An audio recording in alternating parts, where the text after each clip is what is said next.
first chat open, and now I'm going to open the second chat on YouTube. So before I actually start with any content, I do wanna start saying I apologize for not streaming yesterday, even though from streaming plan wise I should have streamed yesterday. But honestly, I was just sleeping all day. I was so tired. I don't know why, but I was indeed. And I just realized I'm kinda loud, so let me decrease a bit my microphone. I'm also kinda sick. Anyway, before I start with all the quests, I do wanna quick build a bit more my characters. Good thing I've got time to check every box. Okay, what did I want to do? Alright. I forgot.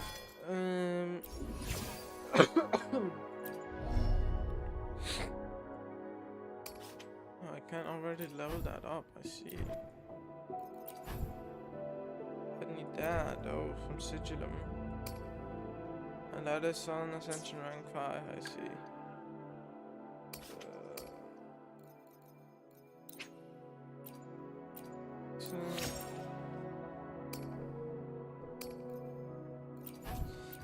I don't have materials enough.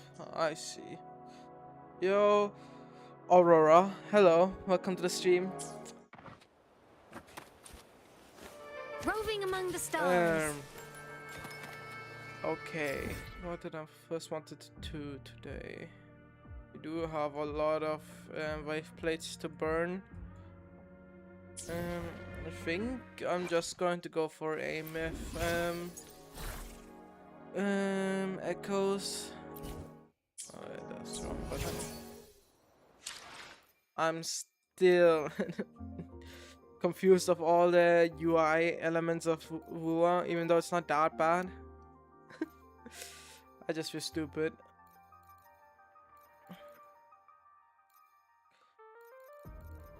Where the fuck is this echo? Oh, data bank. I'm stupid.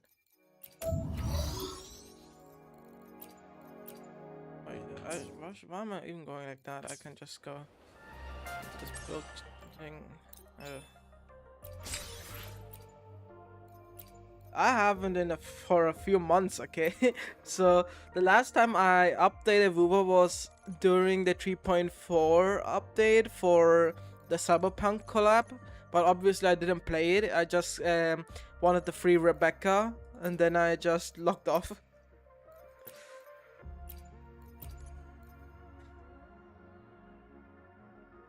I'm just gonna go use this one.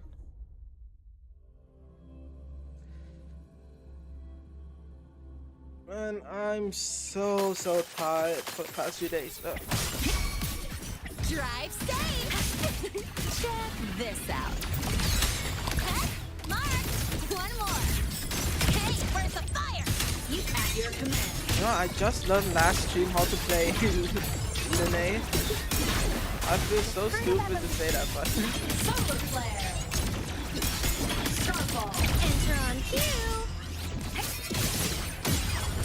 From the sky. Fly high. Truth. Reach the cosmos. Body damage. Light to the finale. Fire. Order confirmed. alright.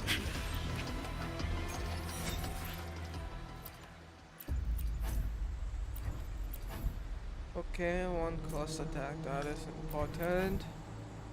Okay, what the heck, one cost defense? Oh no, one cost, okay.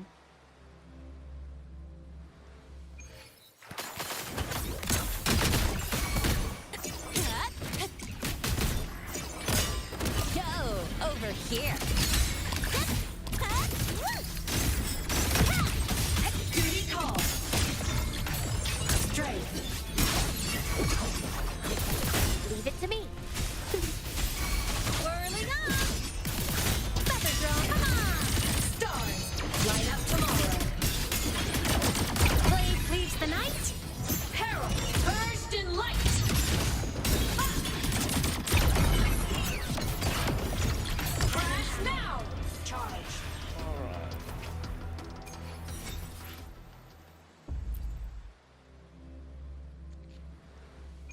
today's streaming content is obviously catching up to Wuwa and the current story. I do think this will be one of the longest streams in a long while, because I will be streaming the entire day, like up to like 13 hours I think, I would say. Playing all the main quest through and all the segues that run up to. But like not the old ones like 2.8, I just skipped those because I want to play, you know, the newest region, so I just didn't do it. But I think I will just skip it offline,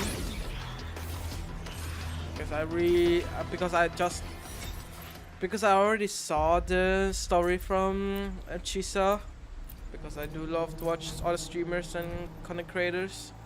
So I get to know. Oh shit. Let's go. And region you. But yeah.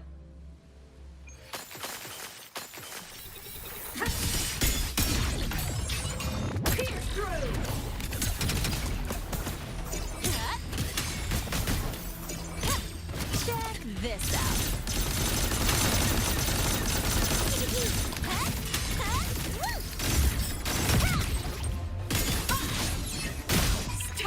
Over the seas.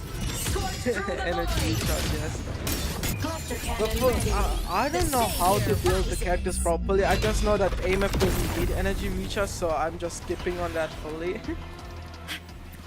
But I do know like characters like Lucy need like 120 ER, otherwise she sucks. What the heck are these pieces?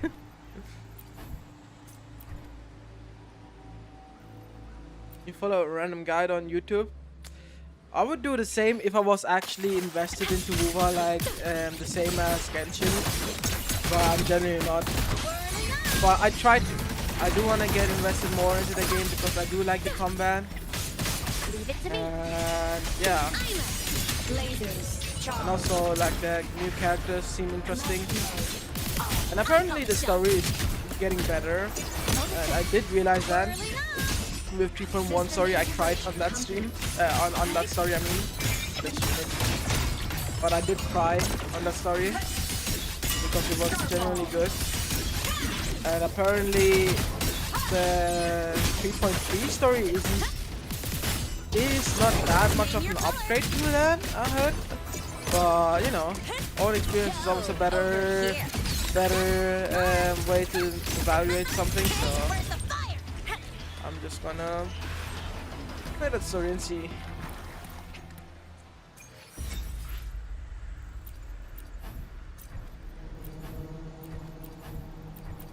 All HP and arrow.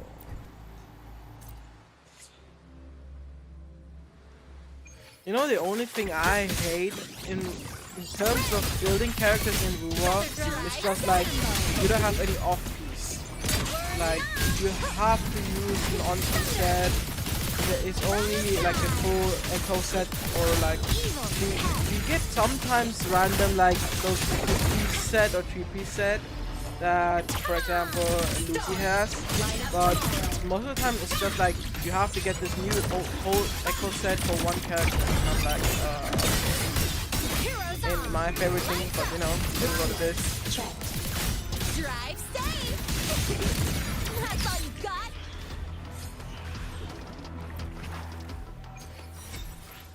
Holy shit, I'm finally getting close to be done with my wave plates. Because I did have like 2k wave plates 2 days ago. So burning through all of them is nice.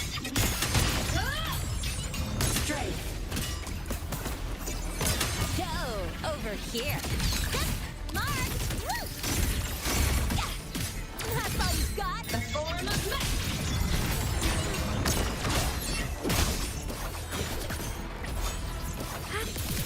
From the sky. You can count on me. The fruit of ever life is in everything.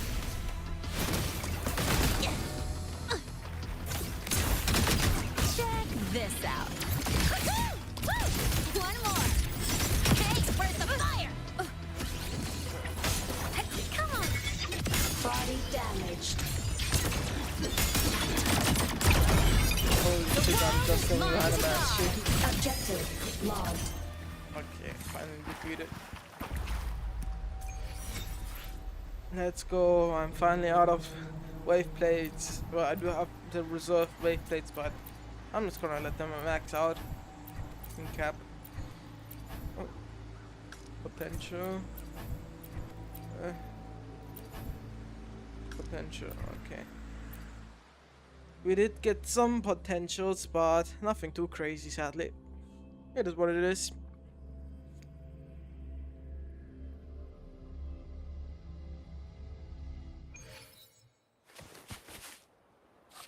You know, this whole event tab is for me so over. Like, it has way too many things to do, and I'm like, yo, I'm not even there.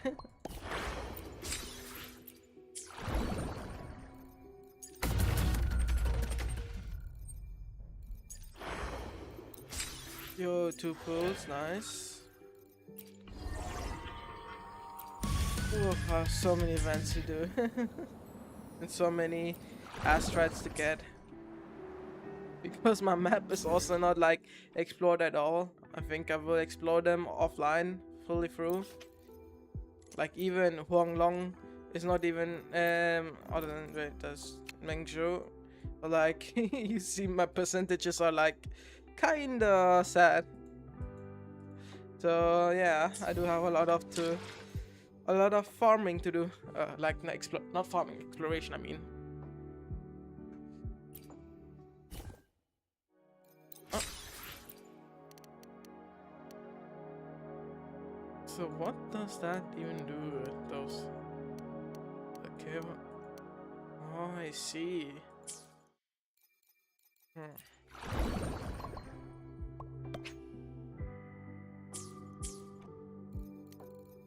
Okay. Why the fuck would I use the projector, please?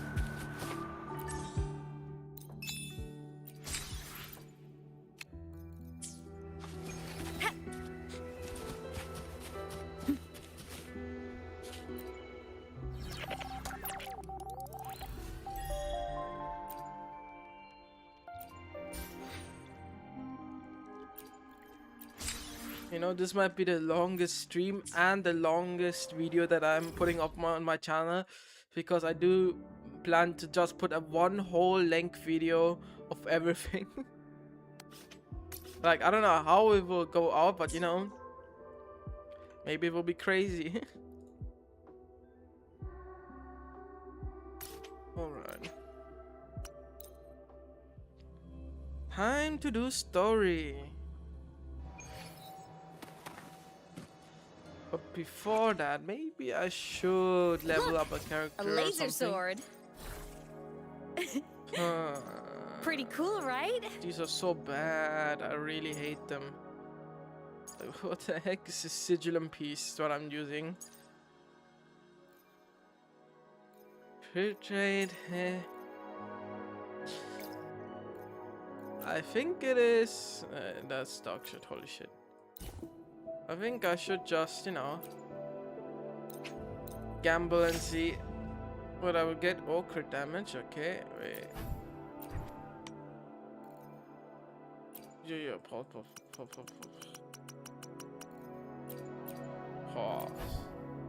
I do have auto tuning on. Let me disable it. I do wanna see, like, you know, like nothing too crazy. So okay, substat unlocked, and we got HP. Fuck's sake. Come on, it's still looking great. Come on, game. Oh my. It is not that great. But I do have also other trash pieces. But like, oh my god, it has dead stats. I hate it. Like if I was a whale, I would have done this, you know. And it cost me 2. What the? Never mind. I wouldn't have even done it at all. um.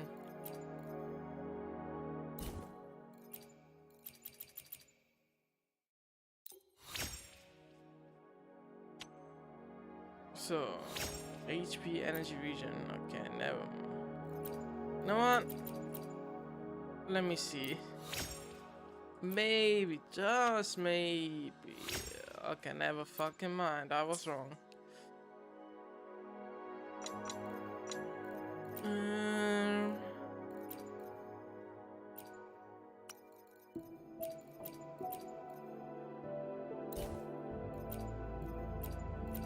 So,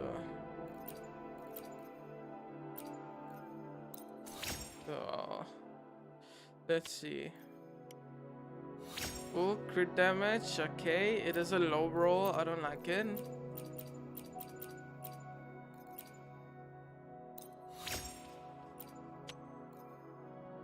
Fuck defense, fuck's sake.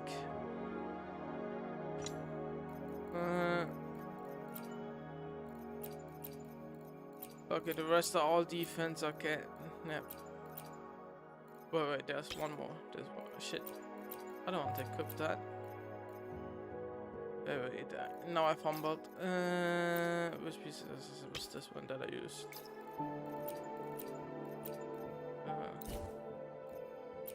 And let's see.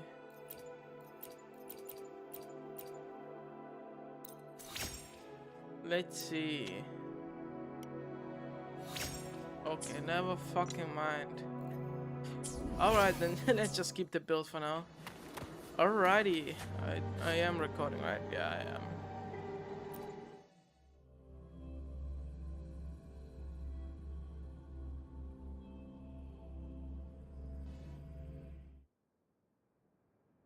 Let's see what the story has to deliver.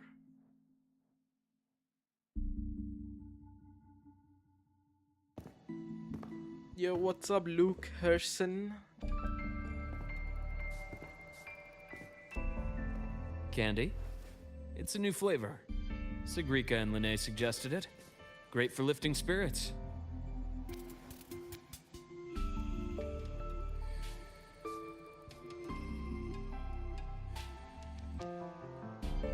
Mint jelly. Yep, that wake you up. I don't know who eats mint jelly, but I guess it is what it is. All right, Luke. What's the word on this Exostrider plan?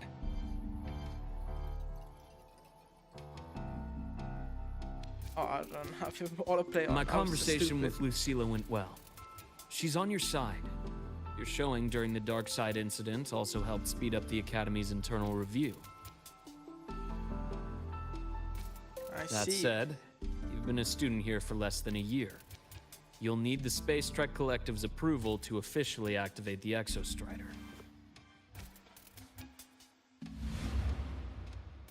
Their biggest financial backer is the new Federation. And of course, they answer to an entire board of investors. And to them, the Exostrider is definitely a high-value asset. I've been flooding their desks with reports.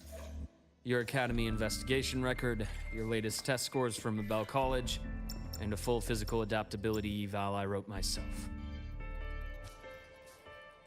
And were they rejected? We got a meeting, but when that much money's involved, conflicts of interest make everything move very slowly. Unlike Jinzhou or Rinasita, they've got far too many cooks in the kitchen. I'm worried we don't have that kind of time. Exactly, which is why we're going to strike first. Besides, things have changed. It all comes down to this guy. This is Okay, Chase, so what we're gonna head do? of the Space Trek Collective. He just got back to Lahai on a Triumph avionics ship from the new Federation. President Lucilla, Professor Mornier, and I have all put in a good word. You'll be meeting him at the Research Institute. Chase started as a low-level employee at Ashridge Energy in the new Fed. Then, he dropped off the grid for a few years before resurfacing in a government position. After that, he left the government and started diving into multiple large-scale investment projects. Some say he's still been Ashridge Energy's man the whole time, but no one's been able to prove it. He's sharp, low profile, and very smooth. At his age, he's seen it all. His only real concern is if the Exostrider's pilot can be controlled. Normally, they'd pick Academy synchronists who have been signing stacks of NDAs since day one, but... Sounds like his attitude changed. Does that have something to do with the changes you mentioned? Come in. Let's talk over some hot drinks.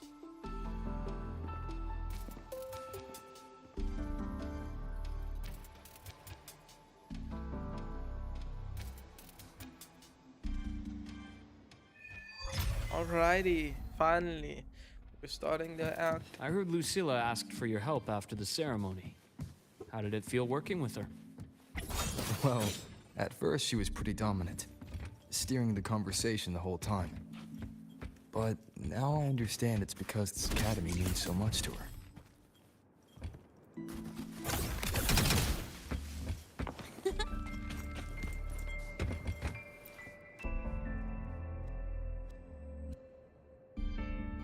You mainly skip lore, so I'm helping you to catch up. Yo, I guess. Based on your intel, the reactor core has been returned. Ideally, we'd wait for the Exostrider to awaken before trying to help Imith or confront the Threnodian. But recent readings from the Institute's Strider Gate monitors, they're off the charts. Void matter reactivity is spiking. The Space Trek Collective is getting twitchy. If Threnodian Aleph 1 breaks the seal, all of Solaris will be at risk, not just Lahai Roy.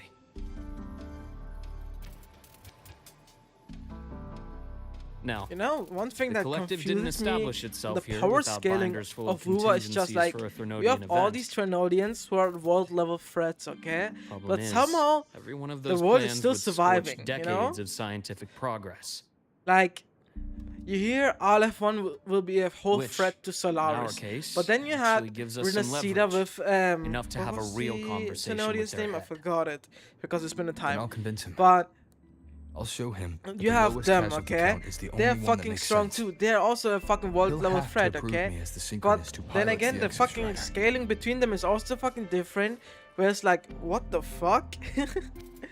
So like, Luke, genuinely, you mentioned you this have is a contacts in the fucking Black Shores. mind-breaking quest, okay? And Like, this to understand workspace what of the yours, lore behind it's the secure, Threnodians is, how strong they right? are. Like, if you're a Guaranteed. power scaler and you want are the you power thinking? scale Wuwa, I feel like you're just doing Lahai yourself Roy's like closed a off from misery. the outside world. Public comms are probably tapped by Fraxidus moles inside the academy. And right now, I need a direct line to the Black Shores. I see. Give me a moment. I'll establish the link and leave the rest to you.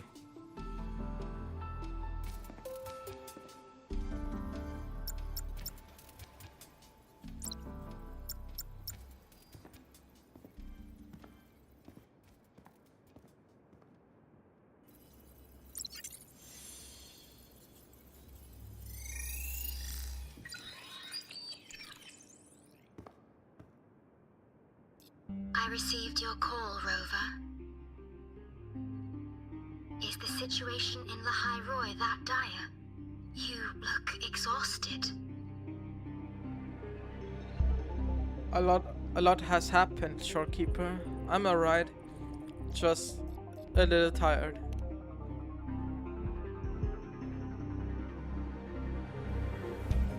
My frequency loss has been resolved. but Lahairoi is under imminent Thenodian threat. I need your help, Shorekeeper. Understood. For this purpose, both I and the Black Shores exist.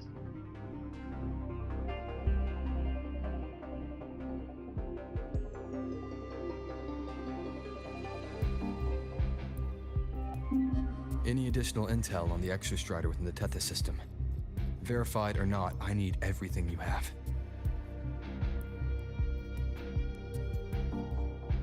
I trust Luke. You can speak freely. Records confirm that Luke Herson has been providing critical assistance and intelligence to the Black Shores. I trust your judgment. Okay, what lore is he gonna spread out from the Exostrider that we don't know yet?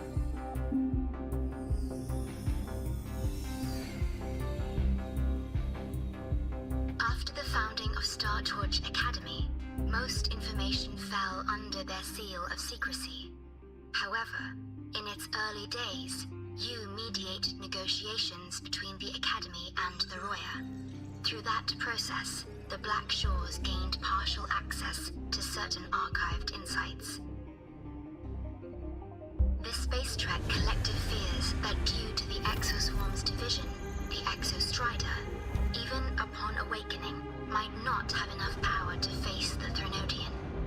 This concern led to the Augmented Resonance Initiative, the Synchronists. I see. Observing how Sentinels work with their resonators, they theorized that the Exostrider, sharing similarities, could amplify its power through a resonator as well. Interesting. However, considering your link with the Exostrider, the Tether system does not recommend this method.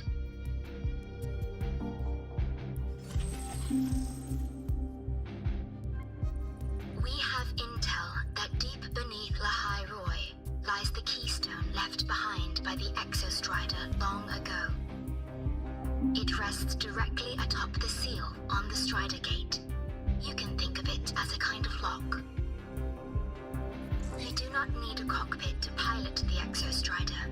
So long as its activation sequence remains unobstructed, you may pilot it using the keystone. Is it because I'm its orbiter? Precisely. For one who shares its origin, a cockpit would be more of a hindrance. As for Imeth, I think Dr. Luke's proposal is viable. You mean using the exoswarm-like shell that appeared in the cockpit to look for her? Yes, the connection between frequencies will help. Rover, bring her with you when you activate the Exostrider. Sure. While I'm there, the Black Shores will need to keep a closer eye on the Lahairoi. I understand. I'm counting on you, Shorekeeper. As long as I may be of help to you, I am content. Please return safely from the Strider Gate, my star. Classic wife. I will. Don't worry.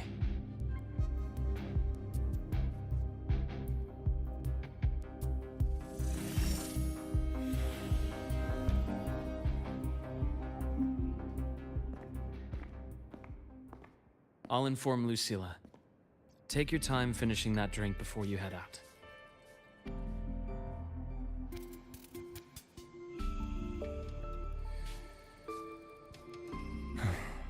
What do you think? I'm about to ask a man to sign off on a crazy plan, and I can't even promise him it'll work.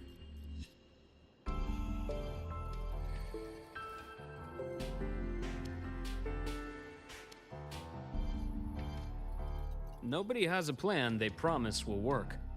If Chase agrees, it's because he's betting that you're his best option. Just take the win. At the end of the day, it all comes down to the person. All right.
Go over here. Which?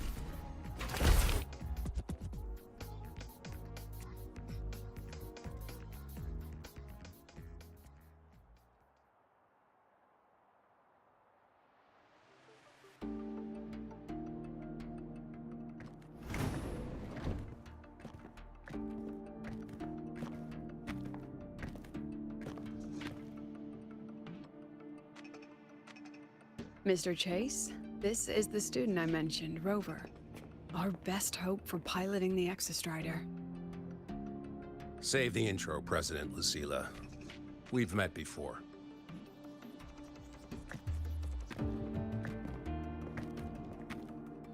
Before, in my past life at the Academy? Let's just get down to it. The Threnodian Aleph-1 situation is deteriorating. We're running out of time. I wanted to wait for the Exostrider's self-regeneration to finish, but the clock has run out on that one. So tell me, Rover, why do you want to pilot the Exostrider? Holy shit, What's that the was a play? frame drop that I didn't expect. To find Imeth and put down the Threnodian.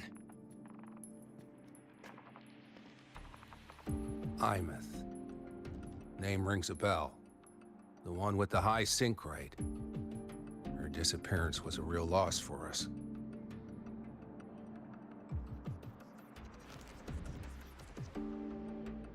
She's beyond the Strider Gate.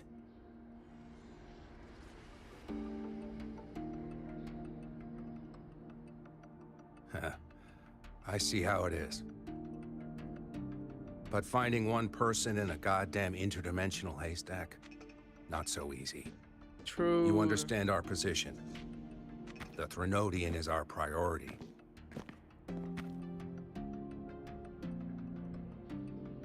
Stopping the Threnodian is my priority too. I'm gonna handle both.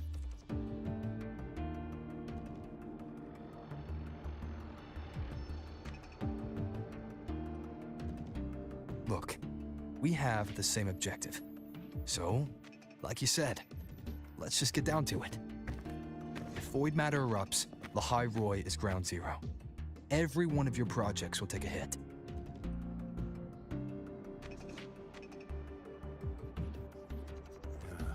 Regarding Aleph-1, our intel is insufficient. We are not, at this time, considering its total destruction.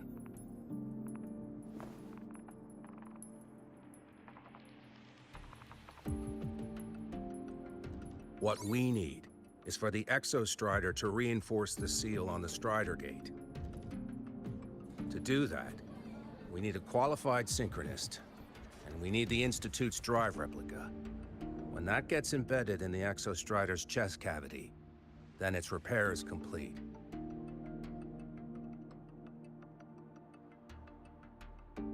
Right now, the replica is in its final phase of development. We're still missing critical data. A drive replica. Is that what you're building from the fallen reactor drive after Helios was launched? Correct. It's based on the original drive's framework. You had a hand to play in that. You made sure Helios got launched. To complete the drive replica, we require precise data from the Exostrider operating in high concentrations of void matter and environmental readings from inside the Threnodian. Without them, we can't guarantee the Exostrider can resist Aleph-1's corruption. Here's the verdict. On behalf of the Space Trek Collective, I authorize you to pilot the Exostrider.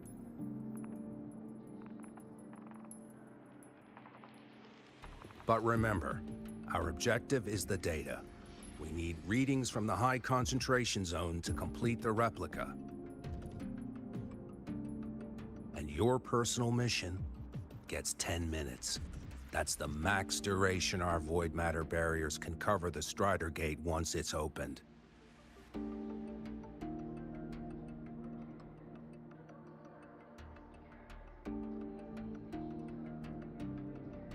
After 10 minutes, you return to Lahai Roy, whether you found Imeth or not. Do you accept?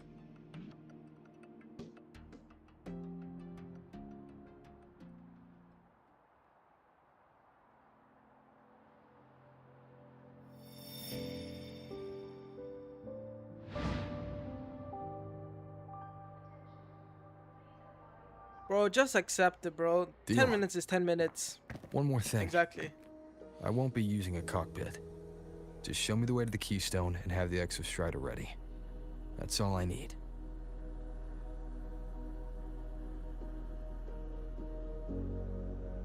Huh. Still full of surprises. Always bringing us the unconventional. Lucilla, run a high-pressure sync test for the Synchronist. I've seen the physical eval, but I want live data for validation.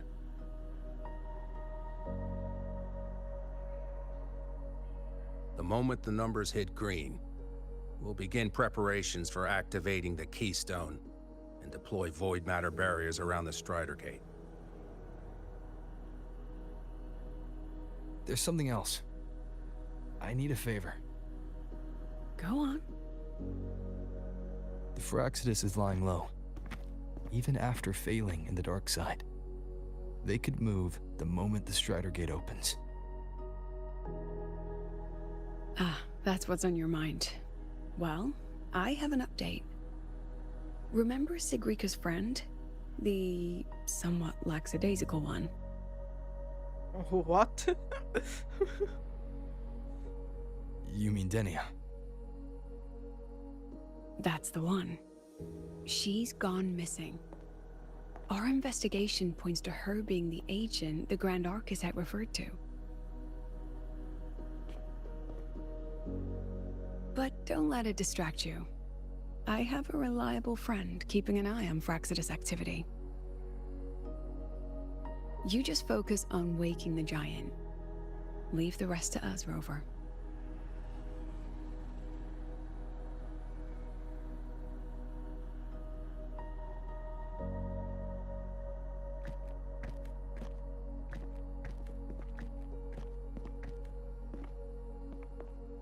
Black Shores just sent a formal communication request. They're offering full support for Lahai Roy's evacuation. If it comes to that. You handle it, Lucilla. You have a better read on the situation than I do. And you're better at talking with that student.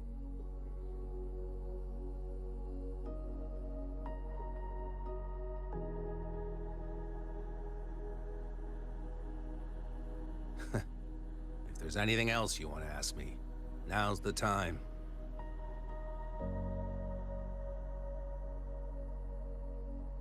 I'm surprised you're placing this much trust in Rover, authorizing him so readily. Any particular reason? I think he knows him.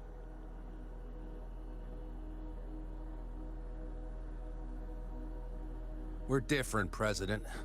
I'm a businessman. And businessmen trust their instincts Never for a good fucking mind. investment.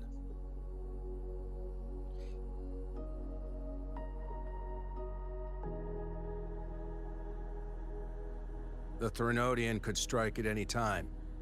Given the circumstances, Lahai Roy may have to be written off. And with the timeline we have, relocating the Exostrider is impossible. If we're gonna lose it anyway, why not let him take one last swing? Understood. We still need to prepare for the worst case scenario. Of course. If this fails, we'll initiate the backup plan. Duskvale.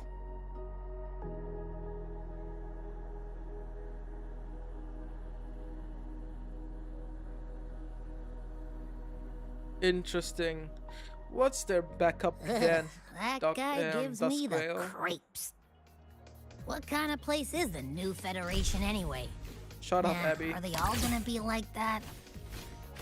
We'll find out when we get there, Abby. Ah, you're early. Did want to do something before? No, no, no. You're early. Isn't it a bit weird? Oh, wait, I do now. That is the. Why the fuck is my PC suddenly like? Okay, make a balance, I guess. The rest should be fine. So. Weird the way you're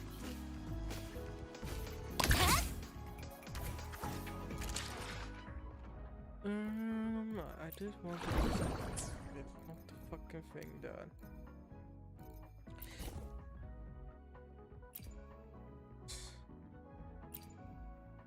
So I may be stupid or something, but wasn't there a QL for Wuwa that those selection things are auto?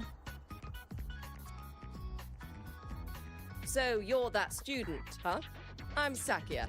I'll be overseeing and evaluating your test today. Lucilla filled me in on everything. This synchronization test is far more intense than the standard procedure. We're simulating the neural load of a direct link with the Exostrider. If you feel anything off, you call it. I won't allow the test to continue under overclocking conditions. Review and confirm the safety protocols before entering the cockpit. Good. The cabin systems are configured. The simulator cockpit is right there. I'll be watching your metrics closely the whole time. I hope you pass the test smoothly. Oh, he will. It's literally Rover, the Deus Ex machine of this game, bro.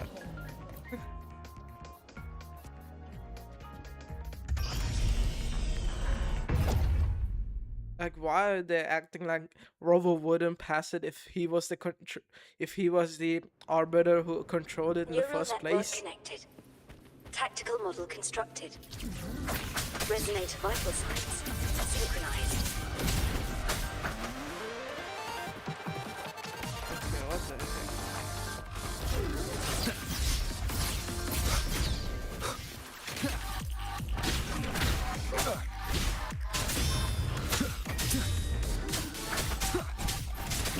One with the sounds.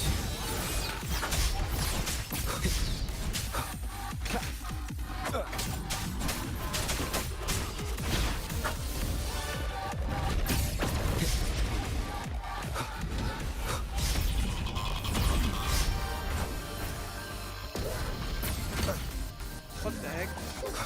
Nowhere to hide. Oh, no, it's not coming up, bro. One with the sounds. No shit happened.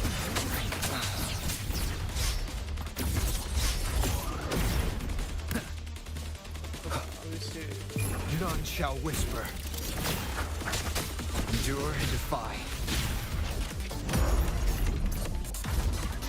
Oh shit. Down with curtain.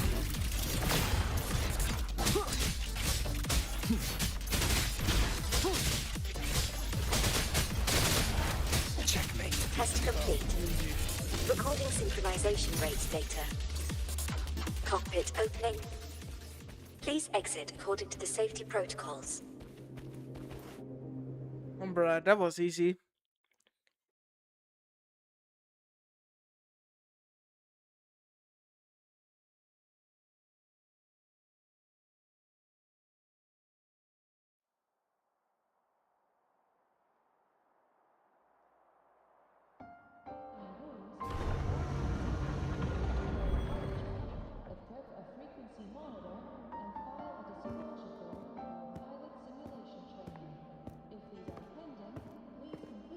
How did you get all the way here from the lake house?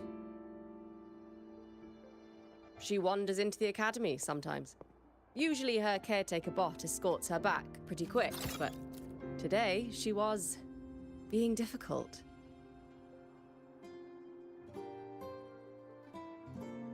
We'll go back together in a bit, okay?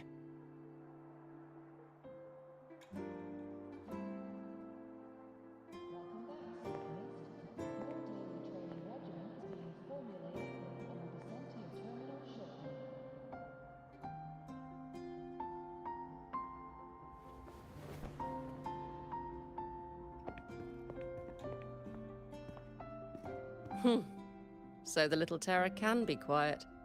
Never thought I'd see the day.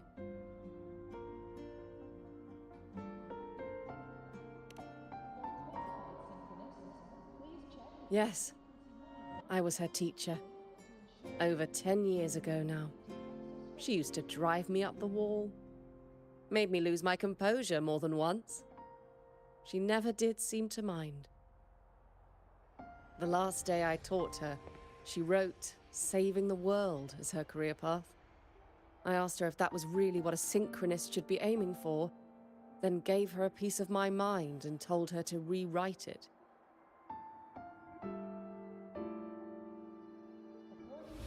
She didn't even get upset, just smiled, took the form and walked away.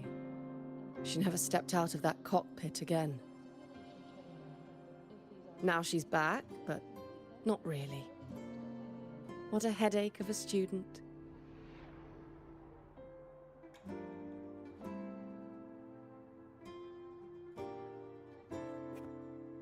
Lucilla told me you're her family. Is that true? Yes. And you're planning to pilot the Exostrider and bring her back from the Strider Gate? That's the plan.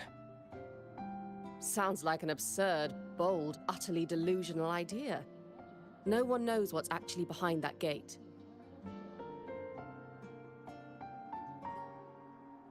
I know. When Imeth went missing, the cockpit recorded an abnormally high synchronization rate. We couldn't verify it after she disappeared, so it was never officially logged. Your test results are just shy of hers overall, but in some sectors they're even higher. You've passed.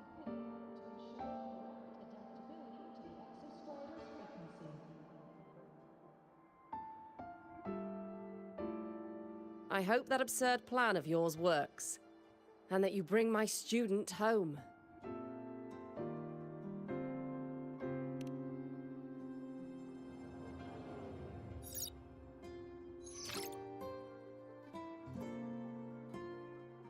The results are out, but preparing the Exostrider will take time.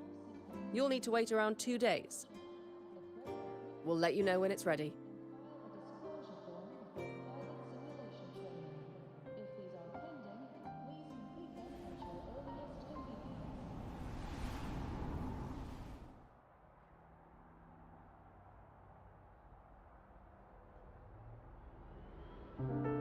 Cassette.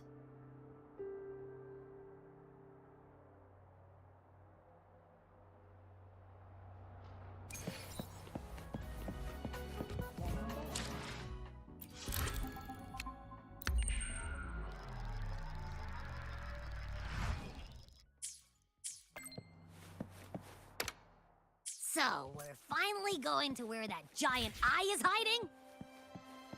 Yeah. And Abby?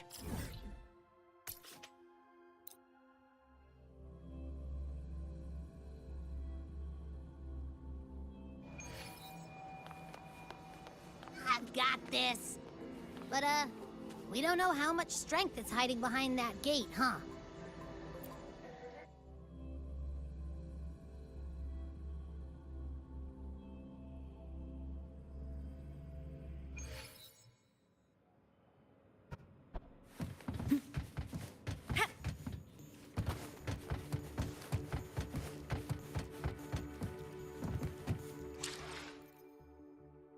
You know, before I do even anything, okay, I do really want to fucking fix this shitty thing that I have with the fucking shadings, you know? The suddenly red and suddenly green thing.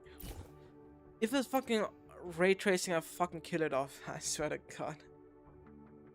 Let me... Let me put it off for a second. Nope, it's not ray tracing itself.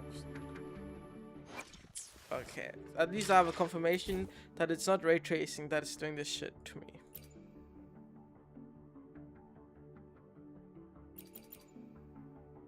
So, okay, that means something else.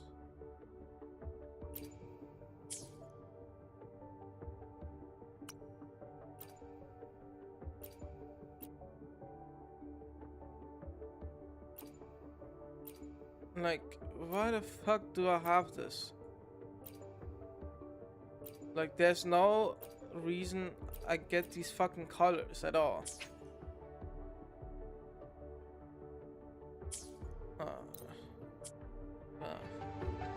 So now the color is gone again. But let's see if the fucking green filter is gonna fuck up again and I will crash out. Hey, Rover, are you leaving now? I kinda cornered Professor Mornier, bugged her until she cracked. So, you're gonna pilot the Exostrider. You feel nervous at all? I know you're awesome and all, but nobody's ever done this before. Nobody knows if the Exostrider will even move, or what else might go wrong. Everything's felt so heavy at the Academy lately. Teachers are stretched thin. Even the nearby exoswarms seem restless. Lene, are you nervous? Okay, fine. Is it that obvious? Look, after I aced the entrance exam, I thought, sweet, life's gonna be packed again. Non-stop. Like it used to be. But just when I was ready to finally be a student, my bubble popped. My brilliant student life, poof, and done. The Threnodian, void matter, the Frexidus. They're breathing down our necks. And I can't do anything to help you fight them.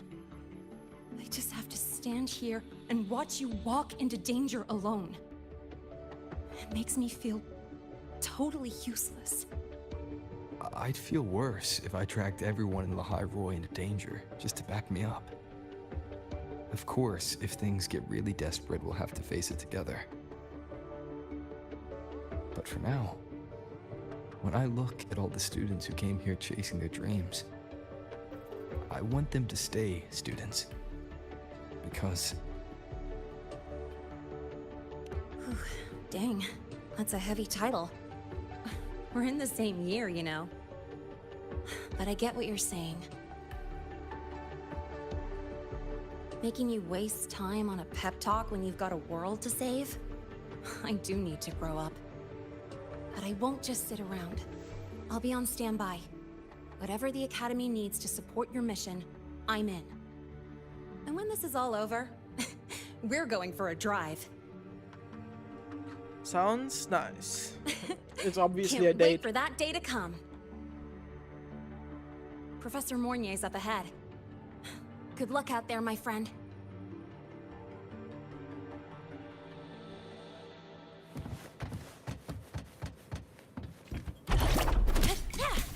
Gotta go fast!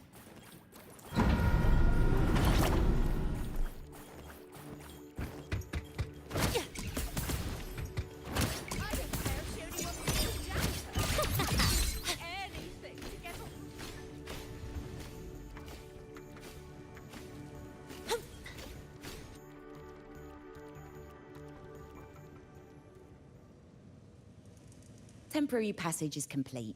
It will take you directly to the Keystone.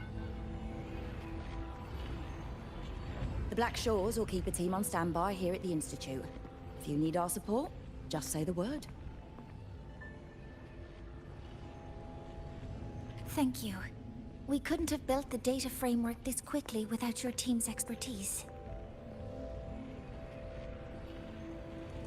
The High Roy is a top priority. A joint call by the Shorekeeper and the Tethys system. Oh, Professor Mornier. Your guest has arrived.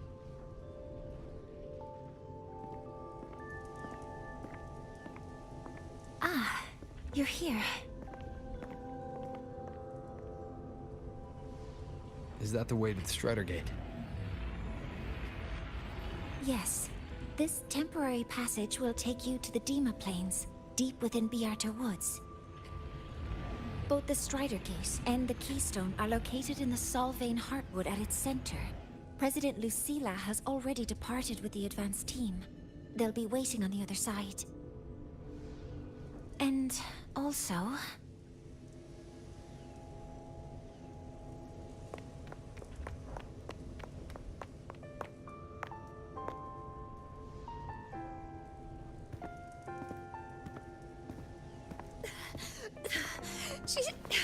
She's too fast. What happened? Professor Monnier. She suddenly bolted into the cassette depository and took this. This is...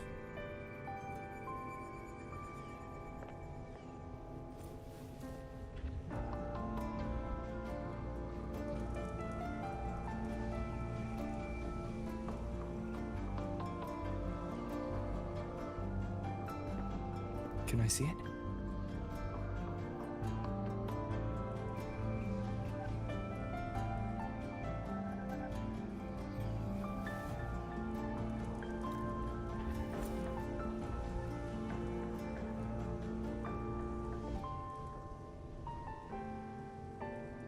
I'll give it back in a moment. Mornay, do you see what's special about it? This ID number. I saw it in the student file during her inspection. This is Imeth's own cassette. It's been stored in the depository since she went missing. Why did you want to bring this now? It may be instinctual. Dr. Luke did say this exoswarm-like shell shares a frequency link with the real Imeth.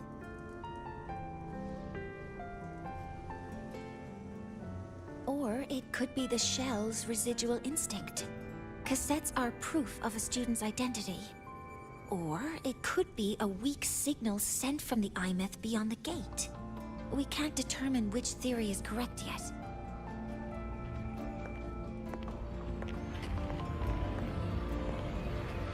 However, this does remind me, carrying a cassette into an unexplored Voidstorm zone follows standard exploration protocol. Do you have yours? Yeah, I've kept it with me. I'll head to the Deemer Plains now then, Mornier. I'll have to stay here, monitoring the data and ensuring the drive replica is ready. I wish I could go with you. But I'll be fully supporting your mission. Mentor, please, take care. I count on you to watch my back, Mornier. With what we accomplished with Helios, I trust you'll handle the drive replica. We will succeed again. I won't let you down, Mentor. Let this be a new promise between us.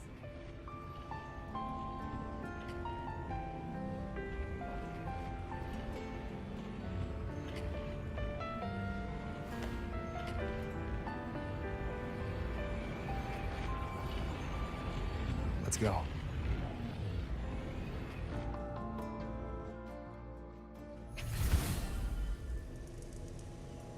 You're about to start a long quest. Now your progress will be interrupted and saved if you leave the designated area during the quest.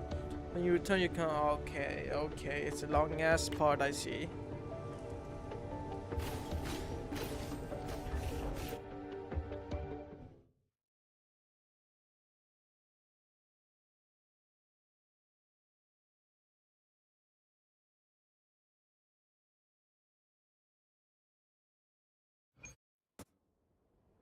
Ugh, stinky.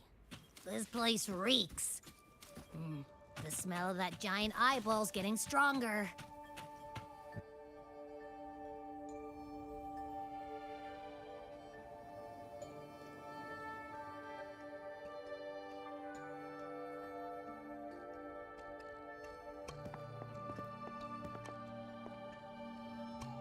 That Miko.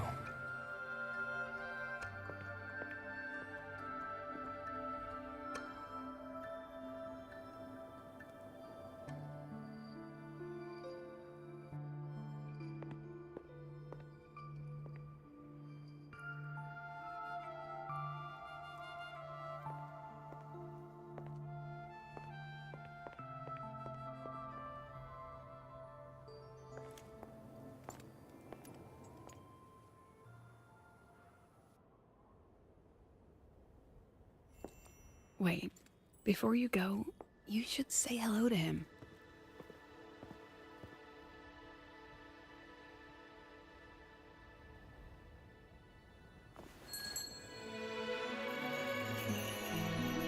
This is Hiyuki. I told you about her before. The only reason we could set up the monitoring equipment so quickly is because she cleared the way for us.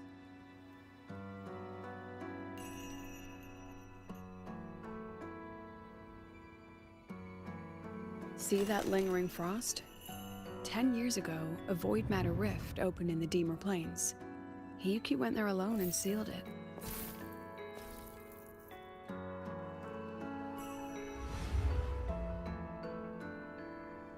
Thanks to her efforts, the Space Trek Collective and the Roya were able to fortify the seal successfully. Every task the Academy assigns her, she completes flawlessly. Were she to have a flaw, though, it'd be that she goes through blades like nobody's business.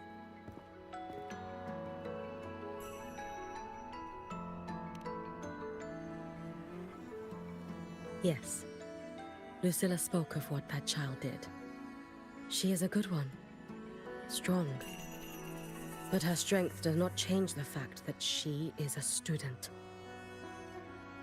That we allow a child to bear such a burden is a failure on our part as adults.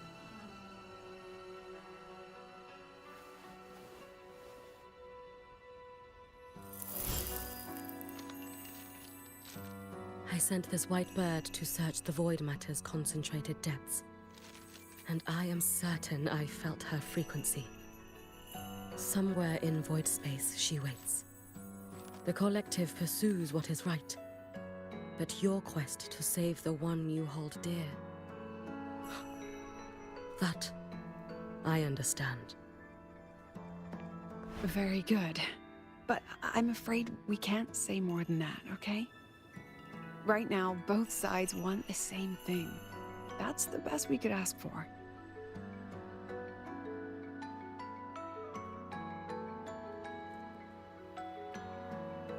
You were worried about the Fraxidus, weren't you? While you're beyond the Strider Gate, she'll handle perimeter security.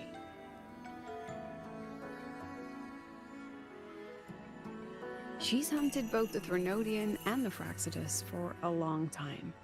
There's no one better for the job. Right, Hiyuki? Yes. Those two Fraxidus members. I will track them down. Here. Take this. The white bird carries my power. It will shield you.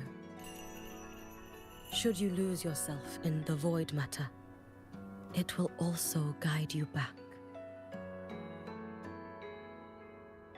Hiyuki is part of Star Torch Academy's Special Response Force. She works from the shadows. She's been an incredible help to us all. If, in your fight with the Threnodian, you require aid, you may make a wish to me.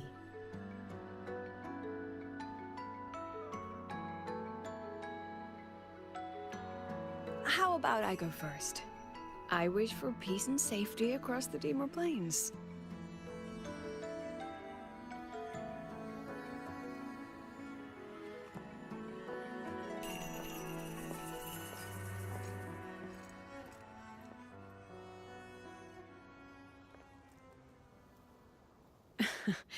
Hiyuki is the strong and silent type.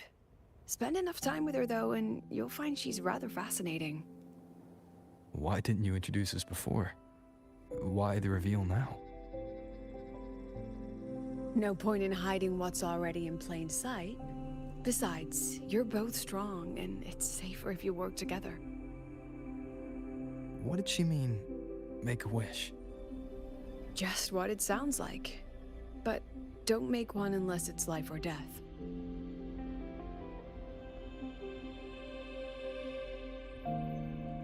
Granting wishes always comes with a price.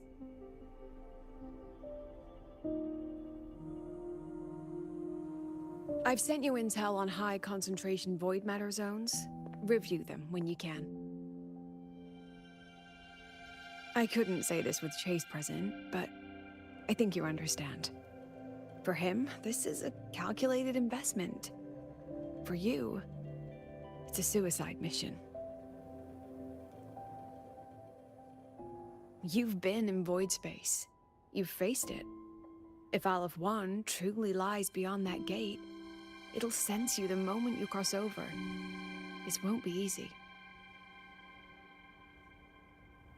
The Exostrider isn't fully repaired. If something goes wrong, it may not be able to hold out against Aleph 1. And the Collective won't risk an extraction if a void matter outbreak is imminent. Once you enter the gate, you'll be completely alone.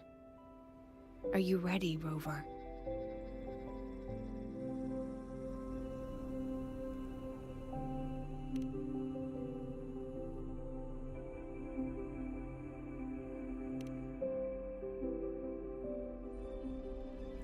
I've been in situations like this more times than I can count.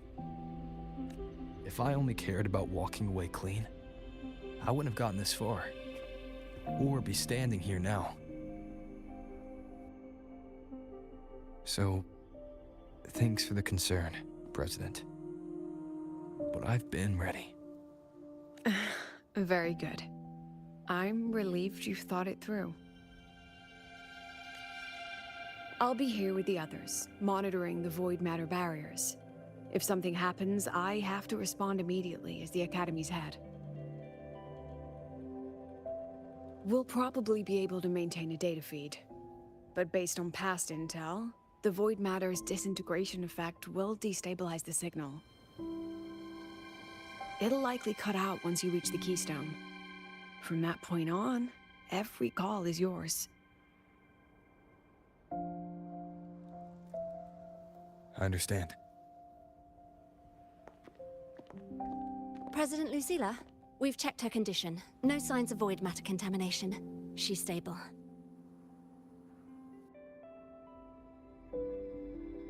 All right. Go on, Rebel College freshman.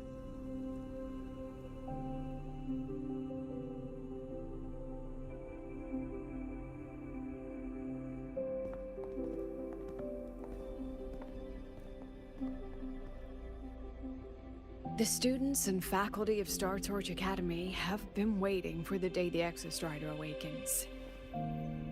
May you return victorious.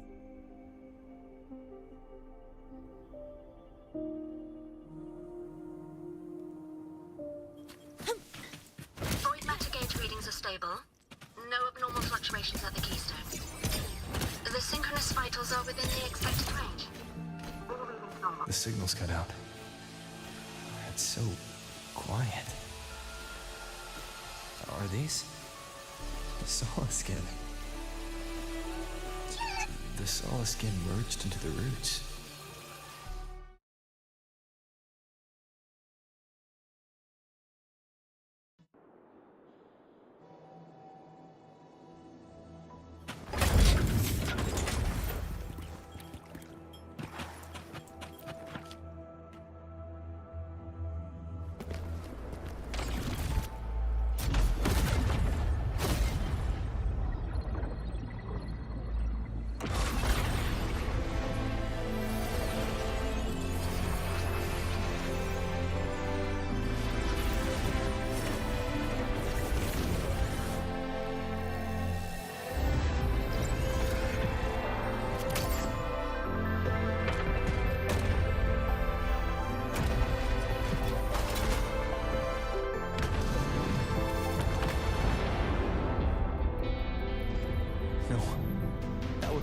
of Roy.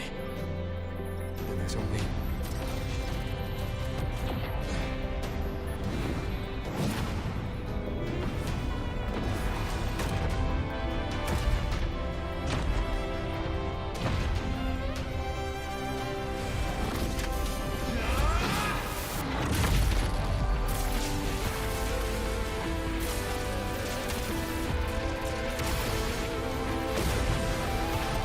Holy fucking god.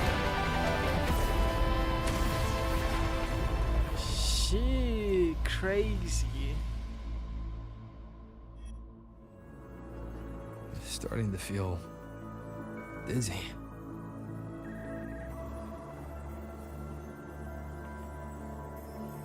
Oh, I can't even attack apparently. Yo, crazy whole mech model. Imeth once said void space in the depths of the Thenodian's black hole was a higher dimension. Like a kaleidoscope. Time and space here don't flow. They're tangled. Is all of this inside Aliform? Those figures. That Space Trek Collective in roaring clothing. They're reaching for something. Can't make out what. The frequency. Yo, shit is crazy. Is it Imeth? What the heck?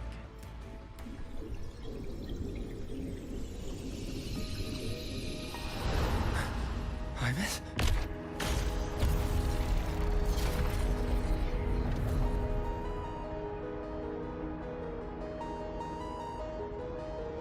Oh shit.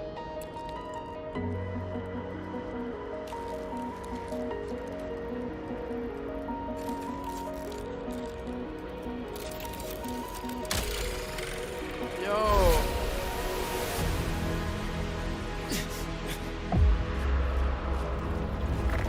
What the fuck, Denia?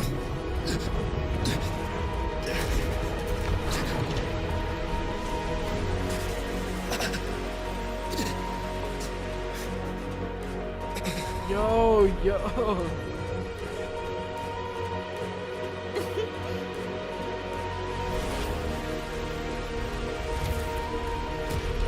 What the heck?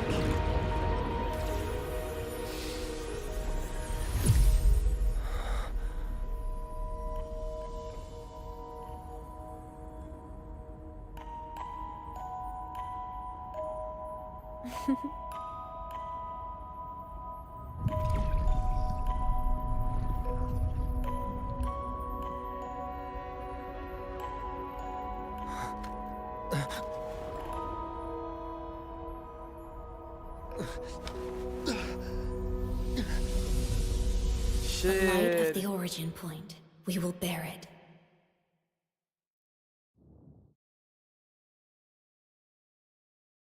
And again, she sacrificed herself. Damn.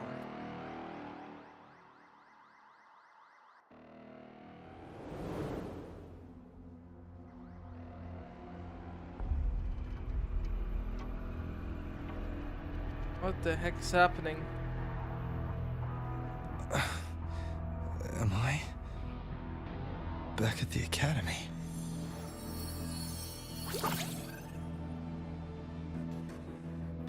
Abby, you useless fuck, bruh. You okay?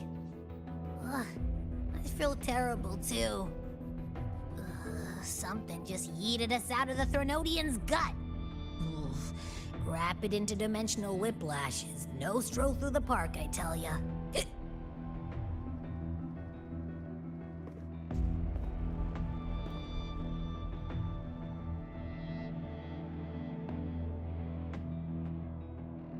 The Exostrider isn't here. Uh-huh. The big guy's still stuck inside the Thenodian. Did you see that freaky black hand that popped up in the cockpit? The whole dimension freaked out, like it was trying to spit us out. Next second, the void matter had flushed us out here. What the fuck? I saw Navora in the flashes. It's the Phraxidus. Has to be. Everyone was standing right here. This is where void matter began to contaminate the sky.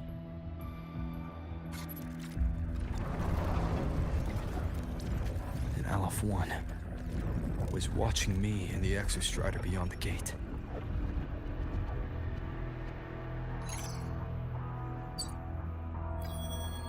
Mentor, finally got a hold of your signal. We lost contact for an entire day. Everyone's been worried. Damn. An entire day. Felt like minutes. Time distortion from being inside the black hole.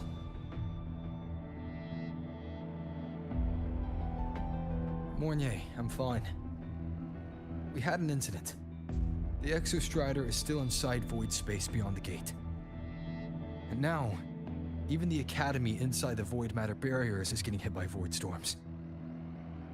What happened while I was gone?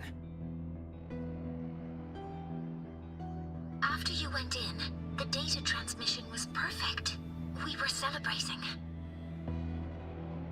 But not long after, void storms began to erupt even inside the Academy. We haven't been able to find any breach or source to explain it. Most of Lahairoi has been evacuated to the Collective's escape pods, with Black Shore support. Those who remain are gathered here at the Institute.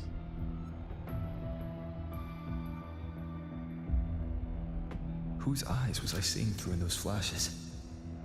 If they're the cause of the Thenodian's breach, could they be a harbinger? Like in Renacita?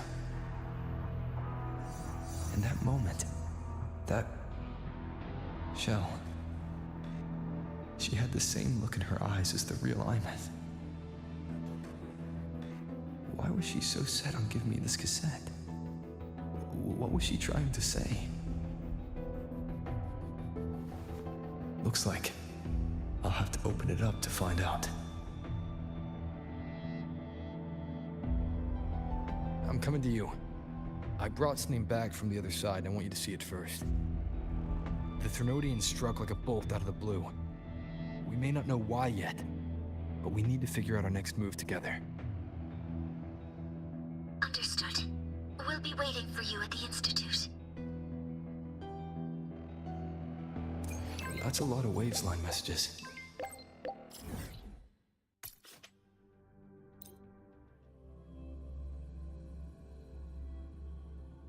They made them worry.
The Soliskin have Damn, what is swept the Potential area. Girl doing here? None remain in Bjartar Woods. Someone just posted a call for help on the campus's Wavesline group chat. I'll go back to run a final check later. Sigrika, are you sure you alone can handle it? Don't worry, I have my runes. They'll help me drive back any contaminated exoswarm. The Soliskin will guide me too. I'm coming with you. Finding people is one thing, hauling them back is another. It'll be faster if we take my motorbike. Status report, Professor Mornier. The launch orbit has been confirmed. The drive replica is projected to launch in 16 hours, at which point it will initiate Duskvale.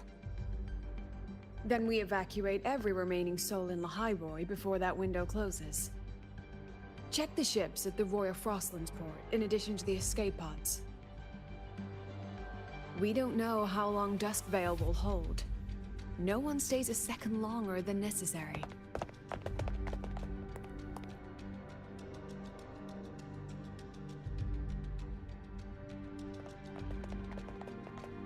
Yo, they're really zooming into the potential girl, like she's gonna talk.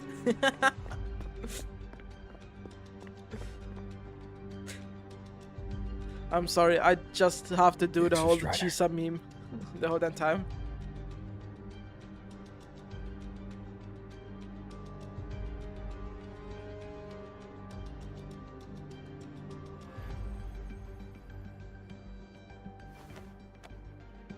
I heard from Professor Mornier. You went dark for a full day. We thought we'd lost you to void space. Activating the Exostrider before it was fully self-regenerated was a massive gamble. We all knew the stakes.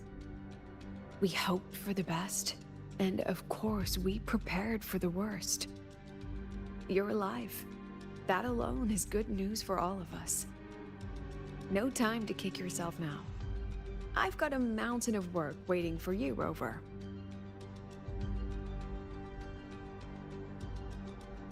Please, have a look at this, Mentor. The Research Institute is running the final modifications on the drive replica now. The Roya are assisting with assembly and verification. You know, this might just be me, okay? But reactor why drive. is no one acknowledging materials from Mornier Exostrider saying too. to Rover Mentor? It's everything Lahairoi has been working toward. Like, This man Lene, is Chisa, our final Sigrika, legacy for hello. Solaris. Please react to it, at In least something, 16 you know? hours, we launch it into the canopy above Lahairoi. Once evacuation is complete, it will activate, transforming the canopy into Duskvale. It'll contain the spread of void matter. We only finished it because of the data you sent back from beyond the Strider Gate. See? Not a total loss after all.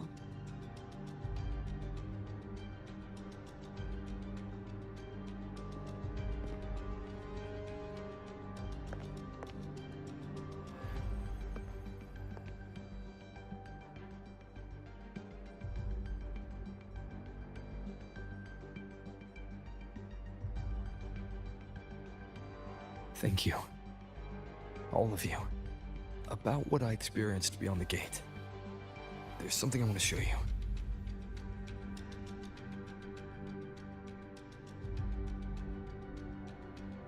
I don't think she gave me this cassette for no reason.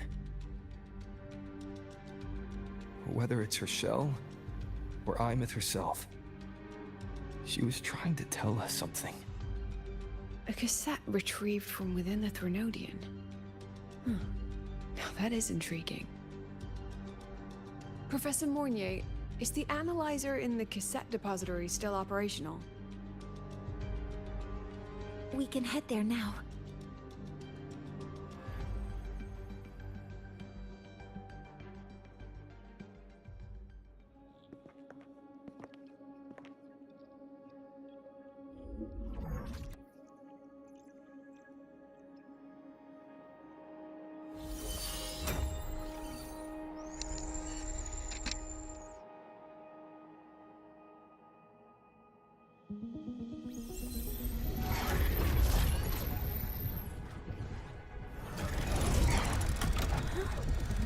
What's happening? Why are all the cassettes rewinding?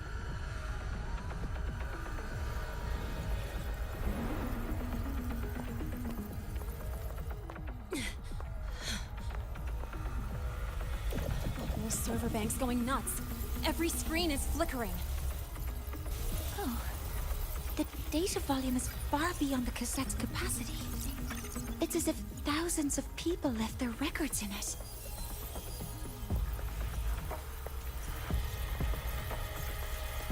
The storage system is destabilized. It's now flooding data into every archived cassette in the room. isn't memory data. Aside from the corrupted junk, the compressed mass consists of coordinates. Coordinates? From beyond the gate? Are they locations inside the Threnodian's black hole? Based on your report, Mentor, conventional space-time doesn't apply in void space. You can't plot a standard map there. If Imeth went to these links to give us this, she wouldn't have made it impossible to follow. What if they're coordinates in the High Roy? If such is the case, the origin might be... Please, allow me.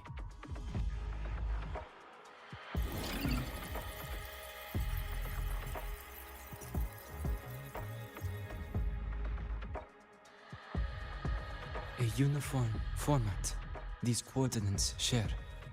I have verified 150 points using Sundermere as the origin. Each one aligns with a site of Royan runes etched upon stone, just as you beheld within Soul Asylum. Forged by the Exostrider, these patterns are. Void storms do not affect them.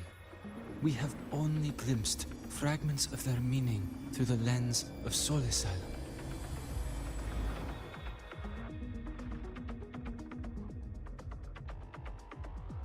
I see. Let me overlay these coordinates onto a Lahairoi map. It should make things clearer for us.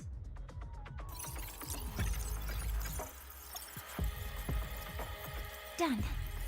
Using Sundermere as the origin, the distribution looks like this.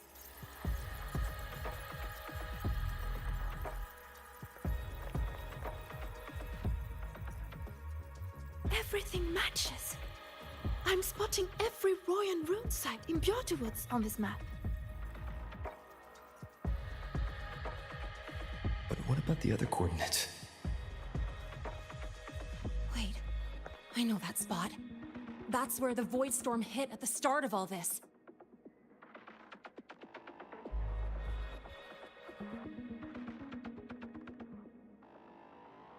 You know, that time when we first met.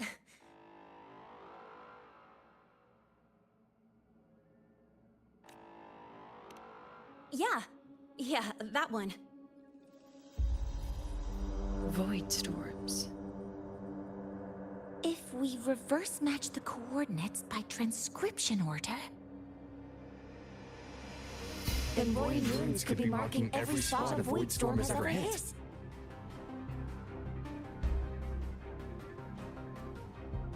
So it is. We Roya have observed something similar, but never perceived it as a universal law.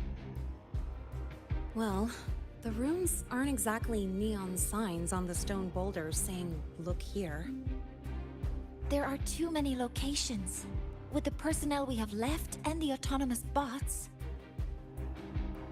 Leave the manpower to me. You want to bring people back from the escape pods? Precisely. With Void Storm spreading, sending people back out to find hidden runes is too dangerous. Any venture into the unknown carries risk.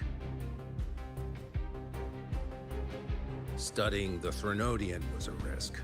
Playing chess with the Fraxidus was a risk. And piloting the Exostrider through the Strider Gate was certainly a risk. Where there is a sliver of hope, the Space Trek Collective will always find people willing to bet on it. Once Dusk Vale is initiated, this place becomes a sealed tomb. The intelligence retrieved from void space is our only remaining asset up for study.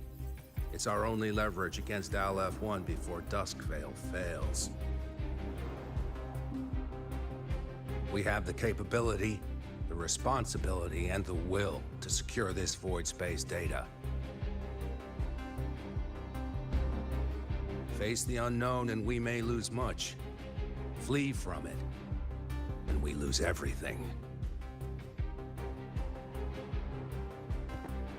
Then leave Bjorta Woods to me. It's the most heavily contaminated area. If this is because of what happened to the Exostrider,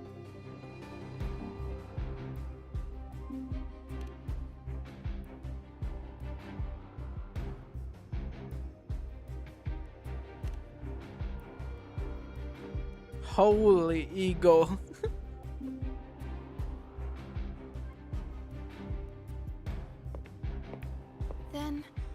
Then please give me your hand, Senior.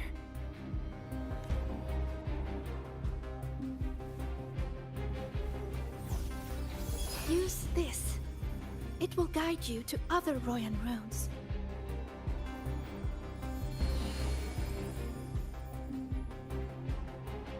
Oh, and take this one too. It's for protection.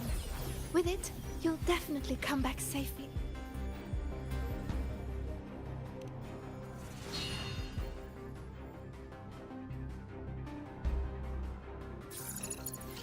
Clock starts now. Recover all Royan runes before Duskvale gets initiated.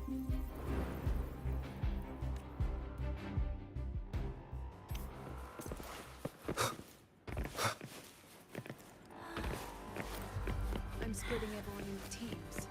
They'll depart in waves according to their assigned groups. Good.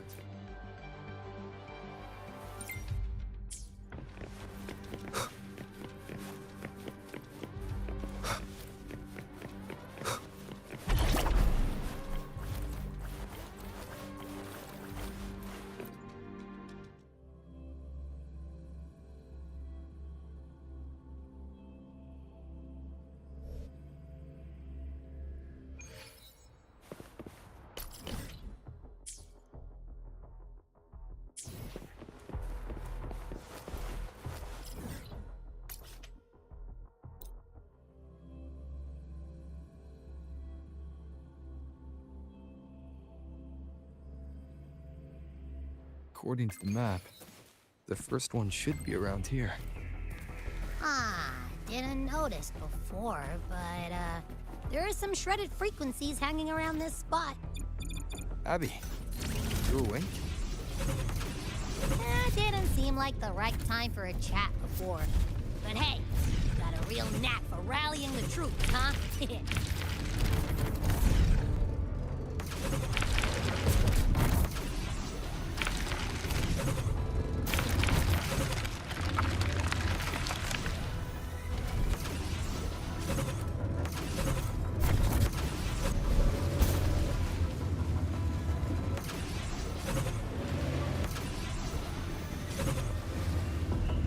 The rune's responding.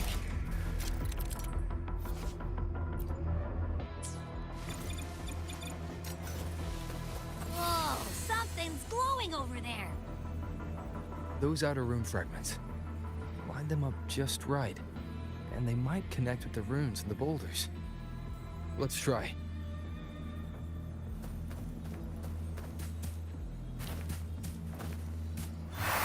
Jackpot! We actually found one!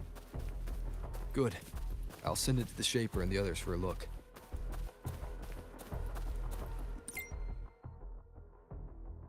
All right. On to the next rune.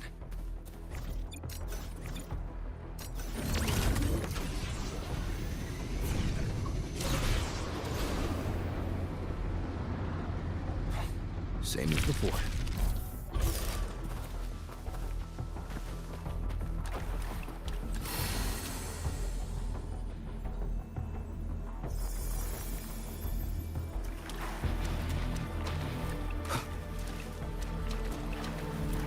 According to the mission details, there's still one left.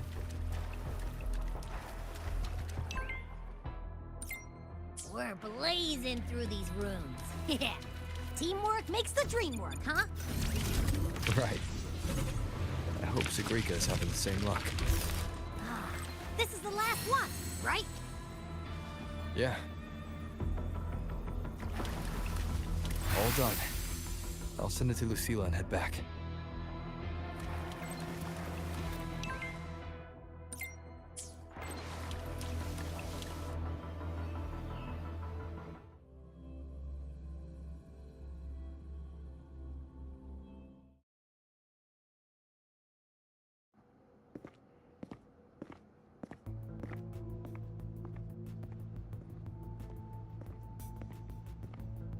What's going on?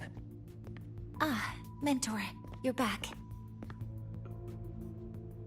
We've finished analyzing the runes, but their meaning still escapes us. As for the overlapping coordinates, we've run multiple standard decryption algorithms, but the results are contradictory.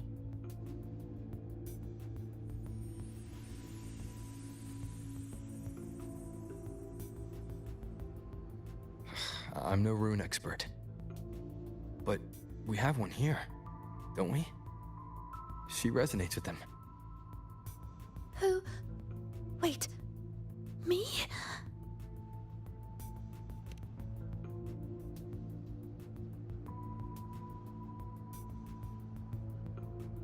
If you're asking me, these runes don't feel flat.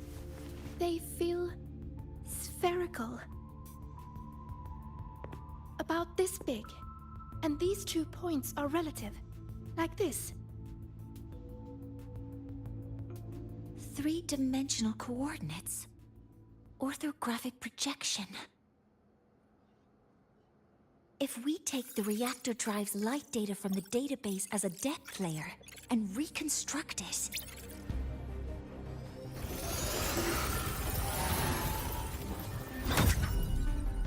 a map forms. The Royan ruins are conveying a spherical map.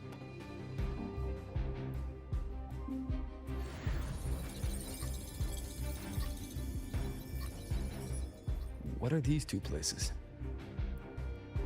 The one on the surface corresponds to the Strider Gate.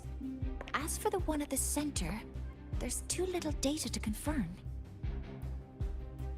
But by geometric definition, it's the origin point of the entire map.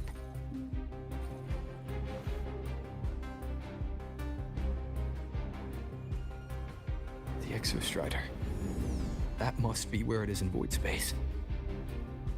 It's the only thing that could survive there. The lodestar Imith was trying to show me. Contamination around the keystone is off the charts. We've got no viable spatial data.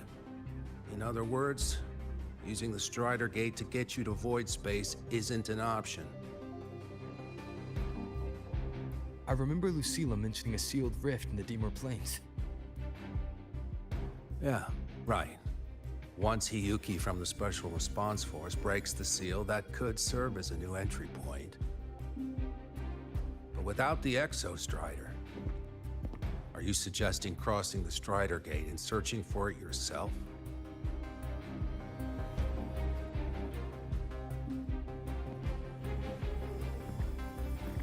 Now that we have a concrete map, I should be able to retrieve the Exostrider before my power of separation gives out.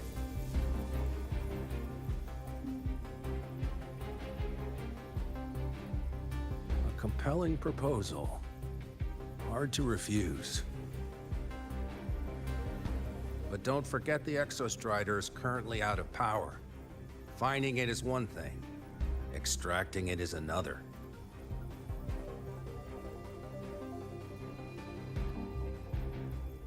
And then we set a hard deadline. If I can transmit the Exostrider's coordinates to you before Duskville initiates, then tell me you'll consider entrusting the drive replica to us. Consider, huh? So you're handing the choice to us?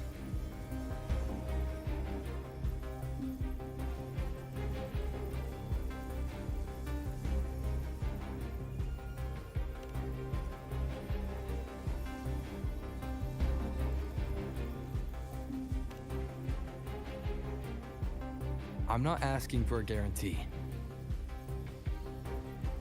I'm trusting you, the professionals on this side, to make the right call. Whatever that call is.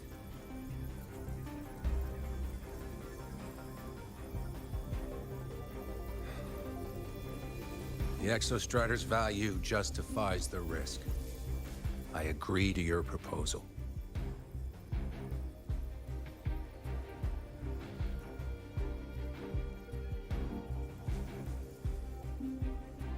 time to delete the Fraxidus, I think.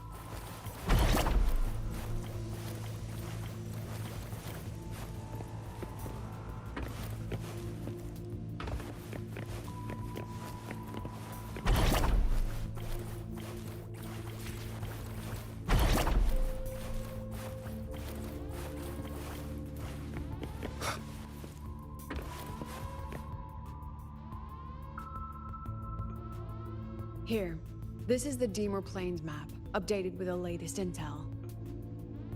Be mindful of the contamination. It's not just the exoswarm or local life forms being affected. It's sealing off the terrain itself. That said, where there's a will, there's a workaround. Hiyuki found one, though took her some time. That Miko. Yes, she's been investigating the Deemer Plains in secret. You'll meet her there. She also asked me to tell you that she's run into the Fraxidus there, including the missing girl, Denia. Let's just say honesty is in her nature. She just thought you might want to know. Perhaps her way of showing she has no hidden agenda. Noted. I'll be leaving then. Wait. Look me in the eyes. Relax. It's my forte. You've seen it before. I will temper this moment into a bullet of memory, carved with your name, your face, and all you have been. What carries you is not only your own strength. Thing. Save that for when you come back.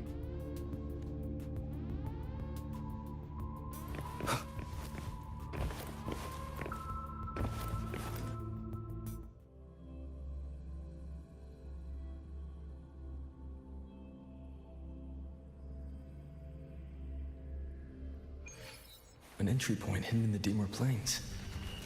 Time to get to...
It's already been totally contaminated by void matter.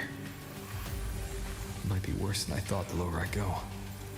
Frost seems to be slowing the spread. That frequency. It feels like Hiyuki's.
void matter contamination is bad.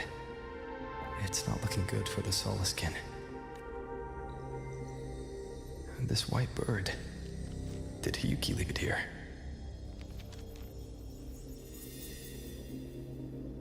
All right. Lead me to Hiyuki.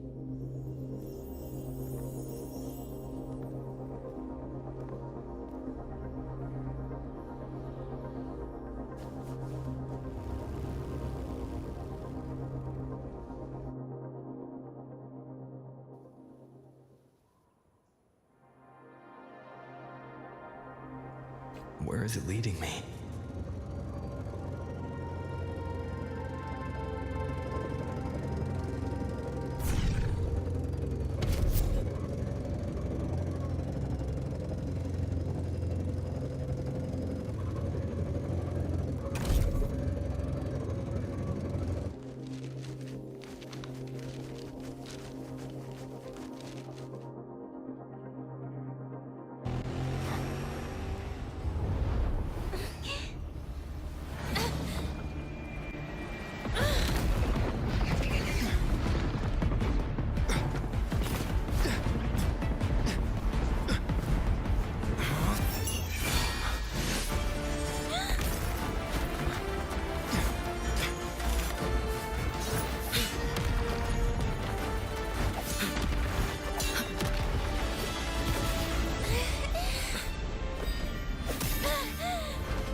She hasn't gone far. Man, I can already smell that this is a Probably watching Yuki us from section the of shadows. story. Ugh.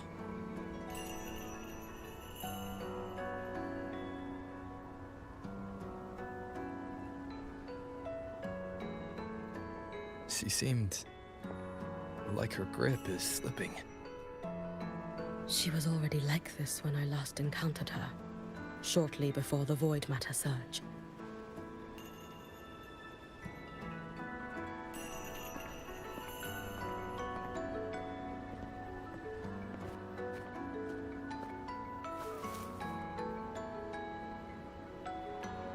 Hiyuki, when you fought Denia, did you see anything like a shadowy hand?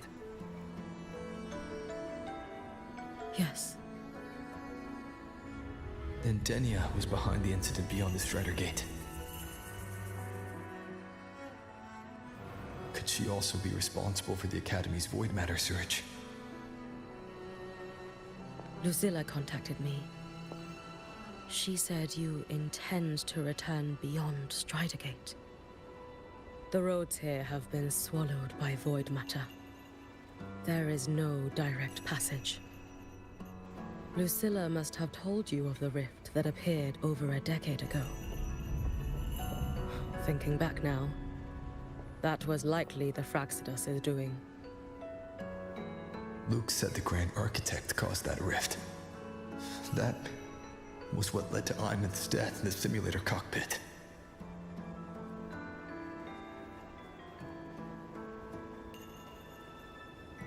If they used a Thenodian frequency extracted from here to influence Denia, then the Space Trek Collective was already infiltrated from the beginning. The Thenodian surge now could be their attempt to force the girl to master that power. Or perhaps that power within her has simply broken its leash. Long ago, I sealed a portion of my own power there to help aid the Solvane Heartwood resist the Thenodian. Break the seal, and you will pass through the rift to reach the void matter depths beyond it. Understood. I'm relying on you. Let's go. Time isn't on our side.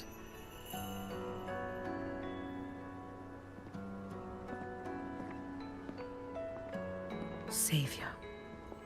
who has always walked with victory. This time, have you come to save Lahairoi?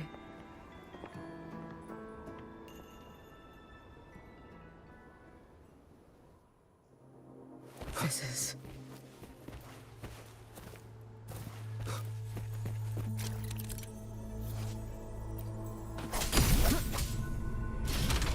Is it trying to tell me?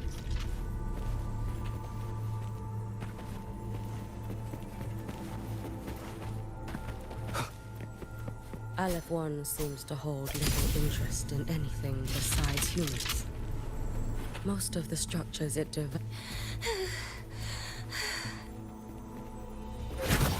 It's that girl. Be cautious. Denia! Can you hear me? I will handle this.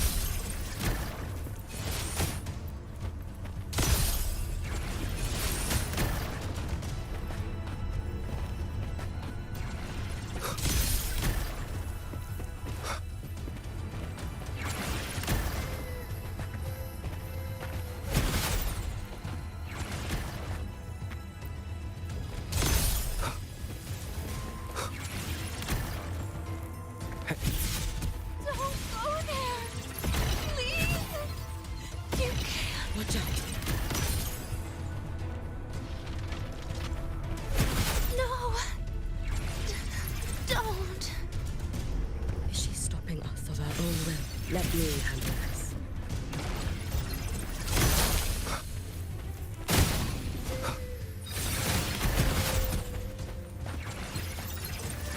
It's fine.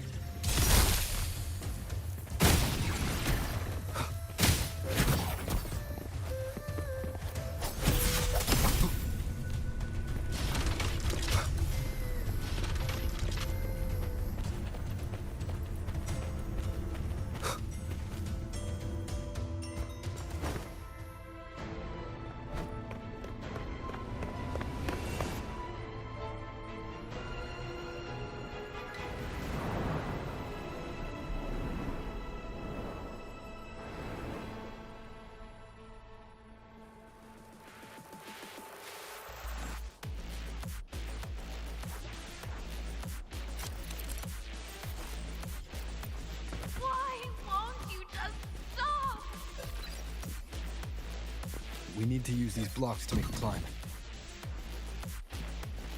It will eat you.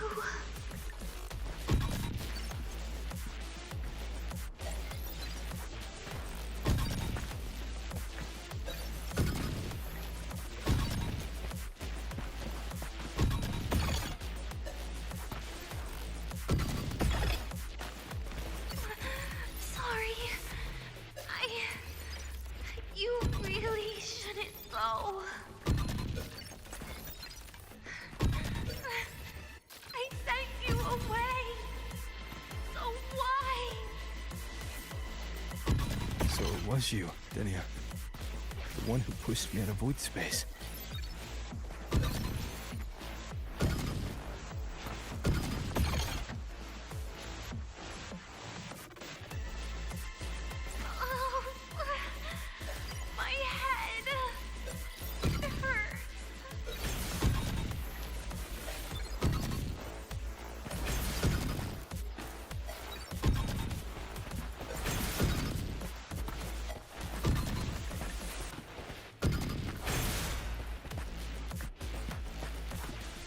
No. Playtime is over. Shit. I couldn't jump. Don't tell me I have to restart it. Oh my god. No. Playtime is over. I know. You said it. Oh shit. Come back to me, sweet girl.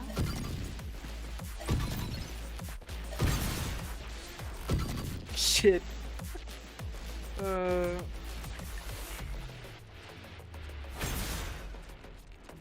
Are we serious? No. Playtime is over.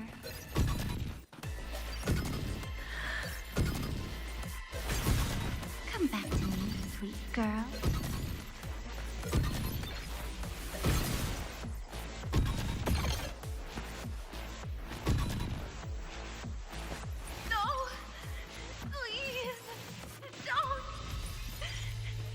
what? Me. Yo, what?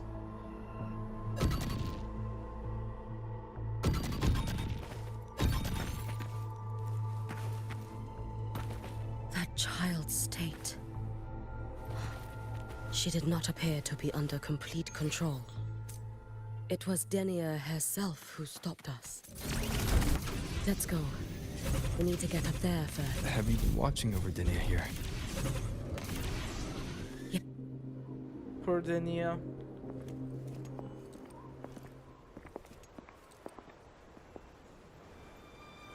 So that's the seal you placed, Yuki, huh?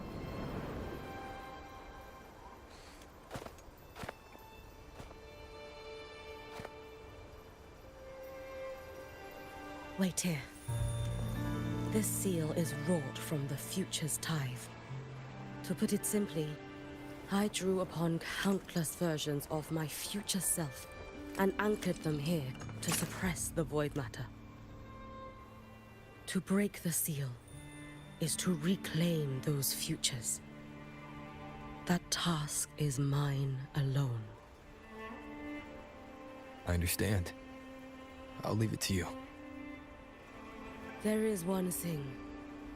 With Aleph 1 active, I may not be able to restore this seal once it is broken.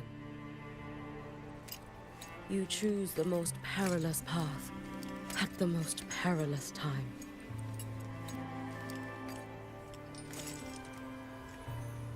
I know your strength. I know your history of victory.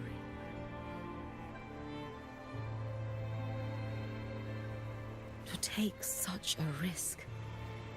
Is it because you remain confident you will not fail? That you cannot lose to the Threnodians? No, I've failed before. I don't think anyone can win forever. If I'd never lost, maybe I'd still have my memories. I wouldn't need to start over. And Solaris would be free from the lament. I do this because I can. And because someone has to. Why did you think of Tetris? Because it was And Tetris. what if you fail? That whole puzzle, that whole mini game was a Tetris, you know?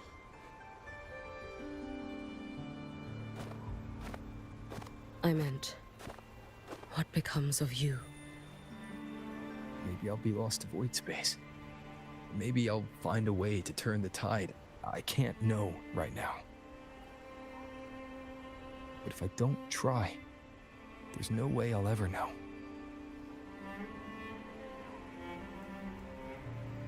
What makes me scared isn't coming up short. It's the thought of not giving it my all.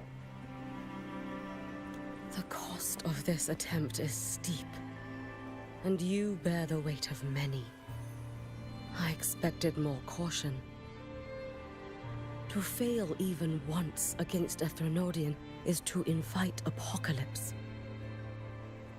Even knowing this, you would still go. Hyugi, Lucilla told me you fought a Threnodian in Oshinahara for a long time.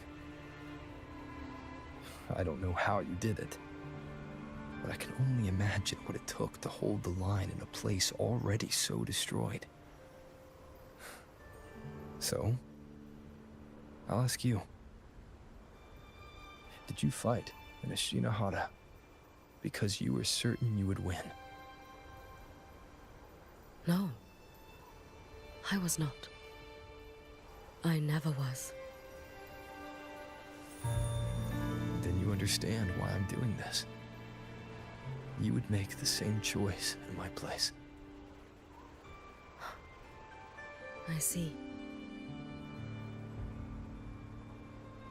I will attend to the seal of Flaming Sakura. It will not take long.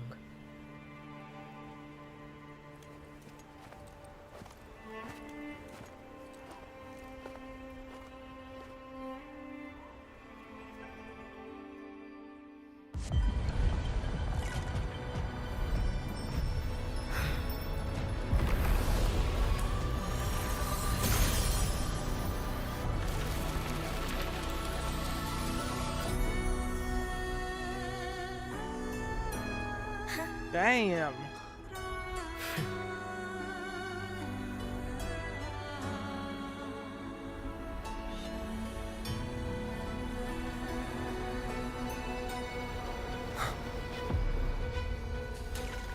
Oh shit.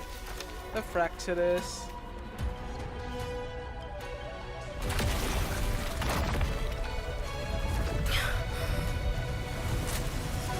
The door died.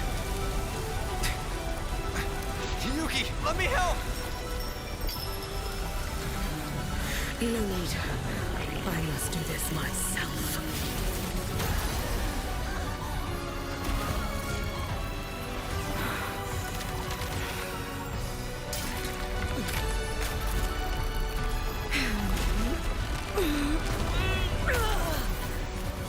Damn.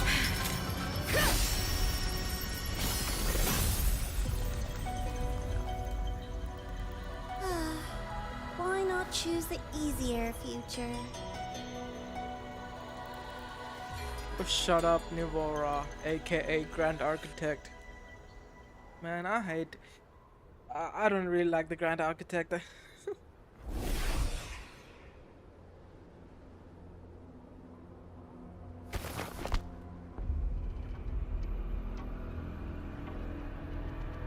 The girl. Oh, it's been a while, Miko of Flaming Sakura. And you as well, Rover. Oh, shut I up, burned Grand my Architect. future as a Threnodian resonator. Your plan holds no meaning now. Every step in our dance has its purpose, Lady Miko. Our paths have crossed often, but in my design, this is our true introduction to each other. Because at last, I have a masterpiece, worthy of your attention. You infiltrated the collective for Dini and Hiyuki. You wanted Leviathan's power to merge them into one. Denia was always a Fracturus creation. She's honored to be used as intended. A creation. The Mia disappointment made me think. If I could just create a superior vessel, one refined by a Miko spirit, perhaps it might bear the full might of a Threnodian's power. What the fuck? As for the outcome, you would know better than I, Lady Miko. Wordplay won't change your failure. Leave, you tedious avatar.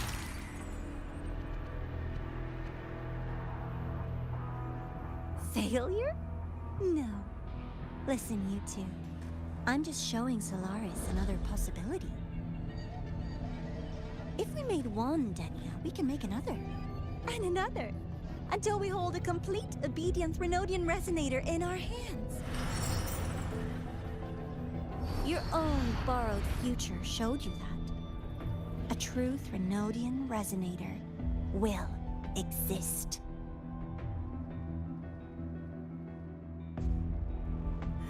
Help! Help me! All that desperate running on the wheel and you still came up short. I'll have to throw you away.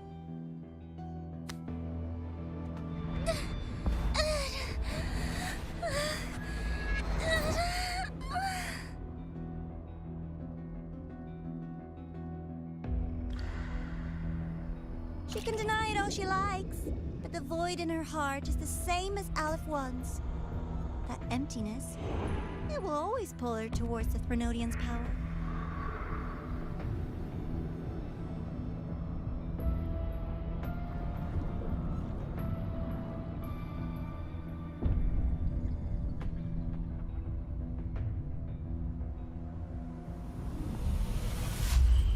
Chase her if you must. You do so love playing the savior, Rover. As for this avatar, I'll spare you the trouble.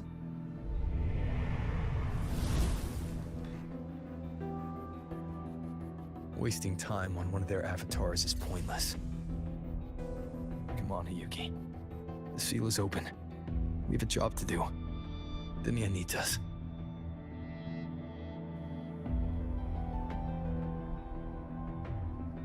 If you wish, I can tell you about my history with the Fraxidus. But of course, Denia is the more pressing matter. It's not hard to guess. The Grand Architect wanted your power as the Miko of Flame and Sakura, didn't they? But like you said, you burned that one future as a Thenodian Resonator. You can be done with them.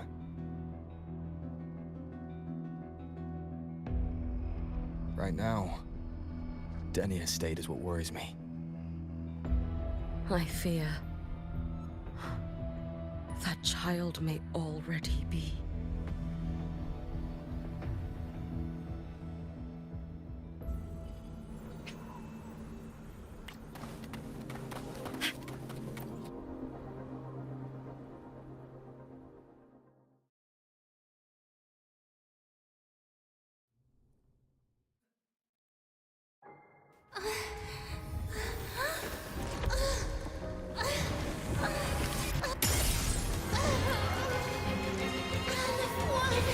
I curse you!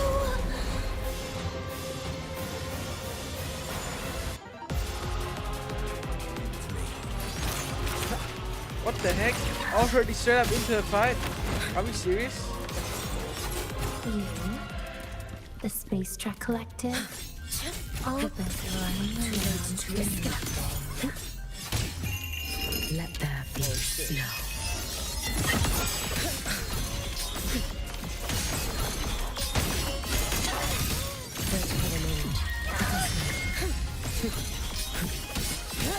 Wait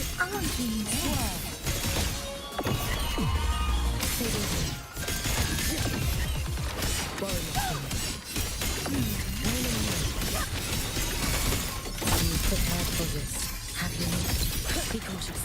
Stand back. Wait for the moment. Seriously, just call it quits. Be gone. Stop! There's no time! Why won't you? Still refusing to turn back!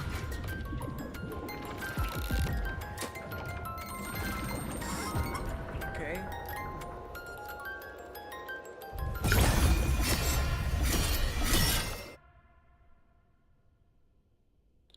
The cutscene? Oh. Roam above the inferno, gazing at the snow. What the heck? Why did it take a loading like that?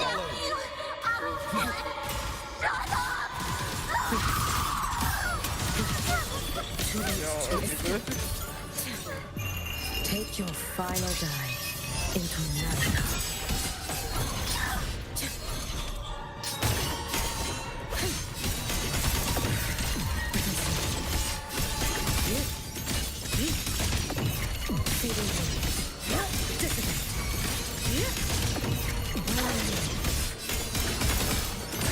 Follow my rules if you can.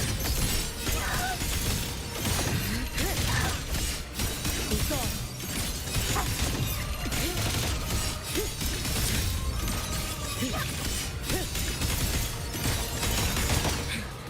It's been so long.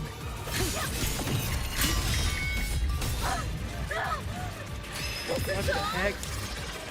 Yo.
Rest now.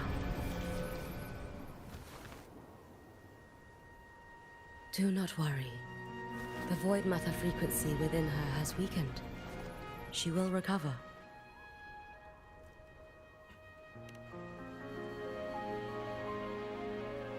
Forgive me, but I believe waiting for the void matter to spread would take too long. This will be faster. Allow me to handle this. There is not much time left in your deadline with Mr. Chase.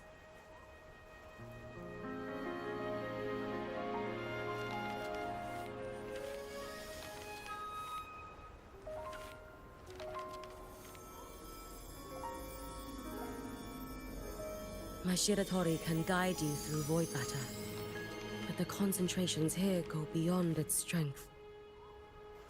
So I will draw upon a future where I learned to fully channel its power. It will protect you and help you find the path you seek.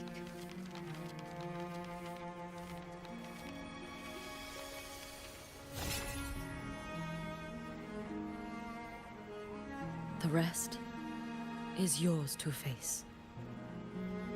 Thank you, Yuki.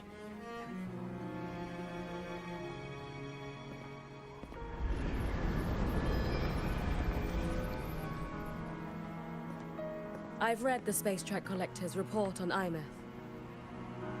She wrote that her intention is saving the world.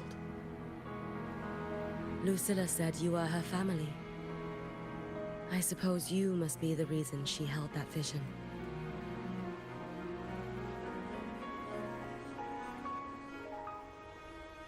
Do you regret it? Leading her to the Savior's path? To a life of pain and struggle? One must walk this path alone in order to protect.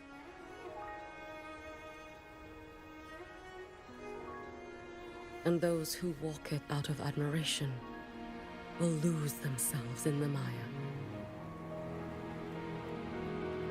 No, Yuki.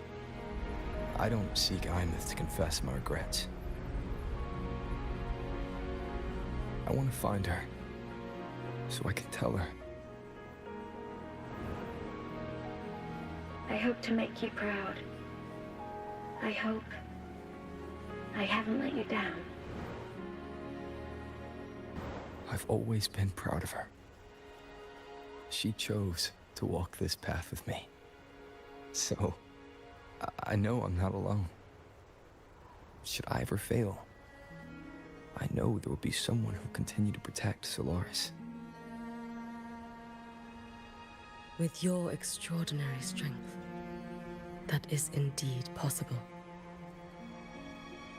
But for those who are too weak to save others, there is only futility waiting at the end.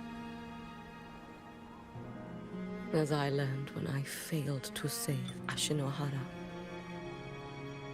All I can do now is hold my Sutsu tightly to ensure that after Hyuki, there will be no more Miko of Flaming Sakura. That is all that remains.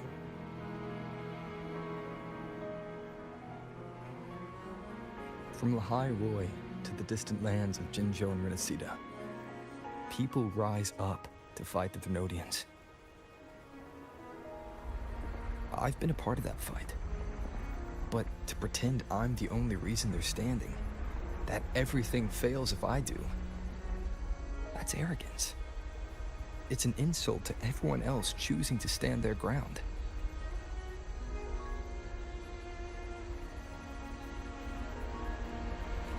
My victories were never mine alone. If even one person makes it to the end of this road, then we're still winning. Hyuki, when you're walking alone and feel that weight, just stop for a moment. Look around. Stop. You'll see that there are people who draw strength from you. people out there who are proud of you. And when you finally reach the end of your journey, you'll know it was never futile.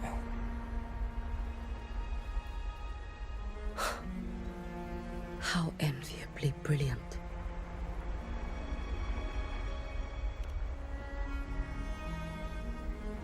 It is nothing. I will tell you when you return. All right. I'll be back soon. I will hold the line here until Duskvale initiates. I will wait for you. Together. With everyone.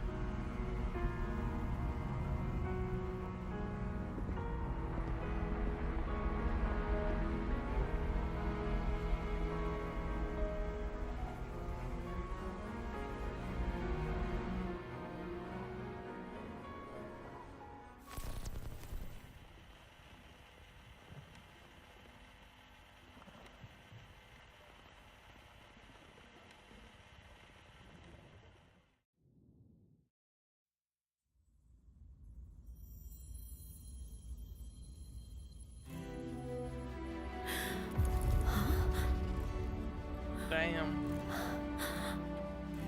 Exostrider?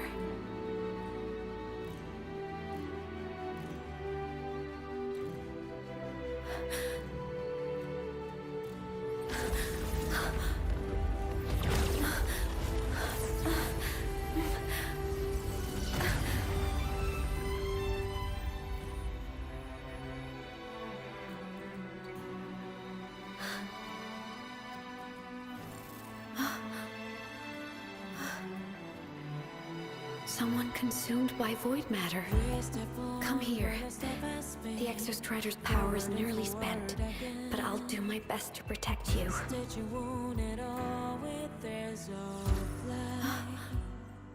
This frequency. No! Your existence is already nearly... Damn. Come on. Did the Void Storm consume me? Am I dead? Is this void space a higher dimension? Our existence is fading. Did you just say that time and space have no meaning? Who's speaking? I can't see you, but I can feel you. Sound doesn't travel here. Thoughts do.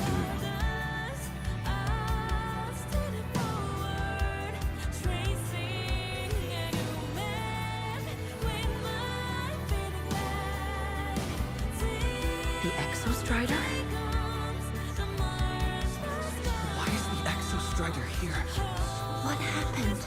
The light. What should we do?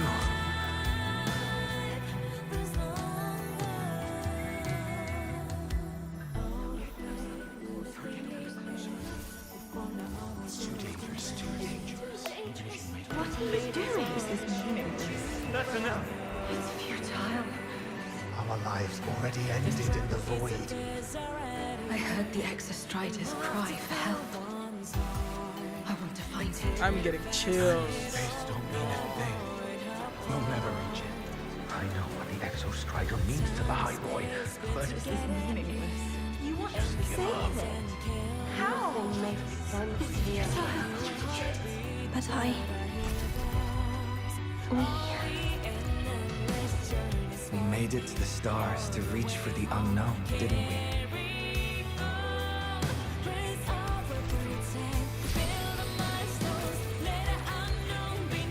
Just another step on a long road of discovery. You... This is where we came from. A space-time coordinate with the Exostrider as the origin? But that's impossible inside a black hole.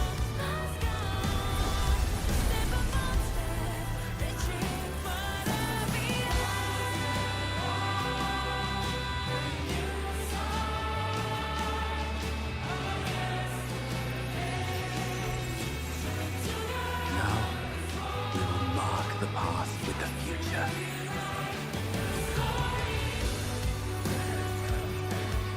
Thank you. You charted the unknown with your lies. I'll make sure it's not in vain.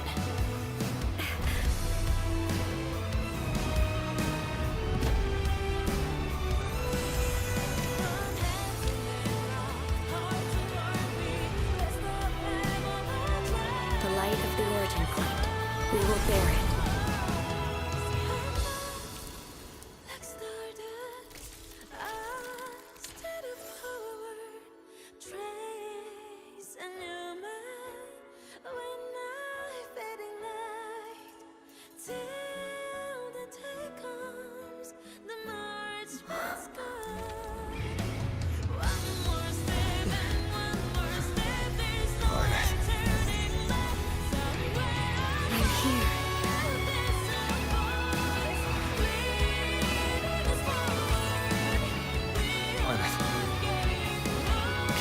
Drive replica here.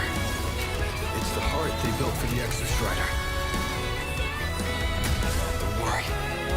This time, we'll save the world together. Okay. I'll bring you back humanity's hope. So, wait for me. What the heck? Fighting a projection?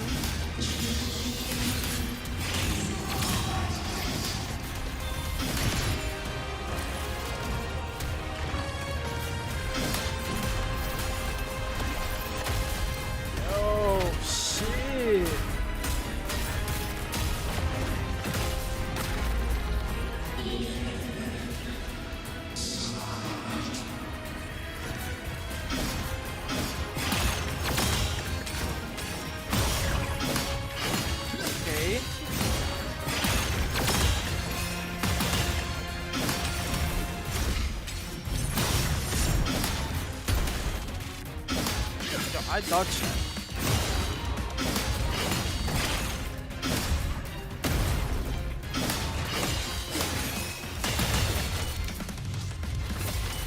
Fuck.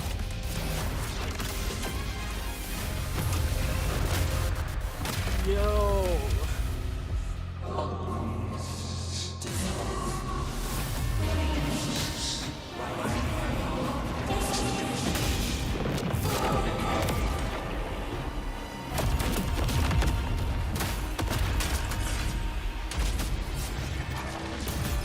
Holy shit. Projecting is powering up. Oh, what the heck?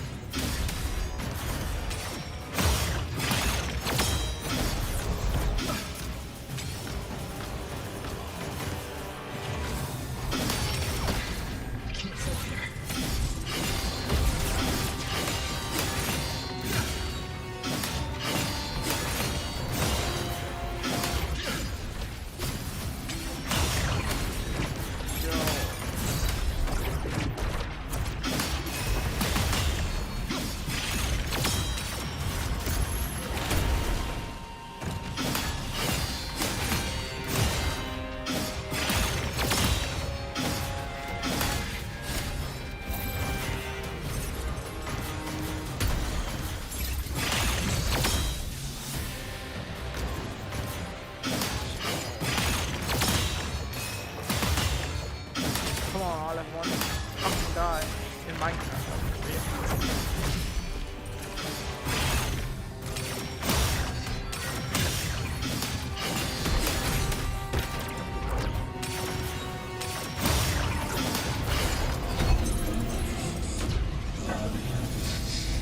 What the fuck? So this game's 1000 HP.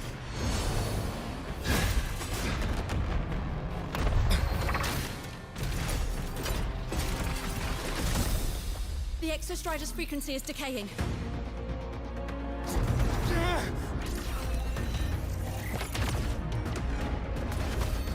Come on, Rover.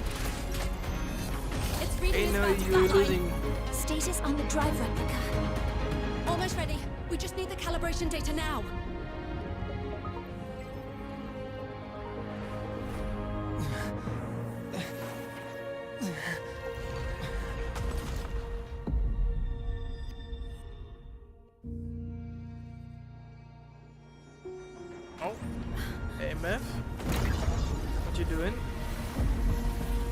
Shit.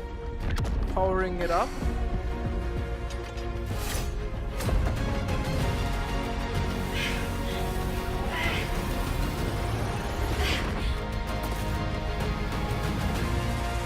Shit. Power up is there.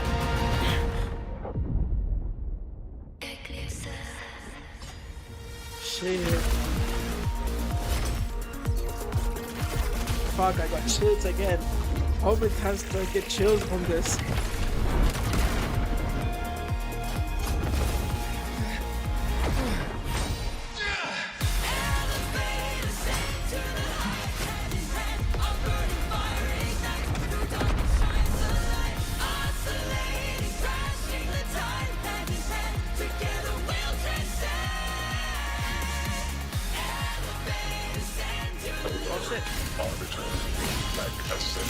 Yo, holy shit. Holy shit, bro.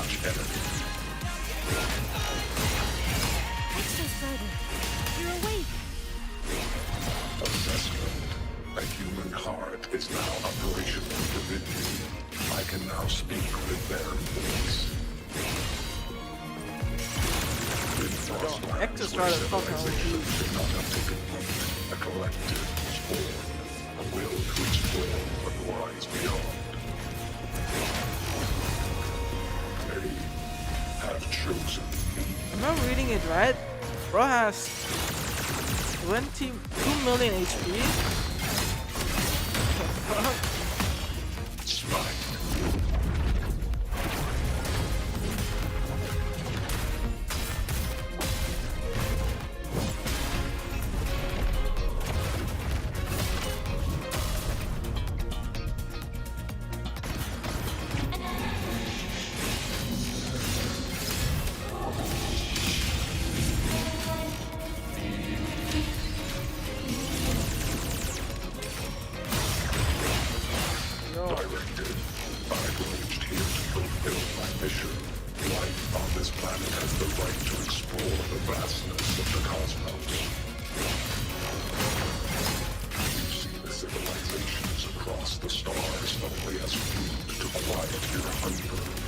Okay, bro, I just wanted to just gapping a lot.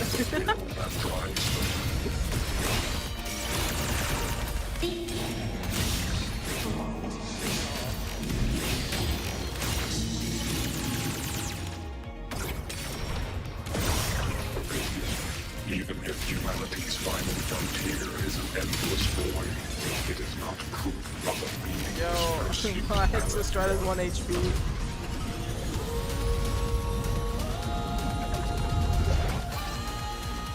Yo, shit, we have an ultimate now? The bro say downfall.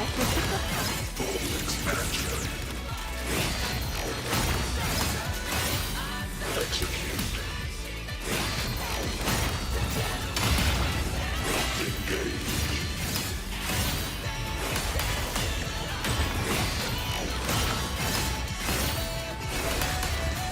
Ranged module.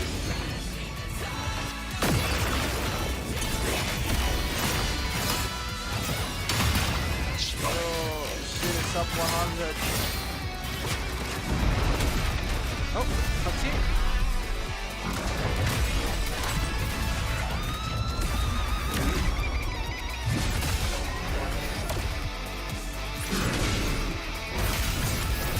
Yo, shit.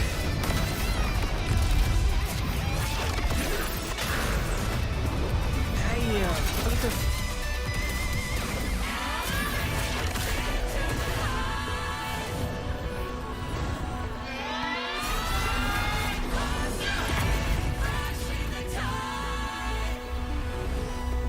Chill.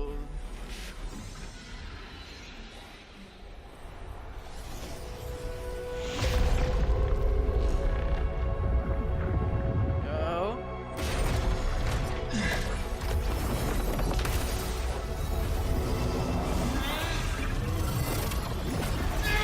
Holy shit.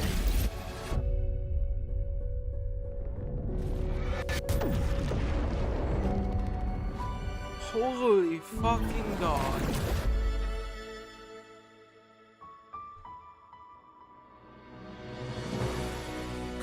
confirmation. Battle concluded.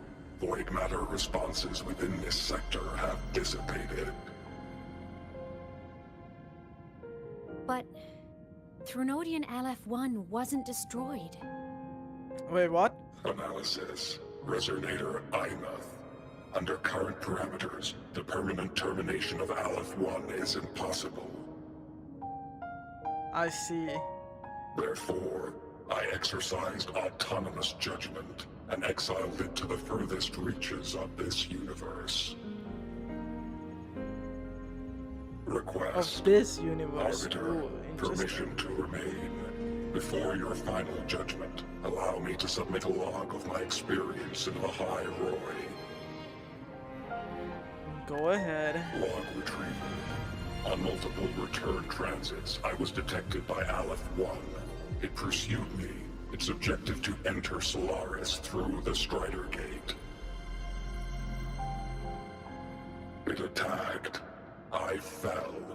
But Resonator Imuth answered me with her power, and I was able to banish a part of Aleph-1. I should have initiated a full system seal to await repairs, but I saw countless pairs of terrified eyes. Discovery. The Roya in the Frostland stood helpless before the Threnodians' void matter calamity. I saw panic and dread. Following the protocols shared with the Sentinels, I extracted my reactor drive and encased it deep within the ice. Then I powered down to slumber. Exception. A momentary reactivation occurred. Resonator Imuth resonated with me a second time. She required my power to mend the Strider Gate rift. I complied. That was when I became a digital ghost. But was that the second time we resonated? Or the first? Initial assessment. Upon reactivation, standard procedure was to request your retreat. Direct engagement with Aleph-1 was a tactical irrationality. But the human heart granted me a voice. The will of this civilization gave me the strength to stand with you. Component analysis. This drive replica forged by humans is crude and fragile compared to my original drive. I can feel each one of its pulse cycles, violent, eroding itself with every beat. The shrill, grating friction of wear. This is the first time I have ever heard myself. A heartbeat bestowed upon me by them. With this heart installed, I have acquired capabilities previously undocumented outside the Sentinel Mech series. Projection. Given Threnodian Aleph-1's abilities, we must assume it retains the capacity to return. Once the Strider Gate is fully sealed, I will remain on this side as its guardian. I will bar its re-entry into Solaris. Request. Arbiter, I was born from humanity's hope. Please permit me to remain here and protect them until this heart ceases to beat. Very well. Permission granted. Query. Resonator Imuth, are you willing to accept a portion of my power? When I first arrived in Lahai Roy, your assistance allowed me to seal the Threnodian beyond the Strider Gate. Your current state is a consequence for which I bear responsibility. While I slumbered, you safeguarded Lahai Roy in my stead. Now, the death that once drew near has been severed. Henceforth, your companion will be an enduring life. Summary. I am experiencing the state defined as guilt. Oh, Exostrider, you're really wearing your heart on your sleeve, aren't you? But hey, I chose this path myself. Made my peace where it ends a long time ago. As for your question, this savior's got a career to uphold. Gotta level up if I'm gonna keep kicking bad guy butt, right? So your power? Hell yeah, I'll take it. Authorization. Resonator Imouth's agreement confirmed. Synchronization limit removed. Commencing resonance. Suggestion. Don't you dare feel guilty. Thank you for living up to my hopes. So, let's make our goodbye a happy one, okay? Detection. Arbiter, you have brought your cassette. Proposal. Please allow me to take it. I wish to burn a frequency onto the tape for you to return to Lahai Roy. What frequency is that? Briefing. While traversing the stars at high velocity, my trajectory once intersected with a slow-moving probe. Its hull was marked with Solaris script. Its launch date is estimated to have occurred a long time ago. I intercepted and recorded the signal it has been continuously transmitting to Solaris. Its name is the Far Watcher. I see. Objective. I wish to offer this recording as a gift to the people of Lahai Roy. Status. Strider Gate closure imminent. Preparing to return the Arbiter and Resonator to Lahai Roy. Query. One last thing, Arbiter. Will you permit me to alter my designation to bear the name Lahai Roy? Of course. Designation change complete. Thank you, Arbiter. Valediction. Farewell, Arbiter. Please deliver my temporary goodbye to the people who forged this heart. Prediction. We will meet again in the boundless sea of stars. Until we will meet again in the boundless sea of stars. Sea of Stars? Genshin collab when? I'm joking. My jokes are never good. Never mind.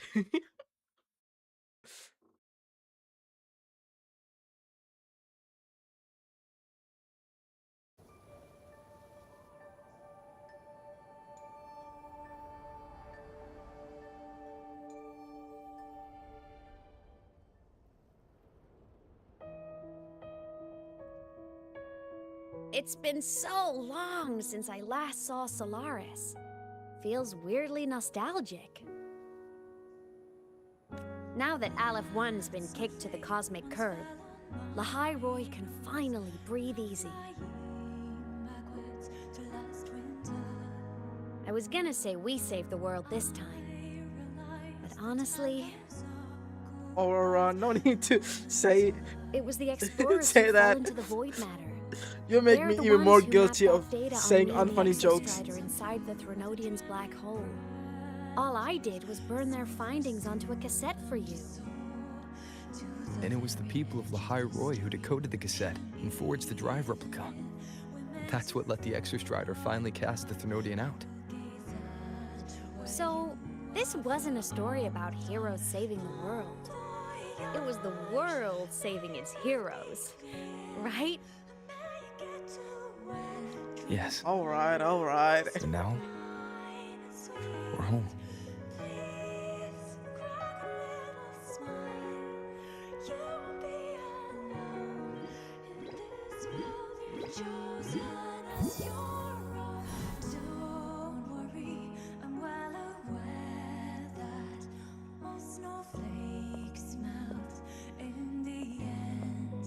You're back. Yeah. I'm back now.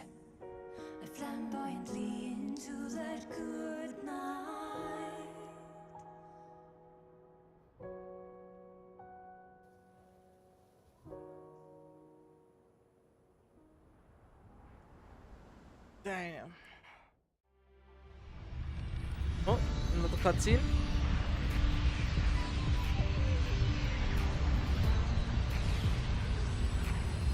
Or not, I guess. I don't know. Oh no, it's just a cinematic short cutscene.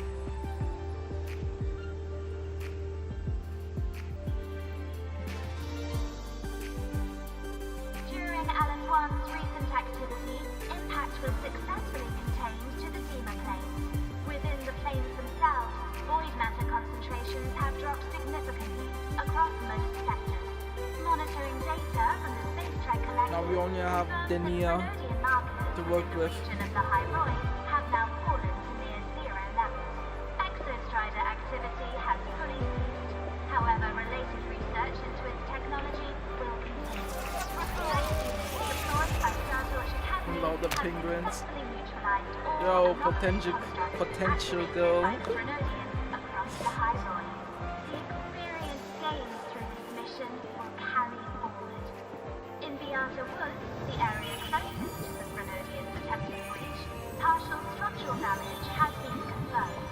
Overall, the situation remains well within control. As void matter levels continue to drop, the Roya will regain access to a broader and more stable range of territory.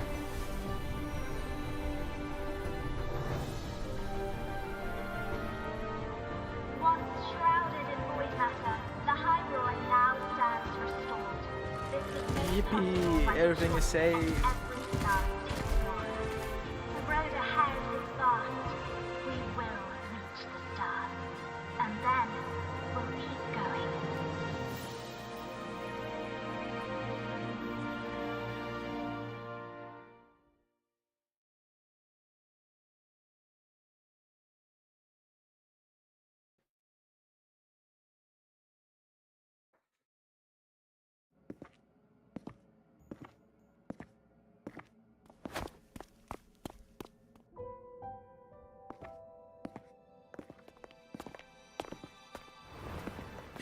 You made it! Turns out, decoding what the Exostrider burned into your cassette was way tougher than the Institute thought. They only just finished today. I see. Over here! Everyone's waiting for you.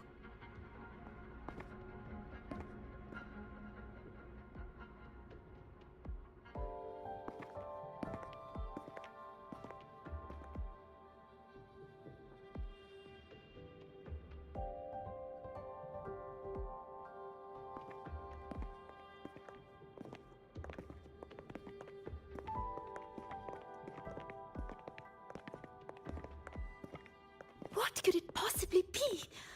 Oh, I can't wait to find out.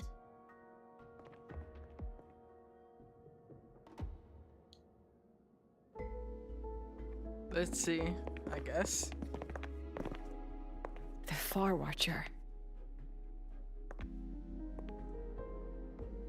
I have to admit, I was genuinely surprised when you handed me this tape and said that name. You said it was one of the 9 interstellar space probes, launched before the what? etheric sea engulfed Solaris. Damn. Interesting. Correct. The 9 stars on the Space Trek Collective's emblem represent those probes. Ever since then, Solaris never received another signal from them. Not a single one. Until today. Professor Mornier, you may begin playback. Alright, let's see what it has to say. Or show.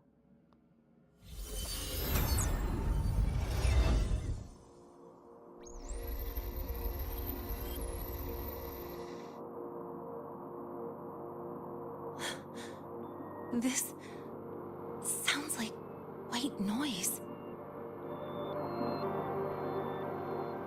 Judging by the cassette's data, they're sounds the Far Watcher recorded while drifting through different galaxies.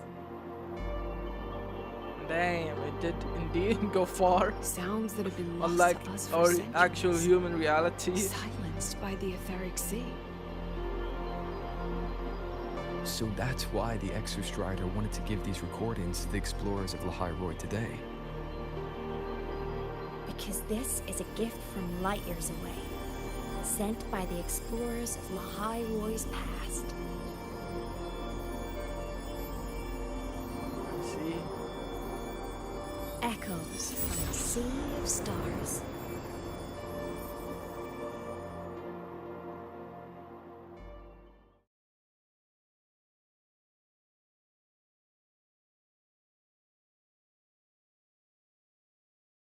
WOST, I guess.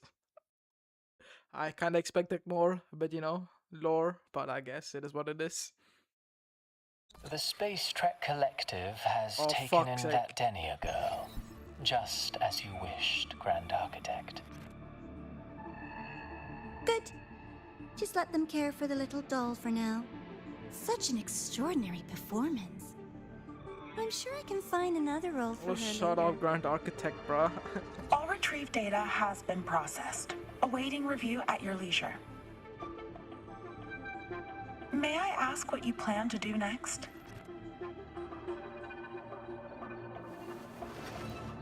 Plans are progressing everywhere, it seems. I've dallied in Lahai Roy long enough.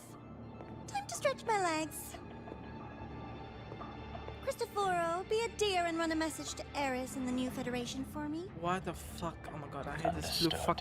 I don't know what Though what I is it with suspect the Wuwa on Vice my PC, Architect will but it gives this begrudge fucking once weird more ass your blue shade of sending light. me to I hate it. disturb their precious quiet. And it has nothing to do with filters, even though filter Oh, fix it temporarily. Will you require me to draft a prologue for your characters? Holy fuck, this shit looks so ugly with the fucking blue light. No need. I'll pay for Lova a visit myself first. That will be all for now. This body tires so easily. Remember to give her a silent ending. Grand Architect, with this phase of verification complete and full production proceeding, do we still have use for that Miko? That won't be necessary. Her future as a Threnodian resonator has been taken. She no longer requires our attention. Besides, she's failed one too many times. You know, the Drawn thing one too is, many I don't know futures from why, herself. because I have a insists on 5070, walking okay? the path, Technically, saving Ashinahara it should alone be with easy no to render intention of shadings stopping. and everything. And like, ray tracing is also a piece of cake for the graphics card. Every But step somehow, she takes I don't know only why, deepens but in that Wuwa, the red and blue After slash countless green cycles of shadows failure, are so she too overly will be strong reduced that to they ashes just, by her I don't know, own vow. they just wash the face Just into like like, her sister. what the fuck is this, bro? I reminds hate me. it. I genuinely tried every Warashi single has time to brought us fix some it rather because interesting it is a news. problem of the filters thing from Wuwa, but it never worked. And I tried many times, you know, so it fucking pissed me off. Anyway, we have finally done it. Holy shit, I'm union level 50 now. Gotta go fast. I have a few thoughts to say. Oh my god, do you see what I mean with the fucking flickering too? Like this whole, like what the fuck is this? I don't get it. This fucking shitty shadow tracing, I don't get it. Anyway, that's not the point, even though it's just a thing that fucking pisses me off every single time I move on. That's not the main focus, it's a story that we play through. And honestly, I give this story a 9.5 out of 10. Gotta go fast. The 0.5 is kind of taken away because of the fact of like they kind of shoehorned a bit like, yo, this Hyuki here part, you know. I didn't mind it that much, but I feel like it was a bit, it's just a bit slightly not matching. And also that those minor stuff like For example, Mornier calling Rover the whole damn time mentor, but nobody gave a fuck about why she calls him mentor, even though it should signify a question like, yo, Rover's a first year student. Why the fuck does Mornier, a teacher, call him mentor of all things, you know? And it didn't piss me off, but like small things like that can, like, you know, like irritate and break immersion of like logic, you know? And also like the point of, you know, the story tried to act like suddenly like Rover is overall strong and everything, okay? That's perfectly fine. He is an important role, okay? And he was the one who controls the Exostrider, okay? And that was everything that the Academy has planned, okay? But suddenly, the story went over, like, even with all the professors surrounding him and Mornier, suddenly he was the person who has the call. Even though, like, I feel like it shouldn't be him, you know? Like, even though he knows the most, it should be like Mornier or like Chase, I think was the NPC, like him giving the calls out, because like those, you know, like, how should I put it? Rover shouldn't be in the power to suddenly make a decision that is like important for the entire La Heroi, and that is going without any consideration of all the other professors. But other than that, this story was peak for me, and I loved it, you know? And yeah, like a 9.5 is never bad. I think people, I think it definitely was in the scope of my expectation of the story that I expected from Wuwa. And especially, I would say it is worse than 3.1 story with Ameth. I genuinely love that. That was a 10 out of 10 for me. I cried there so badly, okay? So this quest gave me chills and everything, but it didn't give me the feeling of, yo, I need to tear up or for something, you know? And obviously, a quest doesn't need to make you tear up every single time, because that's then like a questionable choice, you know? Like, does a quest always need to be sad, you know? That's not the case here. And that's why I still loved it. But yeah. A 9.5 is a 9.5. I think nobody will like go suddenly on me. Like with the 7 out of 10 case. from Genocide. I don't think nobody will go like that. But you know, I did say that I will catch up today. And this is obviously not the only quest we're gonna play until we finish actually 3.5, okay? So up to that point we will be playing today and streaming today. So yeah.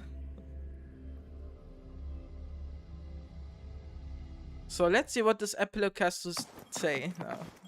By the way, before I start the epilogue, I will give out certain information. I won't be doing the collaboration. What the heck?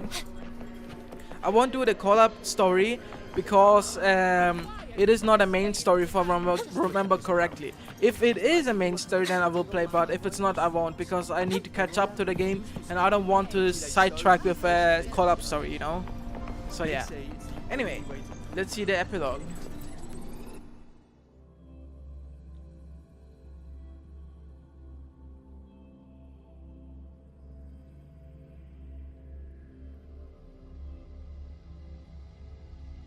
Okay, if it isn't main story, then I'm not doing it. For now, at least. I will do it eventually, but not now.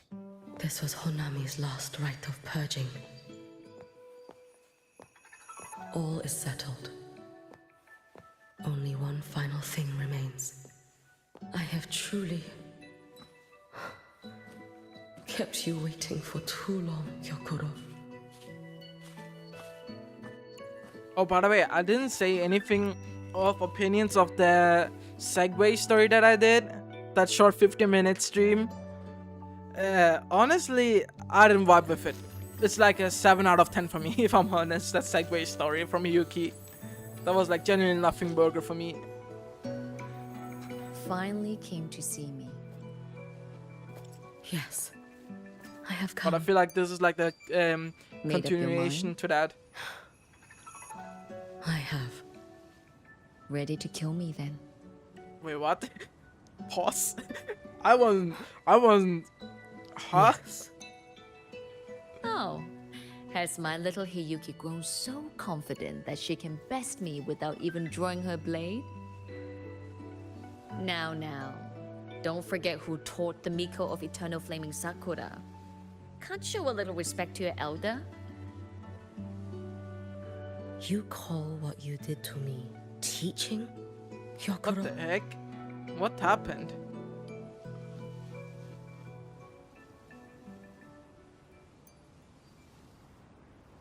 I'm really trying to ignore the shadings. Okay, luckily a cutscene. Come then. Miko of Eternal Flaming Sakura.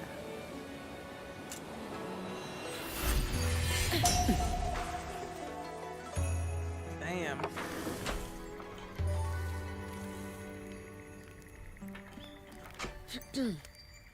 Calm yourself. A restless heart makes for unsteady hands. But I do not wish to learn this.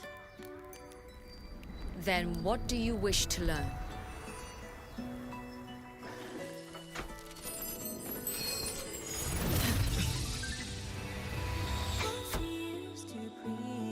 Holy shit.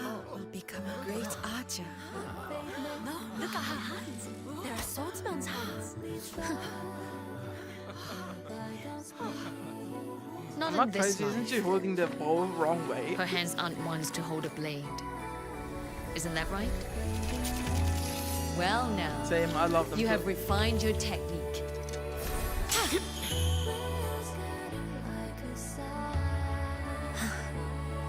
Hiyuki, do not let the Sutsu bind your fate. I don't know why, but young Hiyuki gives me a lot of vibes.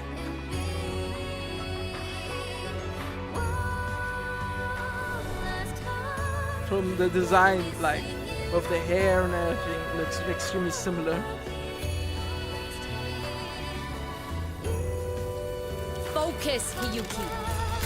Survive this strike. And reach your tomorrow.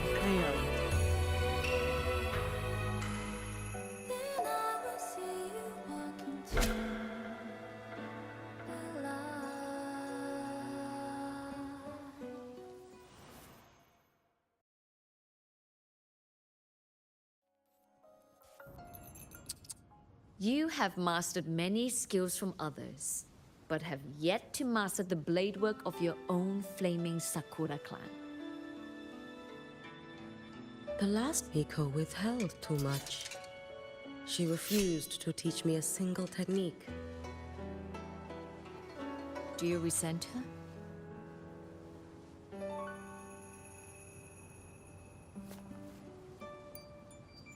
I do.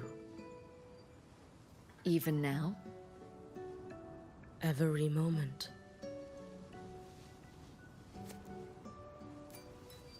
I resent that she did not step down long ago. Instead, she burned every future she had and left nothing behind. Not even ashes. I resent that she did not pass her skills to me. That she sent me away each time she trained. Now, there is nothing of her left in me. Hiyuki. I resent that she always told me to be myself, yet chose a death that was nothing like herself. Damn. And you resent that even after dying? She lingered as a spirit, waiting only for you to send her on. I was being cruel, wasn't I? It's just, I couldn't let my fear go. No one understood the scale of your gift, Hiyuki. Your potential to tame even a Threnodian. If you drew such a future, would everything not become much easier? Gyokuro, Shh. As long as it comes from your own heart and will, any future you choose is acceptable.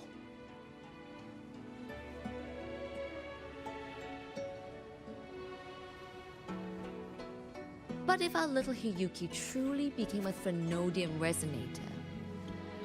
Well, I'd have no choice but to follow family law and send us both on our way. I have already burned that future. I accepted the Sutsu of my own will. I chose to become the Miko of Flaming Sakura. I know why you refused to teach me your swordsmanship. You never wanted there to be another Miko after you.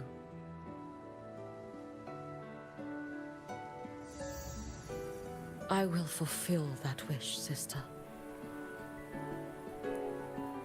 After Hiyuki, there will be no more Mikos of Flaming Sakura. The Miko of Eternal Flaming Sakura. That is a heavy title to bear.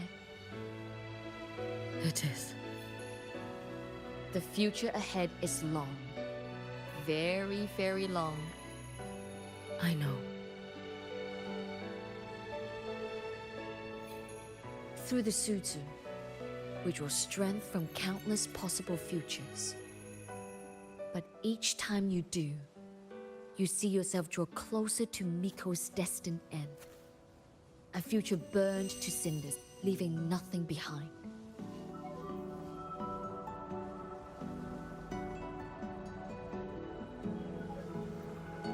Yes. And before that destined end arrives, I will find a way to drive back the Threnodian. So that Gyokoro may simply be Gyokoro. So that Hiyuki may simply be Hiyuki. So that Ashinohara will no longer need a Miko of Flaming Sakura. You have grown up, a little Hiyuki.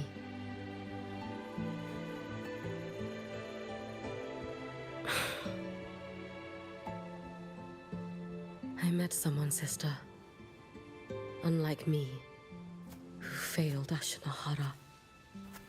He always finds a way to save. That must be difficult for you to bear, little Hiyuki. Yes. At first, it was. Hearing tales of his exploits, I felt a deep admiration. No. Perhaps it was closer to jealousy. I thought, if only I possessed his strength, then my days would not be filled with regret. Ashinohara would be saved. And I, in the peace that followed, could have lived an ordinary life. But upon meeting him, I came to understand. Even a great savior carries many pains and failures. And the path of a savior is walked not alone, but alongside countless others. Gyokoro. Yes? I have always admired you as the Miko of Flaming Sakura. And I have always held you in the highest honor. Even if one day I am burned to ashes, because of you, because of him, because they all exist, I am never truly alone.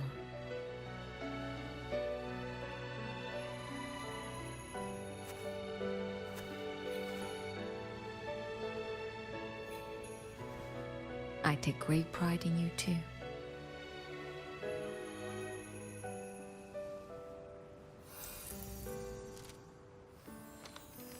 Go on, Shiratori. Fly to where your heart desires. May the day come when you, too, step into spring as freely as anyone in this world.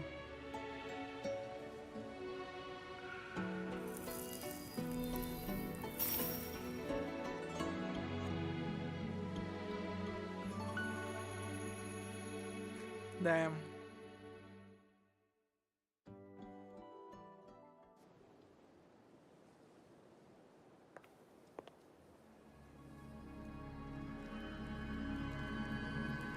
Lol. Then do your dailies, bro. Greetings, Miko Flaming Sakura. You. Oh, relax. I'm not here to recruit you. I just heard a piece of news and thought you might want to know. Not long ago, that island floating over the sea, your hometown, it vanished. All in a single day. Congratulations on your wish coming true, Lady Miko.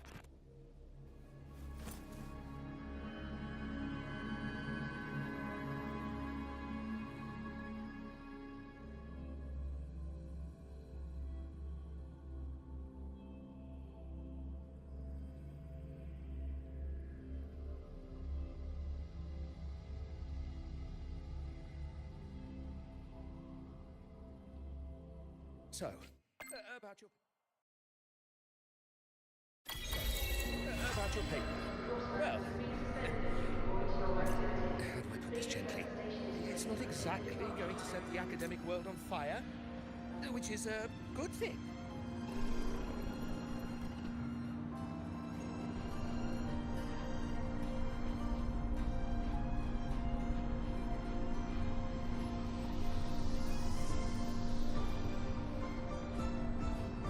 I will shortly await. So, humbly, I have to say, well, this how do I put this gently? It's not exactly this going to set the academic epilogue world on fire, made it definitely way better. which is a good The thing. fucking segue. Like, holy shit. This segue did this epilogue did a heavy lifting for that epilogue story. The segue story. Oh my god. The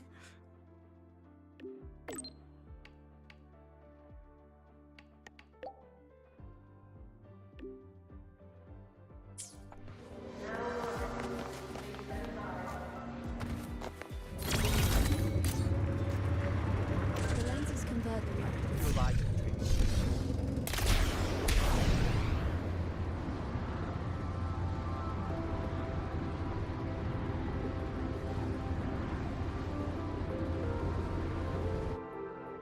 I'm glad, I guess.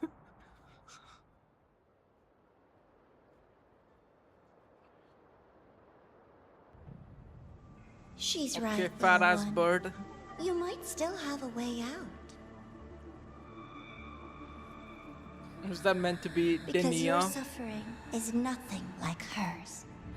It cannot make you stronger. But neither will it last. Hey yo, what you doing to the bird? Hey yo! Damn, what the fuck? Cruel ass bitch.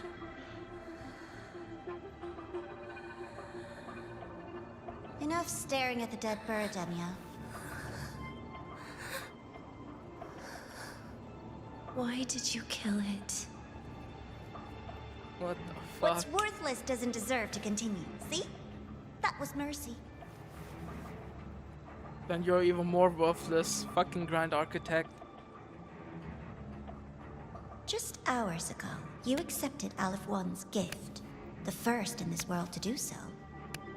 Now, tell me, how did it feel? I felt nothing.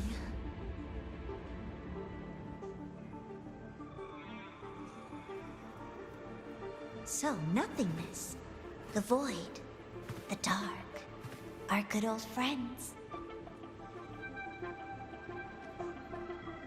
But why do you tremble, Denia? Everything begins in the void. And you, most of all, should find it cozy. Why did you kill it?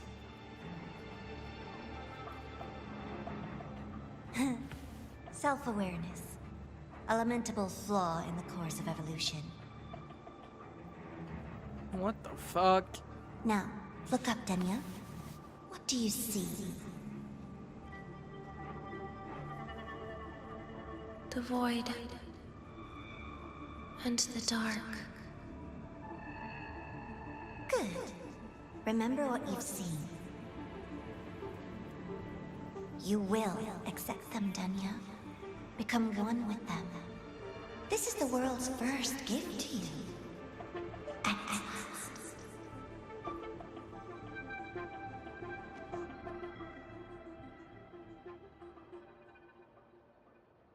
Damn.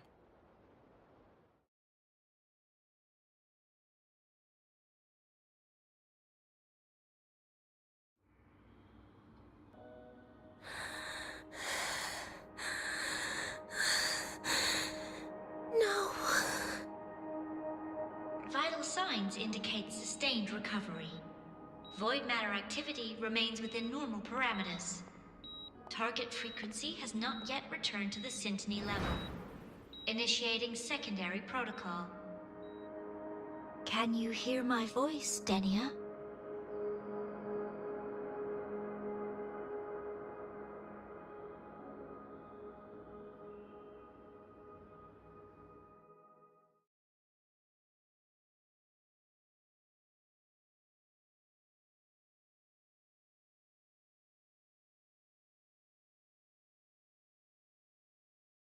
Alrighty. Okay. Who the fuck are you, bro? Oh, fuck's sake. So, Let's Denia, go segue huh? story. You think she's all right?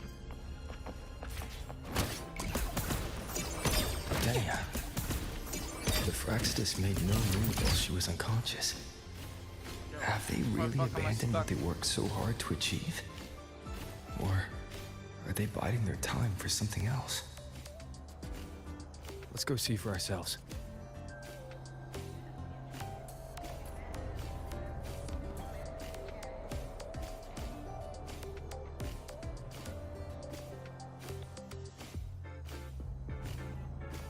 Impossible. We will not agree to that condition. Rover is here. Yes, I understand. Please rest assured. Sorry to pull you in on such short notice, Rover. I'm Arman. I sent the message. The situation's worse than we anticipated, so I'll keep it short. How's Denia? She's awake. But just as we feared, the Fraxidus did something to her. After waking up, her frequency deteriorated rapidly into systemic failure. According to Rebel College's estimate, she has 1 week, at best. No idea.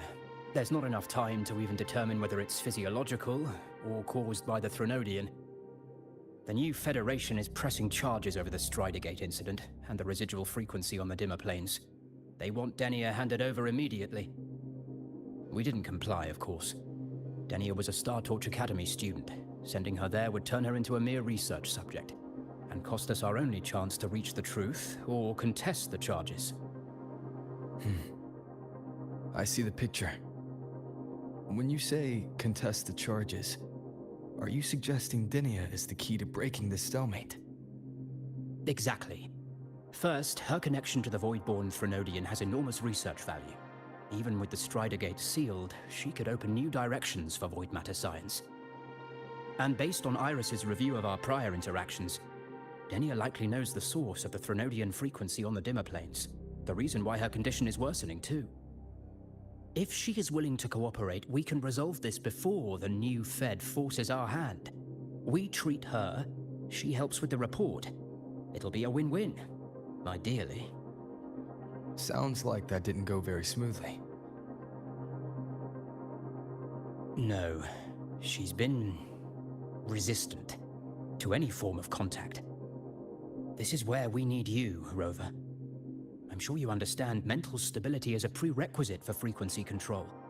You have prior contact with her, and your experience with Threnodians also makes you a safer anchor in the negotiation.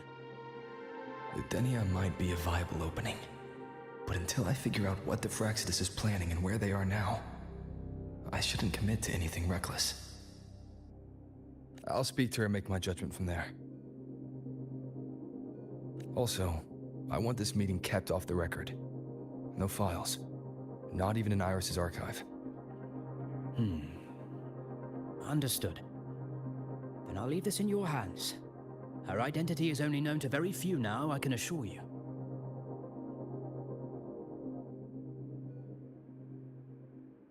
Alrighty. Whatever her reason was for saving me and Hiyuki back then, she still cared, and the Grand Architect's next move is still unclear. Have to stay cautious. This is kind of awkward. Bro, you don't need to climb.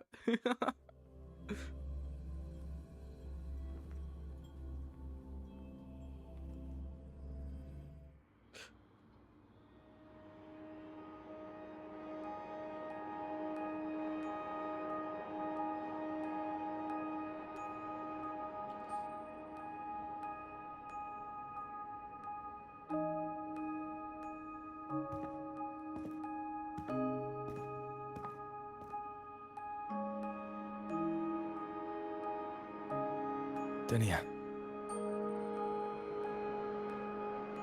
I just saw Sagrika.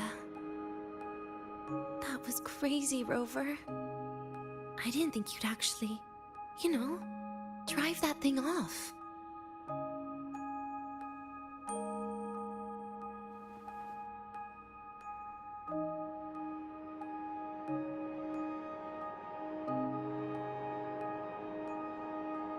So, you're just gonna keep staring? Do you always come empty-handed when you visit patients? looks like she's free of the Thenodian's influence now. But that way of talking...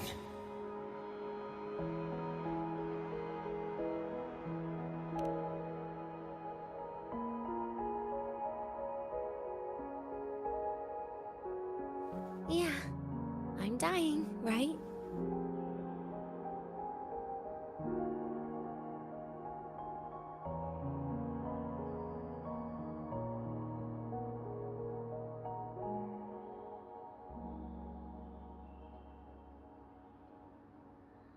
That person gave me a gift a long time ago. Said when the time comes, I'd finally get a nice sleep.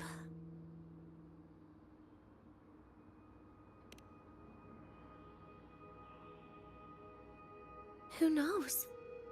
But it's not hard to guess, is it? Just like a collar you put on cats and dogs, in case they get ideas.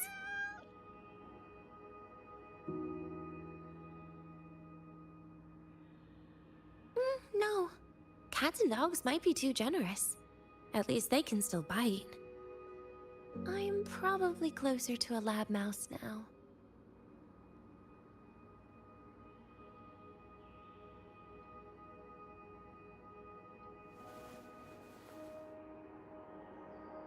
So, Rover, did they send you to sweet talk a lab mouse?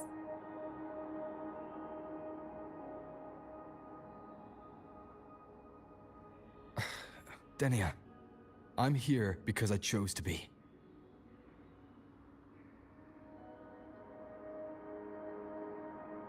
We've been on opposite sides before, but...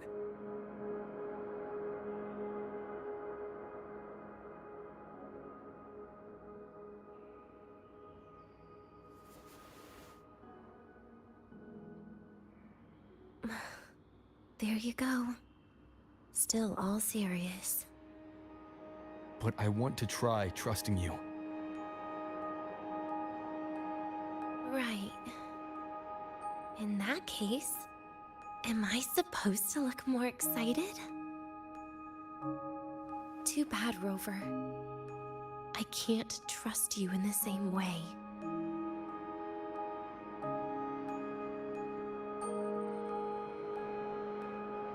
You saw me at my worst there. And you're still playing this game. You want answers. That's why you're here.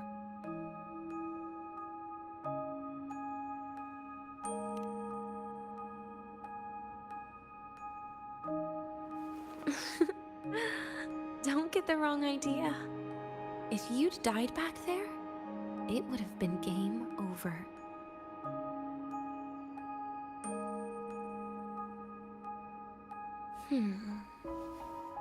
If you really want answers, how about we make a deal?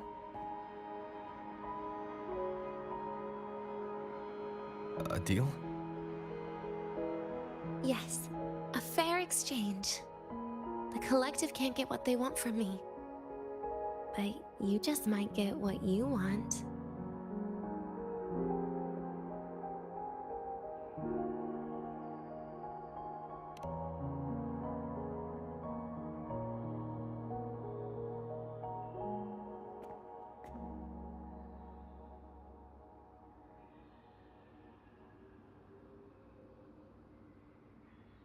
Maybe you could stay with me for my birthday. This weekend. I'd like to have a good stroll in the academy again. Your birthday's this weekend? It could be. Or not. Doesn't matter. What matters is you are there. I'm running out of time. Some things deserve a proper ending. With a good day. An ending? What is she planning to do? But in her current state. What? Doesn't feel safe even with you around? Then put another collar on me. Or a bomb. What's one more, right?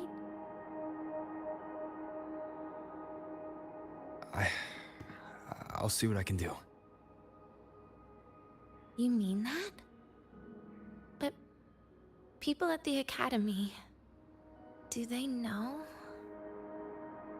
The Space Trek Collective never made your identity public. So for that day, you'll still be the Academy student Denia. Always the busybody. Fine. Then it's a deal, right? Relax. I'll cooperate with their research for the next few days.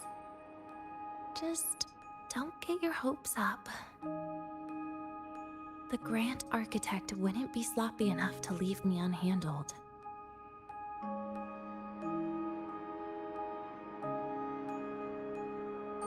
Anyway, no point worrying about it now.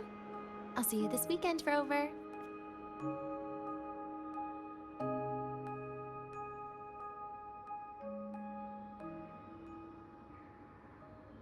Damn, she's really accepting her death like that.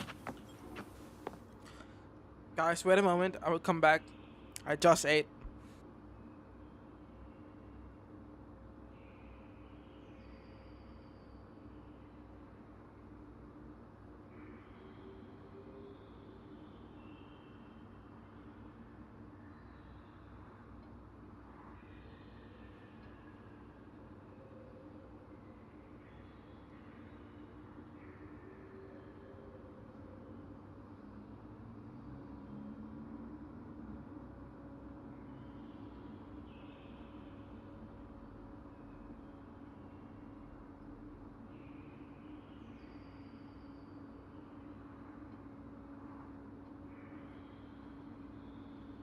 I'm back. Rover? Something still bothering you? Oh, we can ask a question. Wait. See you this week. Let me sit down. I can't ask question while Rover? sitting. Something still bothering you? What do you know about the Grand Architect? I've never seen her true face. Wouldn't be surprised if the real one's already dead. You care about that, do you? I'll tell you more once you've kept your side of the deal. Rover? Something still bothering you? Do you miss life at the academy? Miss my life at the academy. Huh. What made you think that? You keep staring out the window. That's where the dorms are. Well, when you put it that way, maybe I do. The president once said that everyone ends up missing their school days when they grow up. I guess that really was my golden age. Rover? Something still bothering you? Why did the Grand Architect leave you there? Trash gets dumped, you know? And those little tricks of mine, she probably noticed long ago. Damn. Or maybe she simply decided it was better if I died here. Because you always try to save everyone? Even someone like me? That kind of stubbornness must have gotten to her. Rover? Something still bothering you? See you this weekend, Rover. Damn. Crazy.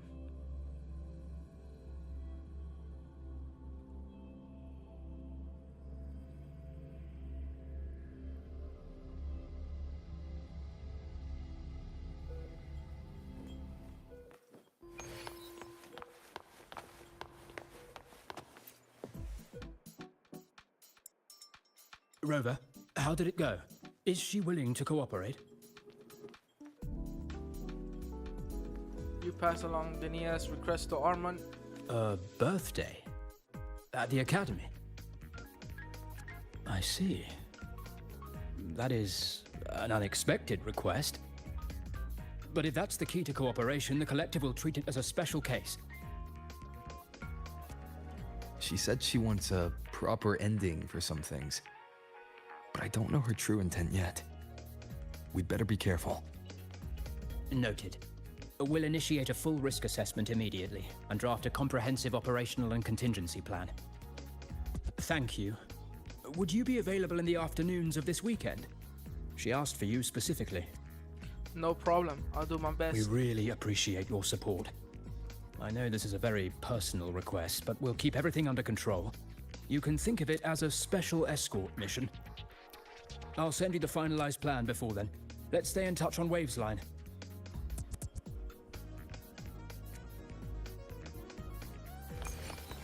Damn. Oh, we have to wait 2 days.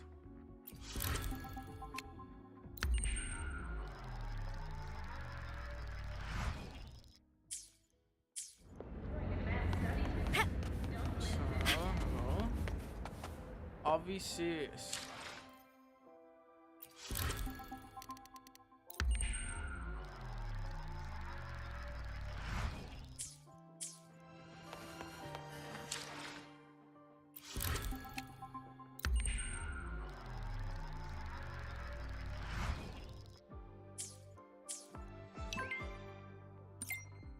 That was 4 days, but I guess.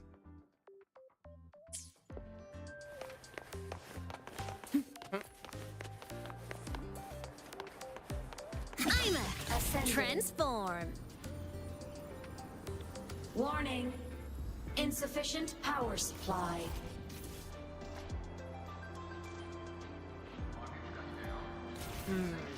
I guess we gotta wait for a moment. Mech mode off. I'm a transform. Ascending. Warning. Insufficient power supply.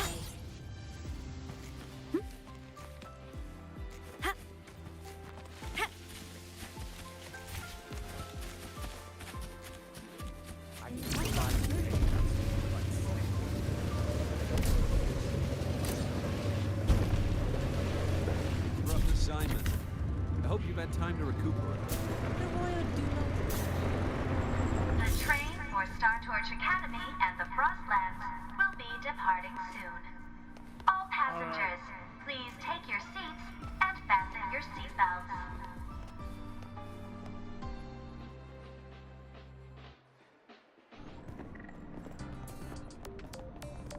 I forgot Rover had his school uniform.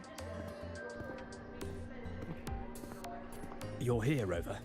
The procedure and contact list have been sent to your terminal. All steps and contingency measures are included. Alright. I am reading a lot. Very detailed. I see a resonance suppression device and declared contact entries. Everyone's agreed on those. Yes.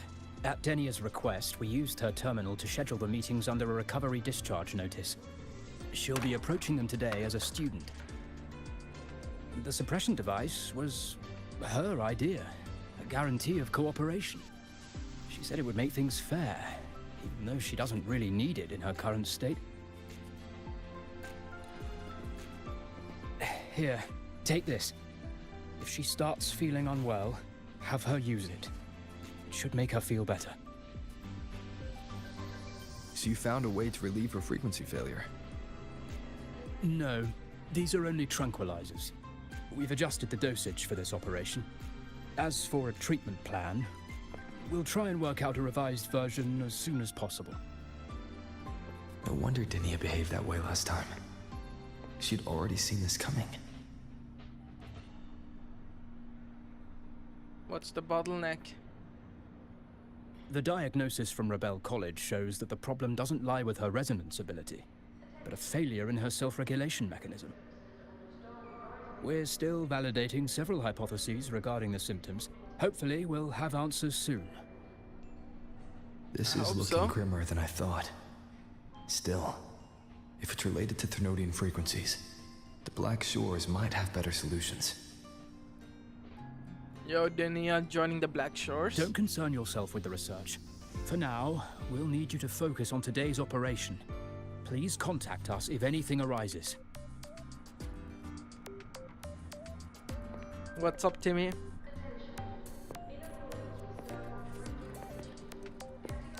Are we good to go?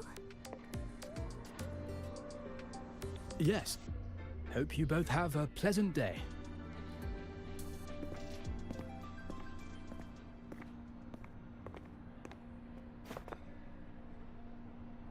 So, I'll be in your hands today, Rover.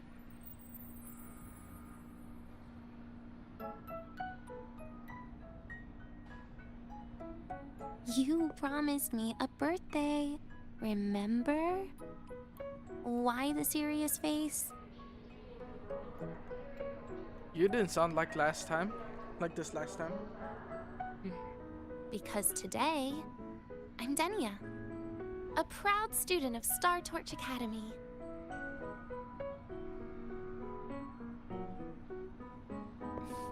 Come on, try it like me.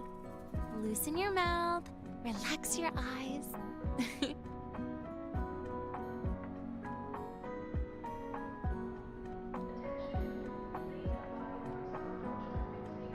There. See? You look nicer when you smile. I can do that. But remember your situation. Don't...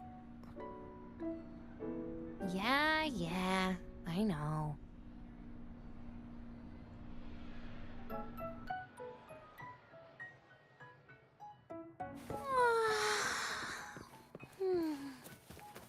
Finally, they let me out for a walk. Feels kind of nice being a student, doesn't it, Rover? Funny. You'd think there'd be more people here on a weekend. Don't tell me. They heard I was coming and... This way leads to the garden zone, right? Okay, I was spoiled a bit from this, okay, from Twitter. Like, Yes. if you jump away This is where you're supposed and to doesn't meet go, Sabrina. don't go on the elevator, you get a special interaction. Sagrika. When was the last time we went shopping together? Like, I know I can just jump down, but you know, I'll be a nice guy. If the elevator breaks, do we get stuck here? I can cut it open.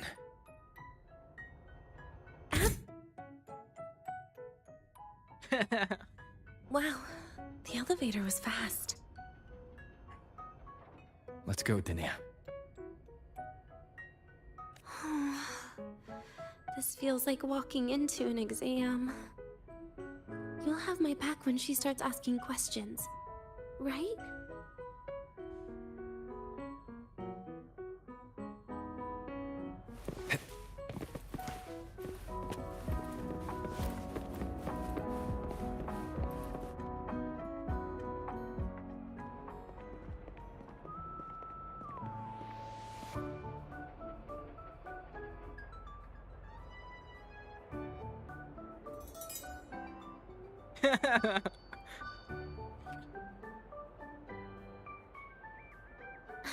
Hey, Rover.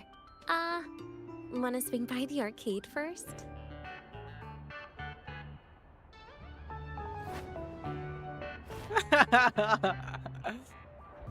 Are you trying to avoid Sagrika? Oh, so you saw.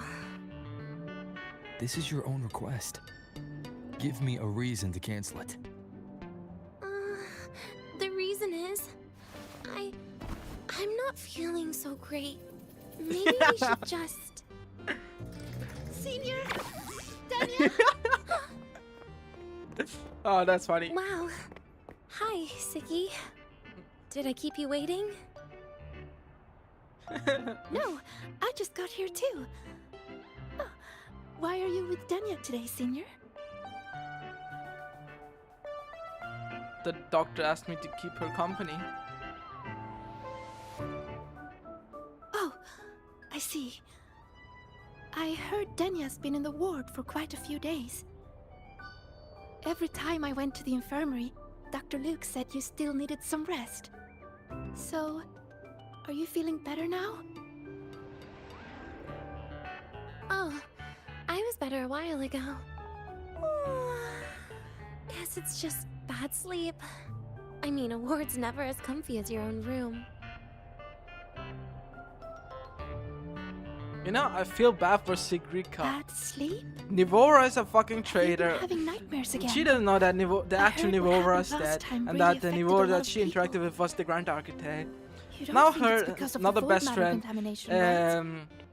Denia is literally dying. Of course Like, not. damn. I just pretended to be sick for a bit longer, so I don't have to get back to class so soon. Relax. Having Rover watch over me is plenty. Come on, Siggy. Didn't you want to go photograph the white bird in the garden? It'll be off duty if you don't hurry. Okay then. Make sure you catch up with us later on, Senior. Did you know, Nia? The photography fan club is planning to apply for a studio. They have budget for that? Was it the prize they won from the campus event?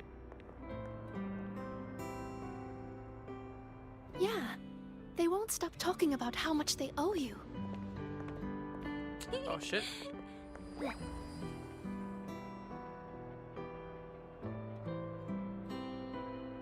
I thought my Wuwa crashed for a second with how that lag went. Frame drop, I mean. You're yawning more than usual today. Are you sure it's not some kind of after effect? No way!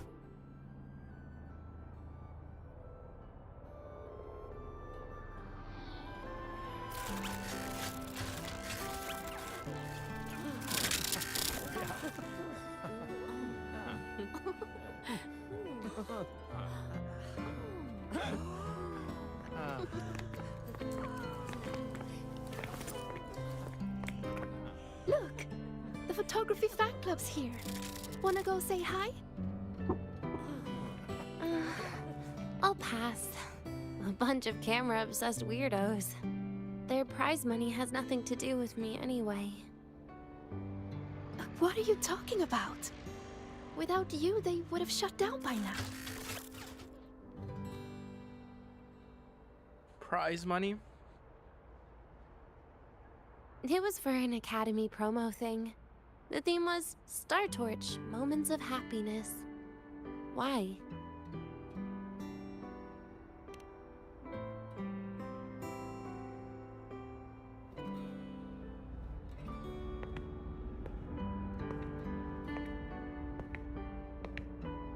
I was the model, actually. Someone came to me and said they'd buy me a luxury buffet if I agreed to pose for a couple of photos while eating. For a moment, I genuinely believed they were being generous. I even skipped a meal on purpose. Turned out their luxury buffet was the cafeteria. Damn. But the photos came out beautifully. They even made it to the Fuel's A Seal-Proof Guide to Enrollment. It's just marketing for freshmen. You smile no matter what you're eating. That's what being a model feels like, I suppose. Besides, you know I never really liked taking photos. Yeah, you're right. The only time we took a group photo was when Nivora insisted.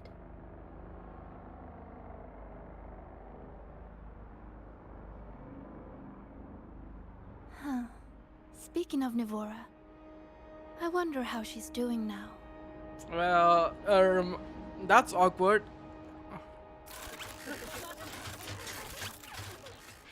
Siggy?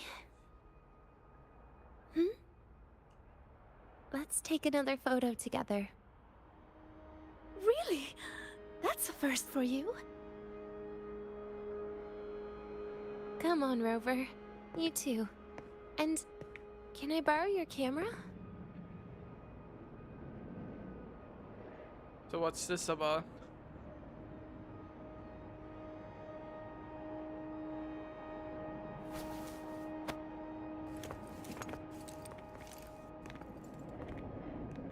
All right, ready? 3, 2, 1. Cheese! Wait, what? How did you take the photo? If it was I'll save literally the a photo phone. in Rover's terminal for now. We can print it someday.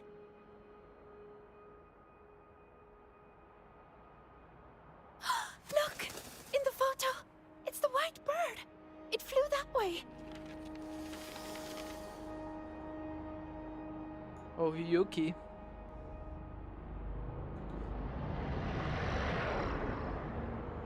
An unidentified rare species. The fabled pure white bird. It's been a year since we first saw it, and we still haven't gotten a close look. Calm down. For all we know. I'm pretty sure it flew this way. Where did it go? Why don't we split up? You head that way, Siggy. Rover and I will check this way. Okay. Ping me on the terminal if you find anything. We've got the mind-bending herder, the eccentric traffic illuminator.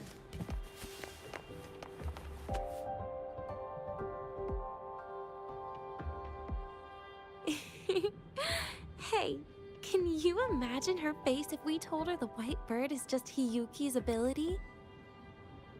It definitely would. Hiyuki is, well, kind of scary, isn't she? Always popping up out of nowhere with a blade. Will she be watching us like this the whole time today? Hiyuki is just doing her job. And she's kinder than she looks. I know. She sometimes reminds me of you. But unfortunately, that's my least favorite kind of person. What? Are you saying you care about my opinion, Rover? Sorry. Being straightforward doesn't do it for me. Okay. I'll stop. I wonder how Sagrika's getting on. Let's go find her. She headed this way, right? Where did she go?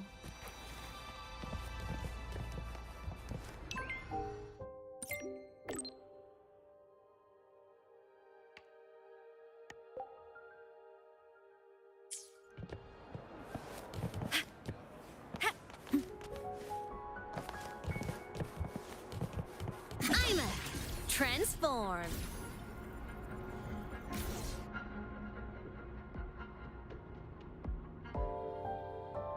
You can't find it either?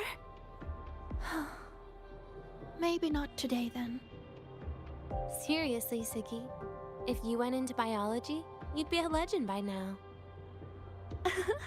I just want to confirm a new species before I graduate. And you really don't come out enough, Denya.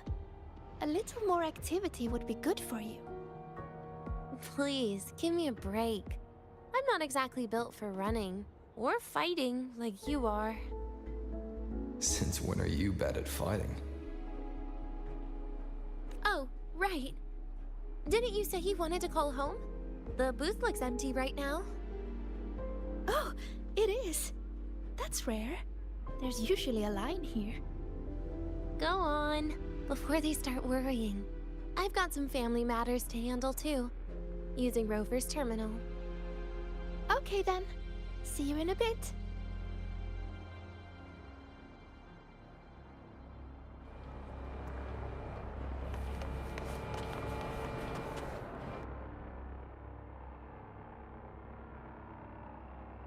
I know what you're worried about. I remember everything from back then. Why would I ever contact those people? Then who are you calling? This'll do. I'll just open the comm, and you can wait here with me for a while. Yeah, it was all made up, to keep her happy. But I didn't realize how much effort it takes to keep a simple lie going. This will only complicate things. But I can't be honest with her, can I? She's all cheerful on the outside, but she bears more than enough worries for her size. As her friend, that's the least I can do. And besides, having a sweet, trusting friend like her around is a great cover, isn't it? Oh, I thought you'd put it more gently. All right. Looks like she's finished her call. Let's head over.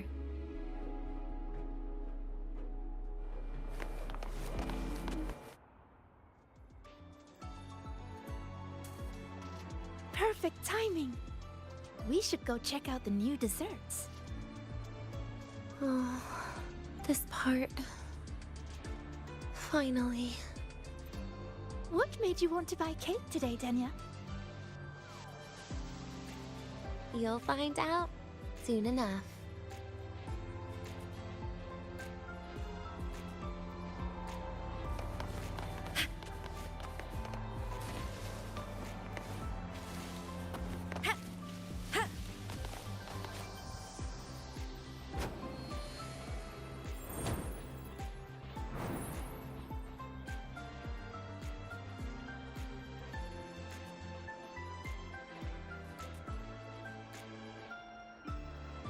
Today's new desserts include Frostwort Dumpling, Fernspore Kelp Biscuit, Pine Needle Lichen Roll, and What the fuck am I our reading? special Jarred What? Fish Muffin.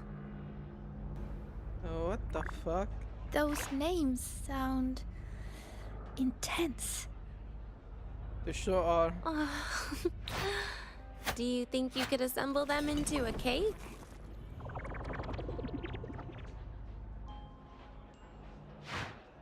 What a terrifying thought, Nia.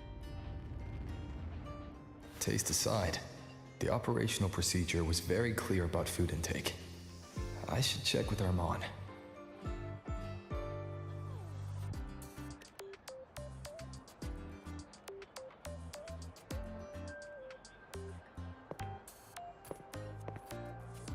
I'm just going through the motions. She can eat it for me.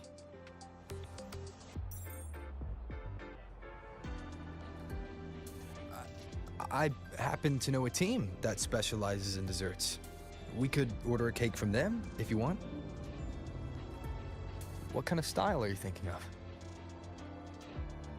Oh, really? Then can I add rainbow bean pop rocks? And creeping torch pine nuts. Oh, and some fruit crackle too?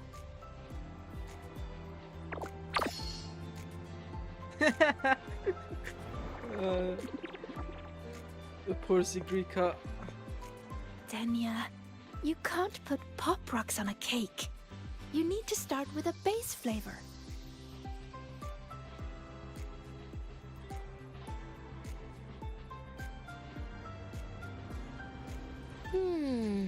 Okay. Let me think.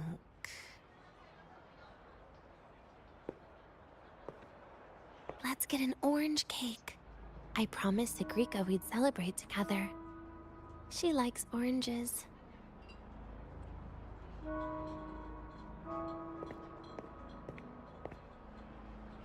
But make sure you add everything I mentioned earlier, okay?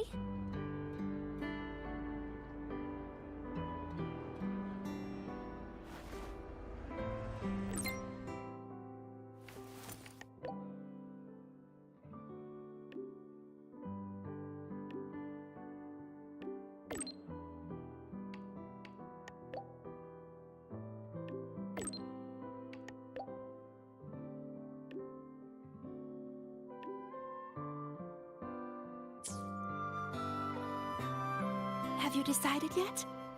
What's it going to be, Danya? Keeping it a secret for now.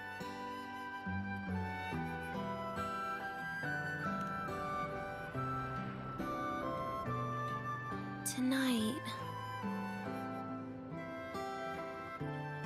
Tonight might not work for me. I promised Professor Mornier I'd help out at the reactor drive today.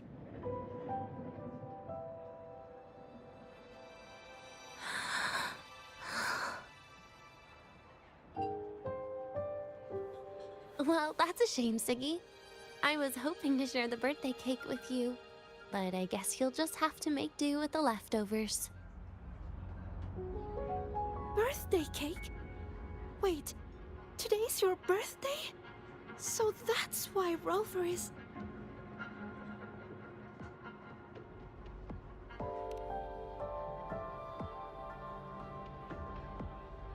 Then I'll leave Professor Mornier a message.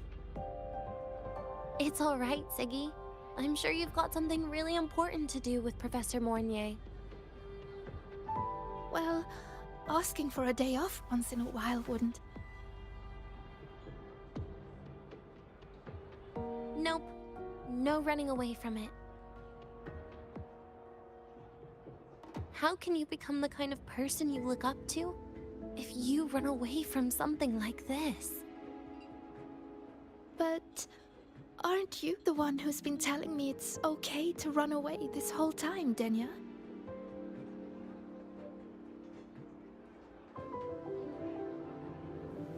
It was just to make you feel better. I say it to everyone.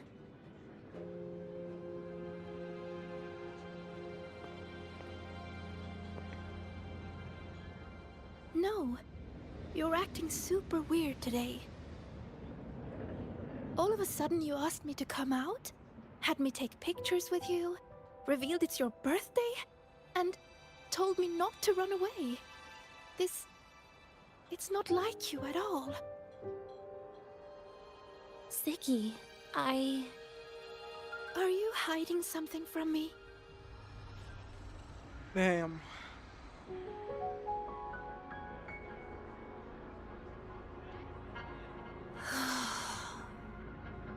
Couldn't you be a little less perceptive at a time like this, Sigrika?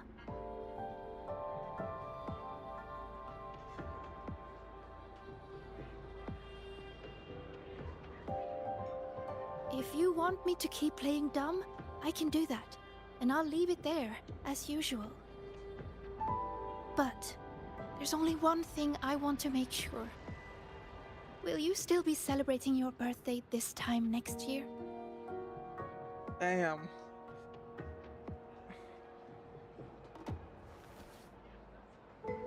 I will.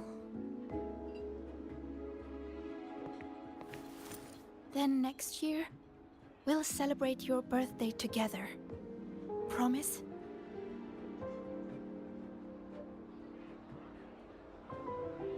Promise. How about we make a cake together when the time comes? I thought you said there's only one thing you wanted to make sure of. Denia still has some checkups to do tonight. Maybe after she's fully recovered in a few days. You sound just like Dr. Harrison, Senior. Damn. God. It's fine. we've made a promise. Right. Off I go to sort out some files.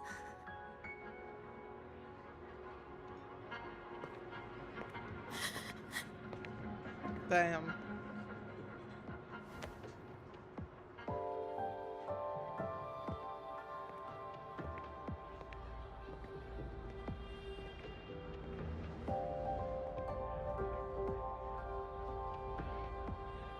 You go get those files, Sagrika.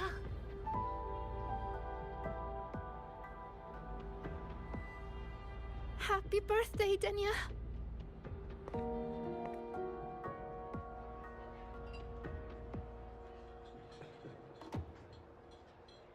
Damn, I feel sad, bad and sad for Dinia.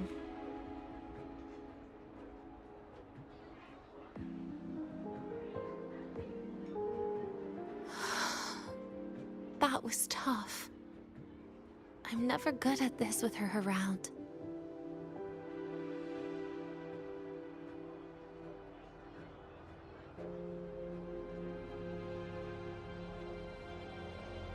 Well, that made things really awkward at the end. If you'd just listened to me and moved on. Sigrika really cares about you.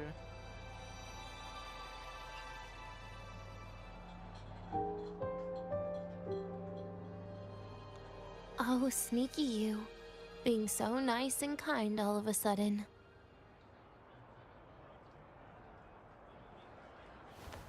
To be honest, I'm really impressed hearing those words from you. I suppose you must have gone through plenty of farewells, haven't you?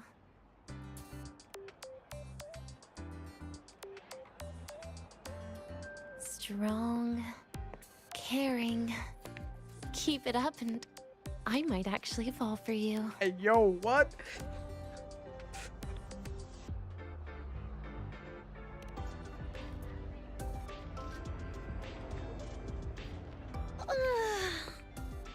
Alright, break time's over.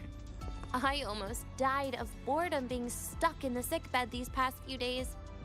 How about you and I go play some video games, Rover?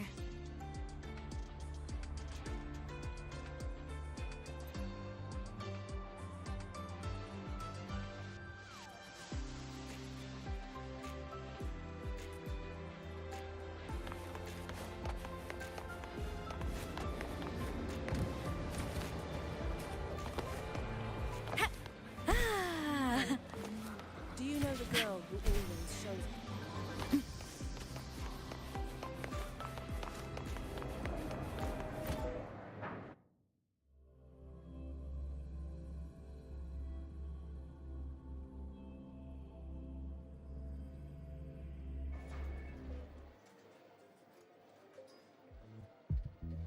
Look at all those games.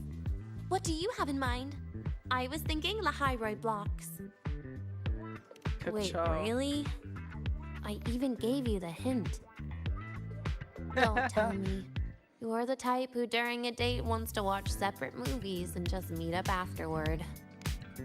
Playing Lahairoi blocks with you brings back bad memories. Aw, you have such a good memory. All right, let's start with your game.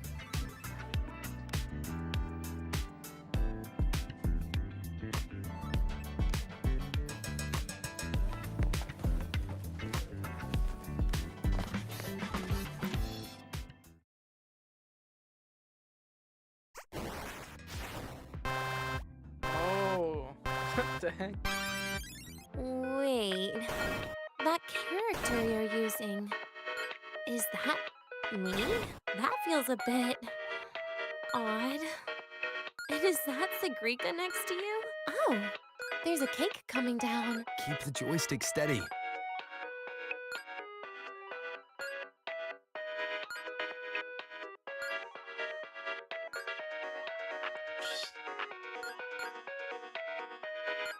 Is Sagrika moving faster than I am? Here, let me give it a go. All yours.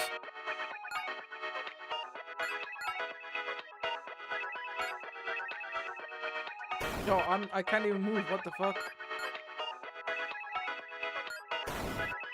Yo, okay. Yo, I'm not even. What the heck? They got the control of me. What the fuck? And I'm dead.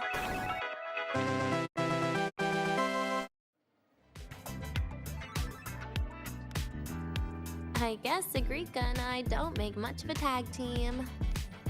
Shame. I haven't figured out these new games yet. Let's just go play Lahairoi Blocks, Rover. How about we compete for high scores? I've been really good at it since I was a child, you know. Awesome. Thanks, Rover.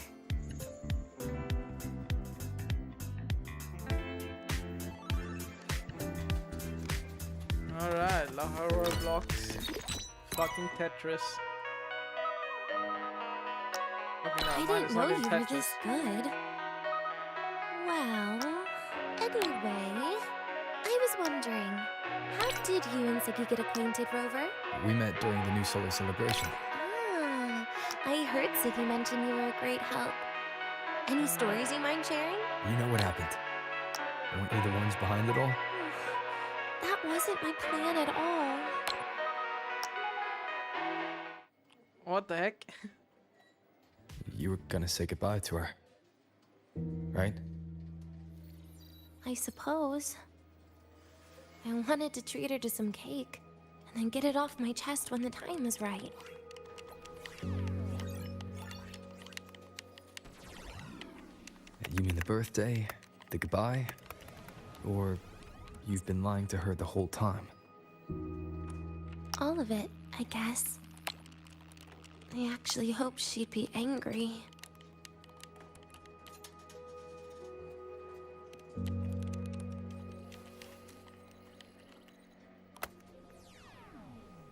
That way, by the time she realizes I'm gone, she won't feel as upset. Aww. Knowing your ex-friend died is better than losing an actual friend. Right? Not really.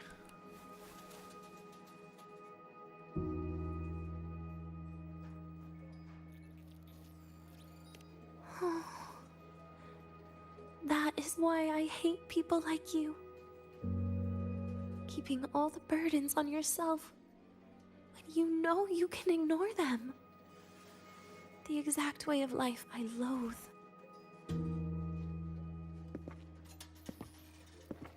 But you still encouraged her.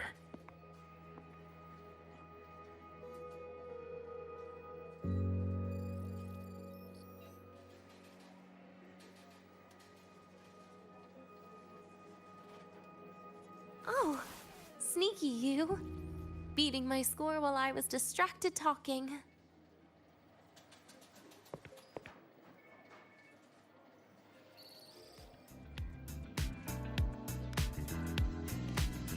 Messing up little things like this every now and then can actually make you more likable, okay?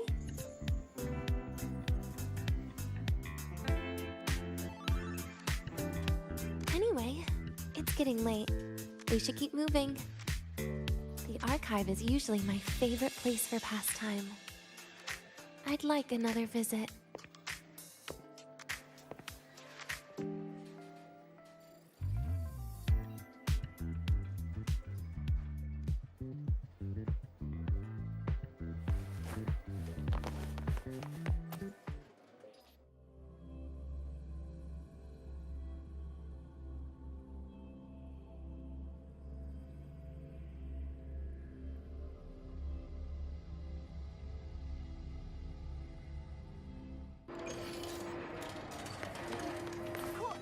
Red-handed. You did to your faces. Hey, why are you just standing there staring? Why can't we get white? Ascending.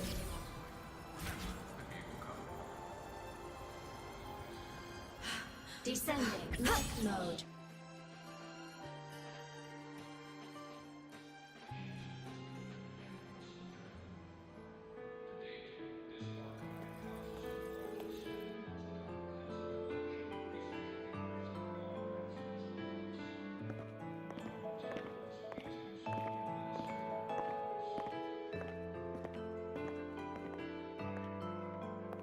Dania! I heard from Armand that you've been hospitalized in the infirmary for the last few days. How are you feeling? I'm fine. There's nothing to worry about. Well, you look paler than you were before. A patient should get plenty of rest. And this is... Oh, wait! You must be Rover, right? I'm surprised to see Dania with you. She didn't cause you any trouble, did she? No, not at all. It's her birthday today, and the infirmary asked me to take her out for some fresh air.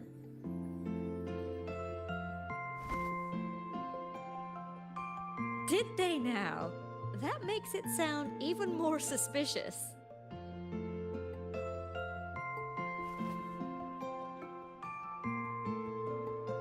Sure, she wasn't hard to miss. Taking naps here in her first week of school. When she heard I needed data on the Void Storm at the time, she just rushed out of campus with that sketchy bubble of hers. What were you thinking, really? That was ages ago. Can we please move on? Well, I feel I should pass it on to as many people as possible before I graduate. And you? Try not to be the hero all the time. Just learn to lean on the people around you more often. Aww. Graduate?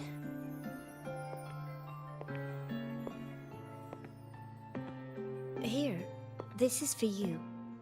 I never got the chance to give it to you. You were always nagging me about that Roy and Fairy Tales collection. I had a friend print it in color. I had no idea it's your birthday today. So, consider Aw, it a damn. birthday gift from me, Dania. She lost her hand. Nastasha, your hands. Just a minor issue from that incident earlier. Don't worry. Dr. Herson said I'll barely notice it in a few years. It's from that void matter contamination. But Damn. if it can heal, as you said, then there's really no need for you to leave, right? With all those advanced techs of the Space Trek Collective. Well, that's exactly why they deemed it's no longer safe for me to stay here. Something about Lahai Roy's environment makes the contamination even worse for the nervous system. But... Who would have thought my own thesis would set me up for early retirement? But you once said your dream is to... Unveil the secrets of void matter particles for all mankind? I recall saying something like that, yeah. But listen, Dania, dreams are sometimes just... No, that's not it. Even someone like me can tell. Everyone here.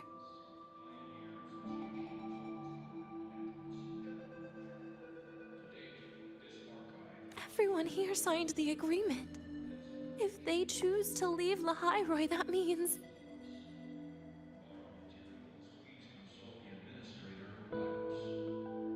Calling it quits. Not even close. Who knows, maybe I'll come back from the new Federation in a couple of years. It's too bad you'd have already graduated by then. That's not what I meant. You've always been a great student, Nastasha. It shouldn't have ended like this. Calm down, Dania. Everything that's happened... It's all my fault. What's with you today? How is this your fault? I'm sorry, Nastasha. Dania's not fully recovered yet. You'll have to excuse us. I see. Keep your eyes on the road. She seems a little off today.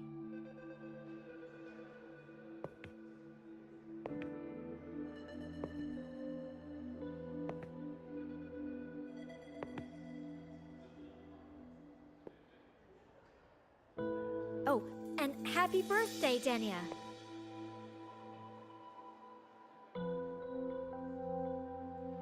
Oh, fuck, bro. It's kind of giving me some. okay, It wants me to Dinya? tear up, bro.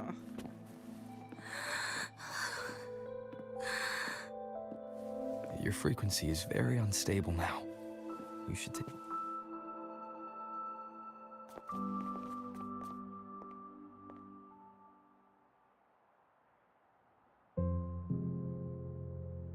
Feeling better?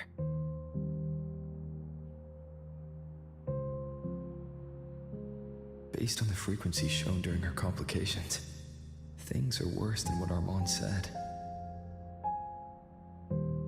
At this rate, she won't even last a week. Is this why she chose today?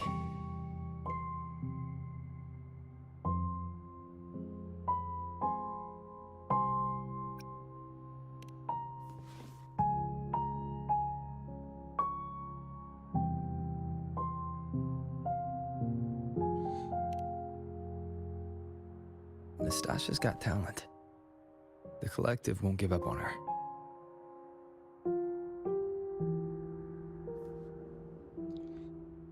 Damn.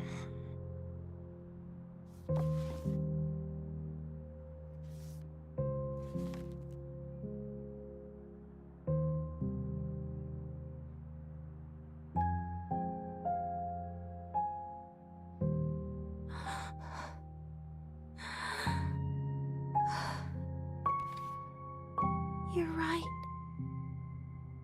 I've been lying to myself all along. I'm sorry. I lied to you. It's actually not my birthday today.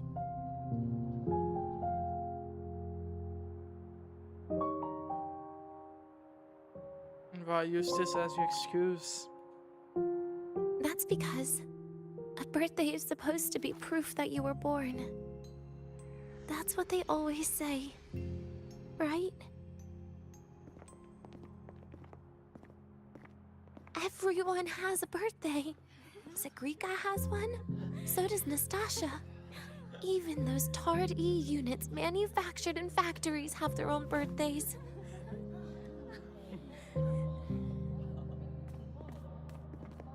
But you're saying you don't. But I don't.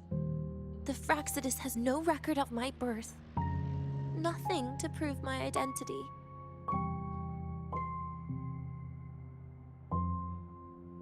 There's only this image burrowed inside my head, playing over and over again in my dreams. In it, I would always step into the same lake. A woman sways her arms in the wind, crying.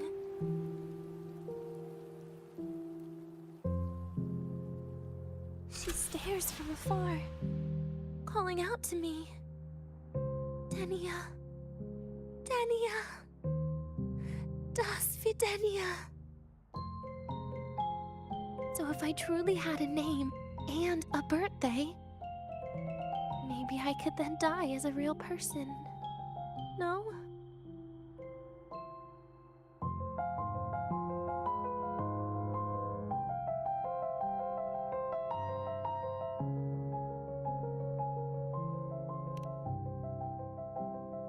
Because I'm running out of time. I'm out of time for so many things. But I can at least try to die with a little dignity, right? I should get to act like a real person.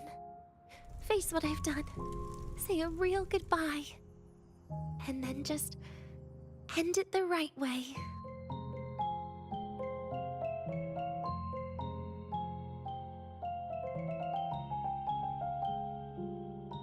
Man, the fucking piano track is not What a helping me at shame. all. Fuck. I even picked a good day to do it. But I never practiced how to properly say goodbye to them. Lying is the only thing I'm good at. Is this the ending you're happy with? Of course not. But at least I was able to see their goofy smiles as I had them completely fooled, just like before. Something to die happy about, I guess.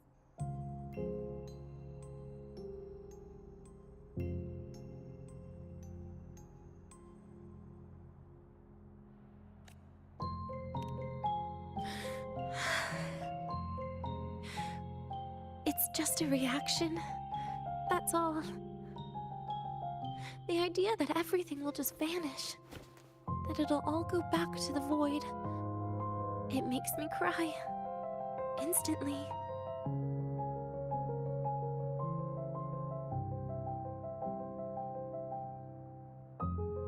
Just like years ago, when I touched it for the first time.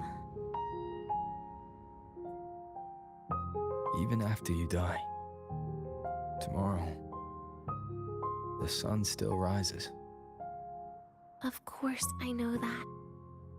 It's not like I think the world will change once I die. It will change. Sigrika and Nastasha's lives will change. They'll lose an important friend. No matter how they ultimately break from the shadows, what is lost forever.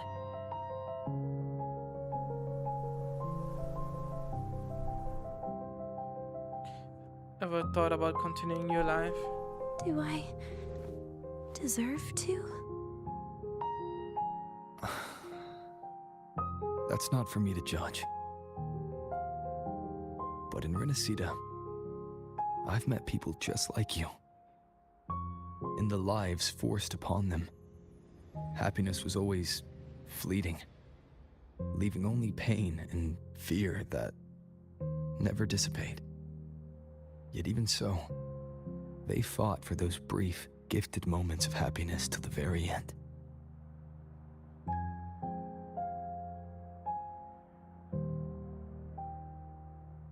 You once joked how the great Rover is a savior, but in Renacida,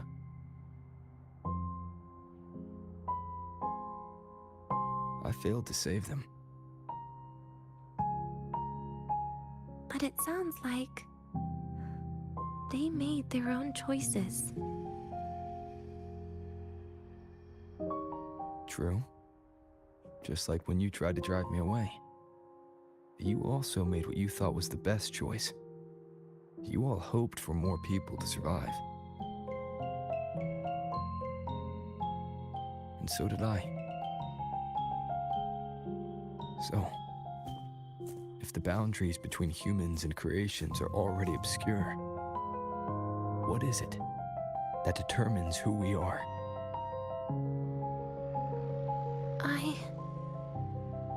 I don't know. It's the heart, Denia. What you are isn't defined by where you're from, but by your heart.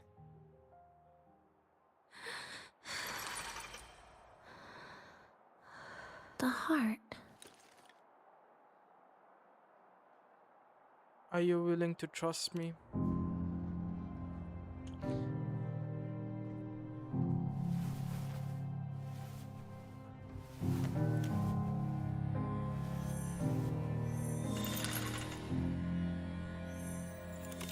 This right here.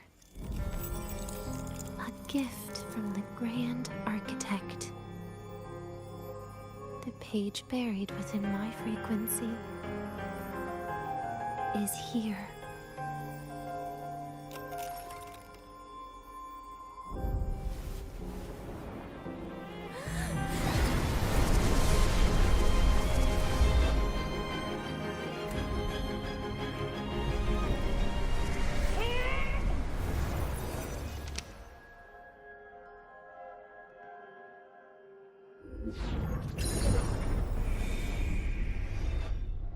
Could this be Leviathan?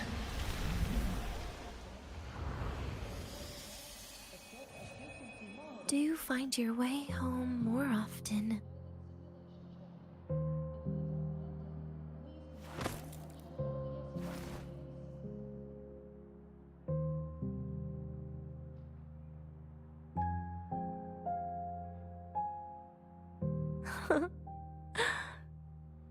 Just as I thought.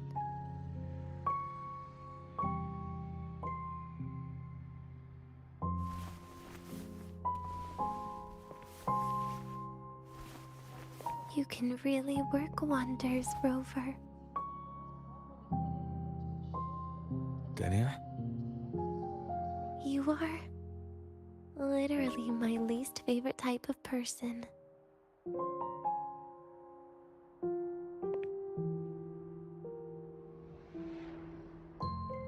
Now, can you tell me why you love me?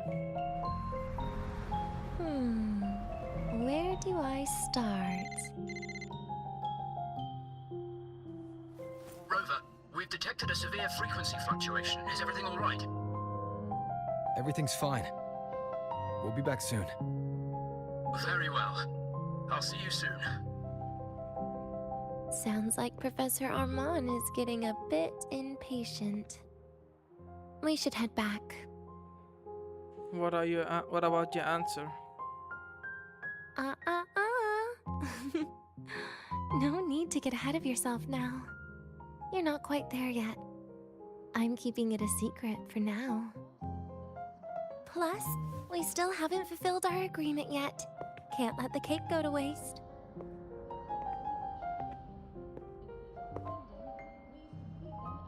Would you want to come out with me again after tomorrow?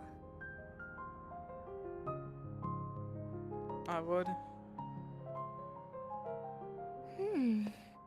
Well, that makes things trickier. I still have things I have to do, after all. If only today could be a bit longer.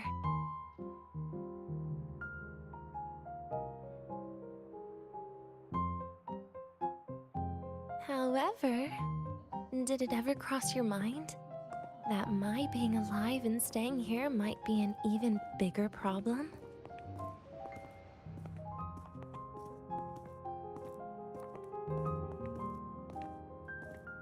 If you feel you don't belong here, then someday in the future, would you be willing to...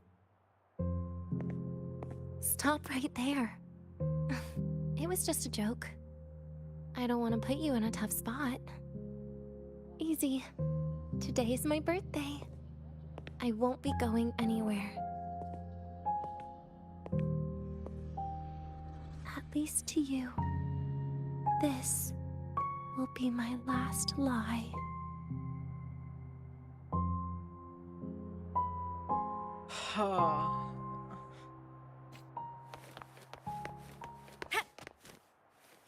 Man. Fuck's sake. They really know how to pull the fucking strings. What the fuck can I do with it? Which button do I press?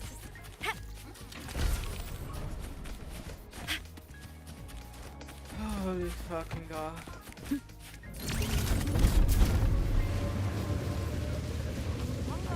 The lens is converting.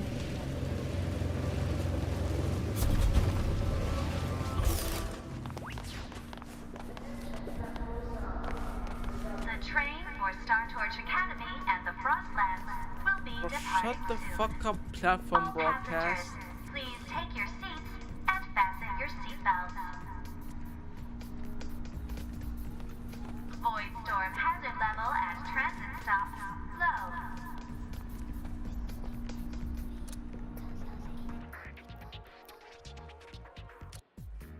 Nana is conducting a thorough checkup on Denia. I imagine this must have been a very long day for you, Rover. Her conditions have greatly improved since this morning. As for the frequency fluctuation earlier, did something happen? About that.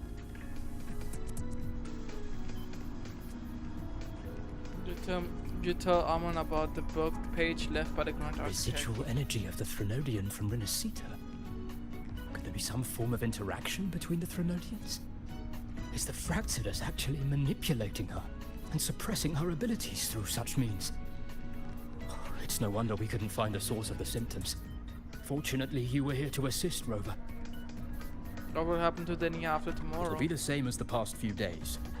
Although she won't be sent to the new Federation, she'll still be kept under containment and assist with our research. I know what you're thinking, Rover. I've been monitoring your itinerary and field reports all day. But even if everyone recognizes her as a victim, the Space Trek Collective's work and responsibilities will not change for her. We don't have better solutions now. This is the fact. What about her birthday We cake? haven't had a chance to get it yet. It's still with Zahira. You can only get that specific fruit crackle she requested from Zahira. But since she hopes you can accompany her on her birthday, I believe you should be the one to personally bring her the cake. We'll be waiting for you here. Alright. I feel like a disaster will happen. It's always a moment like these that bring disaster. And I can feel it already.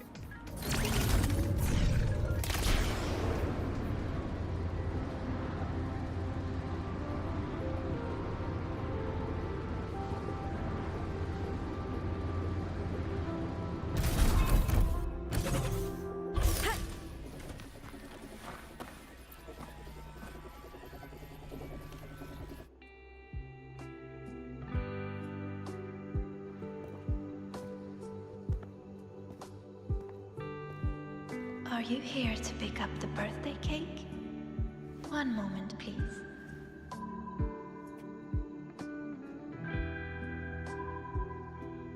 Denia. She said she had to take care of something. But what, exactly?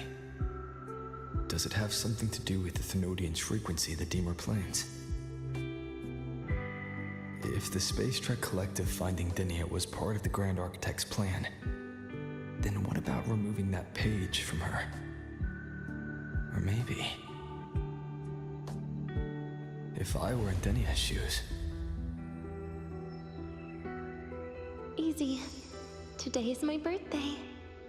I won't be going anywhere.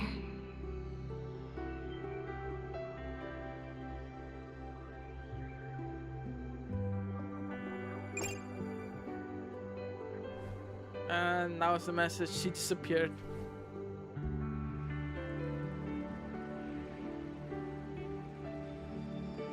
You see the time shown by the timers of, okay, it's past Denia's birthday. Shit. Here it is. I know it's a bit late, but I believe it's more than enough to convey your heart. Thank you, Zahira.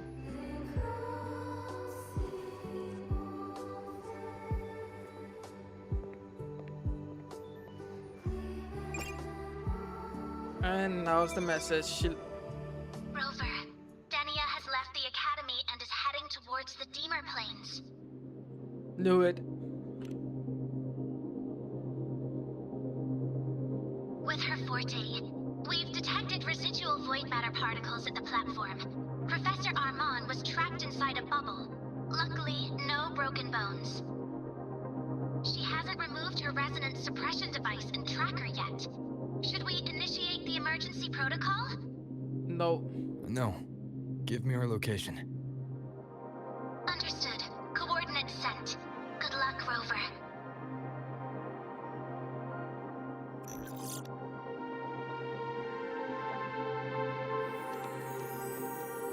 Yo, Yuki's also helping.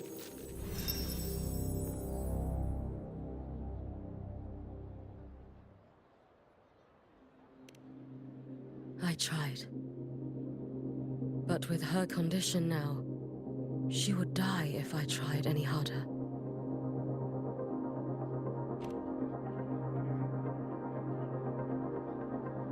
Trees will grow tall, and leaves will turn green, Rover. That child simply made a grown-up decision.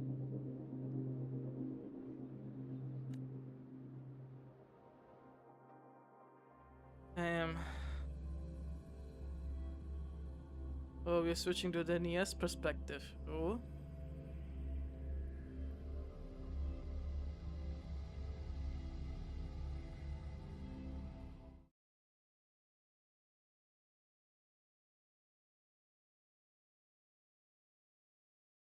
The Solvane Heartwood. Spectacular. No matter how many times I see it, Will this be my last visit? Oh.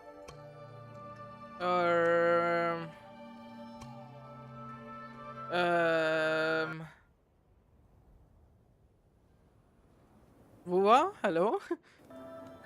Holy shit, Just as brother. I thought. What the fuck? I The thought void matter here my is going on a fucking rampage. game crashed like dead. I must get to the bedroom quickly.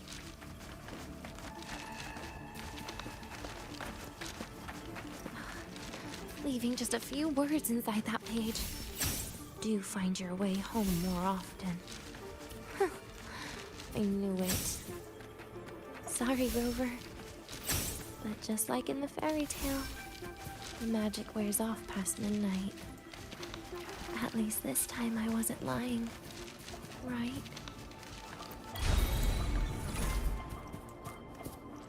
Oh, I do know this section. This is her horror story section. Back to this place. Once more.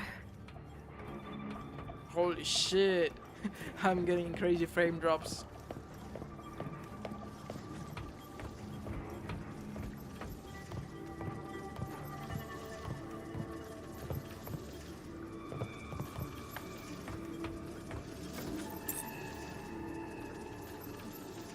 Is the elevator locked?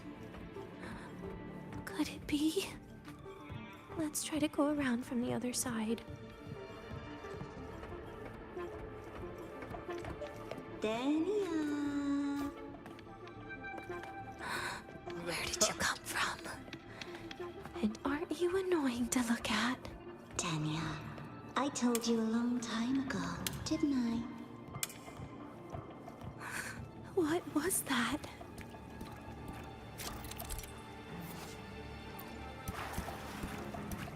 Oh, that's why I had to have those. The world is a cliff, and civilization a train with carriages at different times.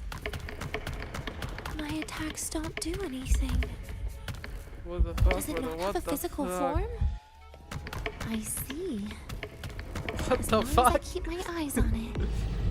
It'll Holy be shit. fine. Yo, fuck sake. There was another one.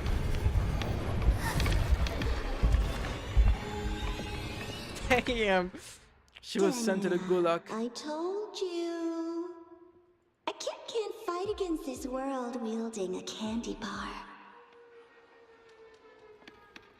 Shit. I really have to do it again. Tanya, I told you a long time ago, didn't I? We have to What was redo that whole section. The Fuck world you. is a cliff, and civilization a train with carriages of different times. My attacks don't do anything. Does it not have a physical form? I see. As long as I keep my eyes on it, it'll behave. Holy shit. Holy shit. I am lost. Brother.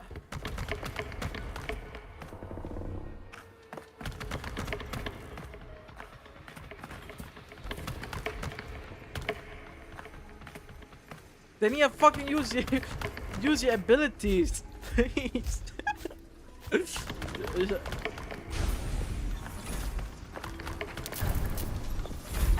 Okay, we're safe. Oh, whew. The moment it falls into the abyss, everything will also fall, one after the other. Locked. Shiba. But there should still be an emergency key. Oh shit, I'm going the wrong way. Fuck's sake.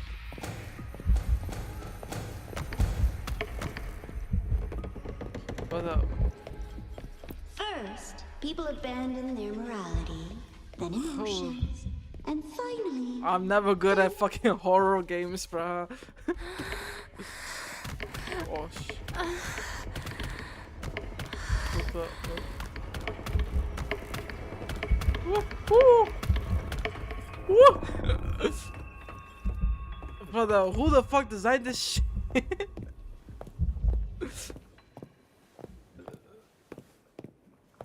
Holy fucking god. Shit is not for the weak. Oh shit.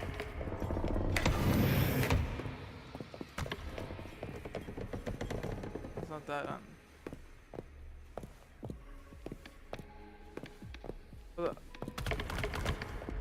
Okay, it is that one. What the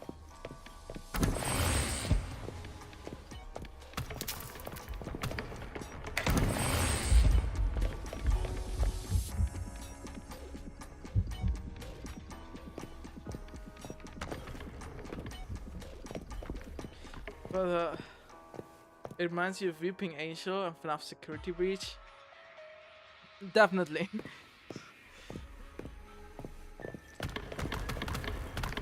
You know what's fucking pissing me off? You can't sprint. Like, they knew exactly.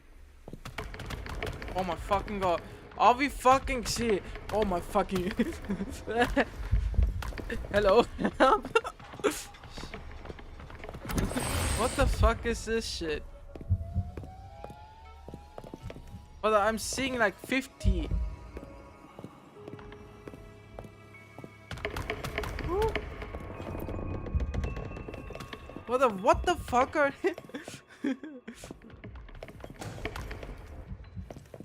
Oh my fucking god. Oh my fucking god. You fucking cat. I do have to. Oh my god. Oh my god. Oh my fucking god. Oh my fucking god. Oh my fucking god. Oh my fucking god. Oh my fucking god. Oh my fucking god. Kill me. Kill. Dania, you fucking bitch. But please use your abilities. The ruins. Who the fuck designed this game? What a pestering ghost. What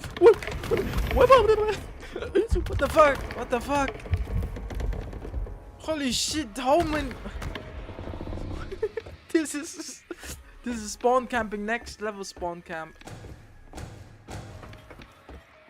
Brother, what? It's not even, you know, it's not even fun. Like a fun horror. It's just annoying. Like you can't properly do anything. Oh my fucking god.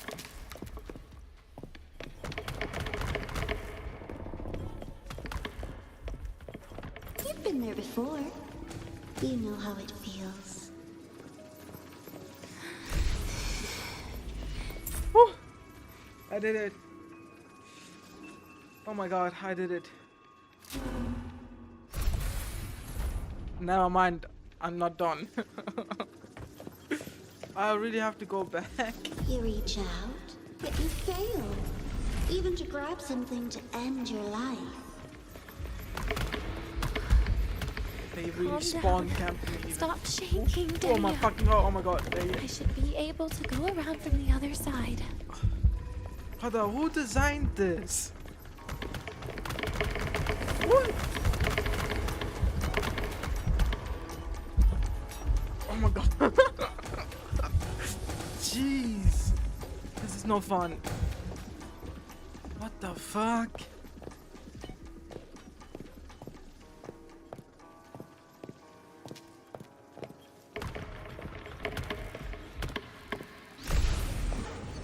Okay, oh my god. Oh my fucking god. Who designed this shit?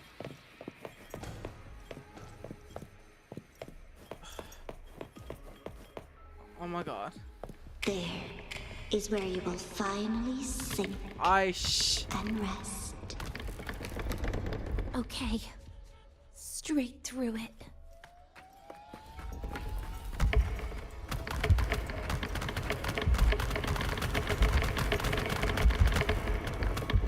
Fuck you. Holy shit.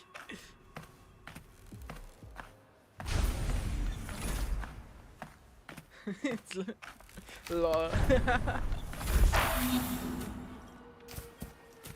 Okay, now this fucking Are we still? Oh my god.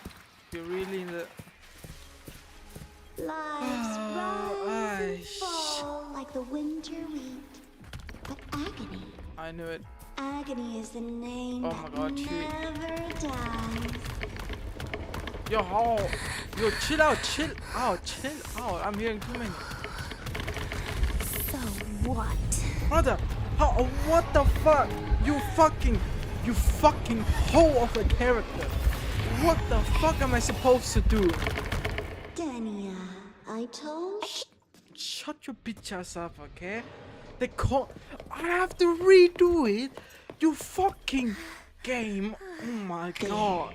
is where you will finally sink and rest. They cornered my fucking ass and you tell me I have to redo it? Straight through it. Just gonna do it. Straight through it. Just like you said, straight through it. If that shit fucking doesn't open, I'll get it. Fuck you. Oh my god. Oh my god. Brother, what? Brother. Lives rise and I fall see 1, 2, like 3, the 4. winter wheat. And But agony, I have to ignore them. agony is I have to the ignore them. name I have to ignore that them. never dies.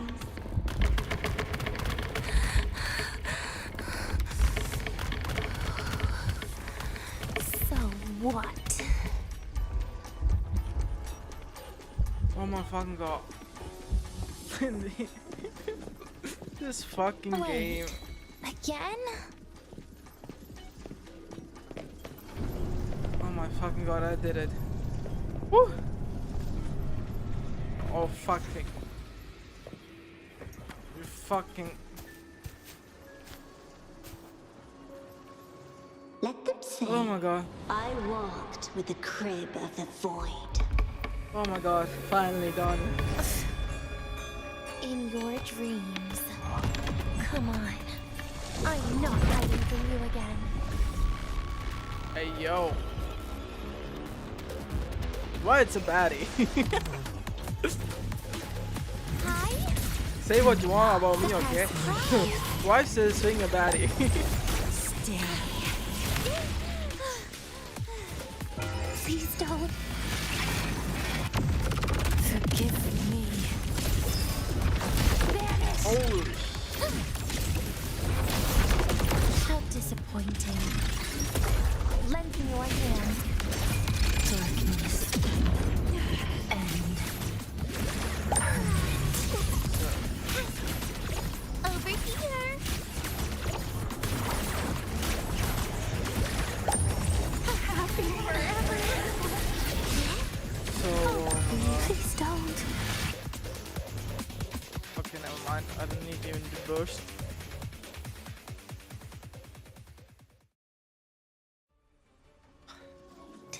Again? Woo. Finally saved. Why the fuck did I? This experimental terminal is getting on my nerves. Yo, was this your...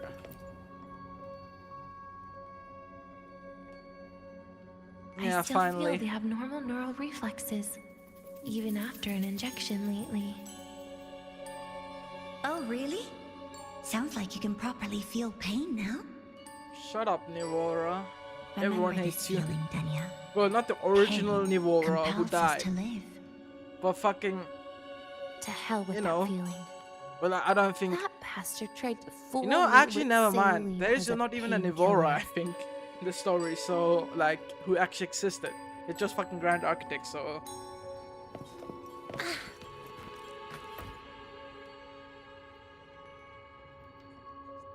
You're awake. I prepared a present for you, Danya. I put it in your heart. What's a present? Oof. A present is a commodity without a fixed price. You'll be a nice little rule follower with it. Rules? What? Do you find your way home more often and don't bring strangers home? Huh.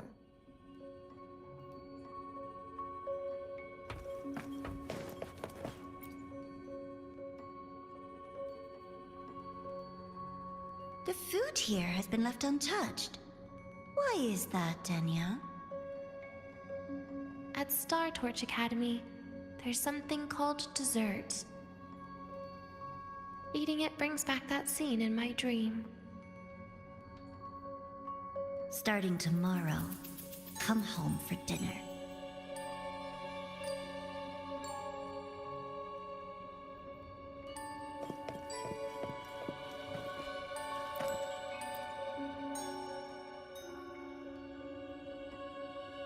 A broken table I picked up from somewhere.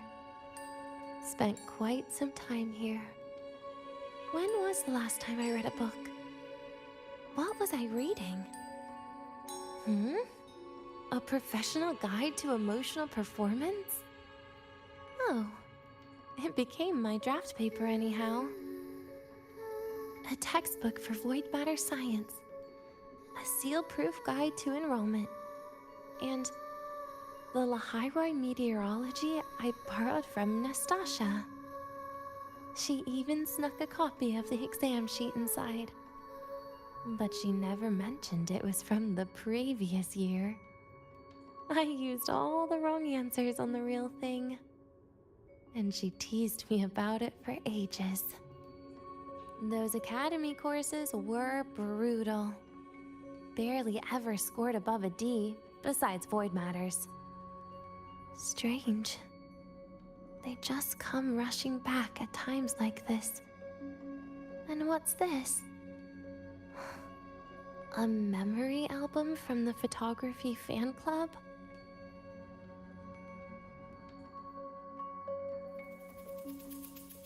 Adorable.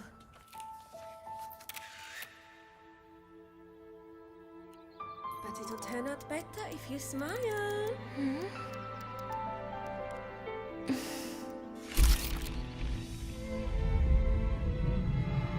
I spent 2 years watching people. Watching their joy. Their sorrow. What they call emotion is how they prove they're alive. But what's behind emotion? The three of us will be best friends forever.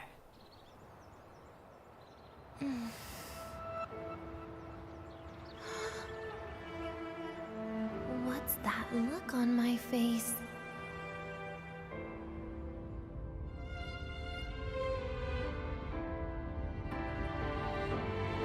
It's the heart, Denia. What you are isn't defined by where you're from.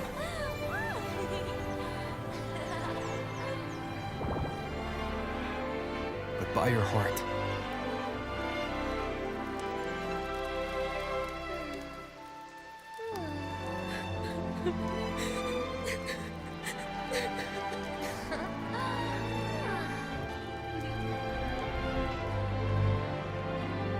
Is that so? Then somewhere along the way...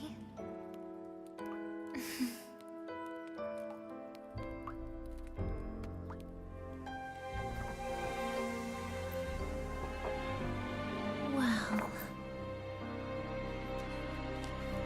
Let's put an end to this.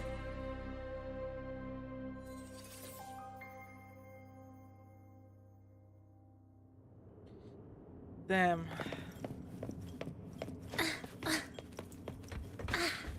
But this was her home, huh?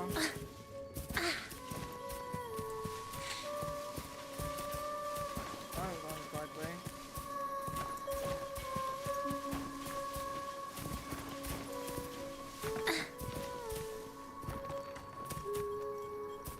Okay, I'm going the wrong way.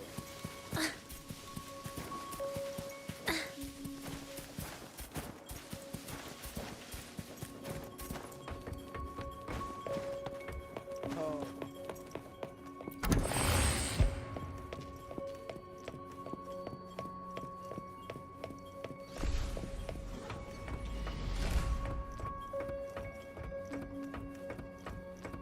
What the heck?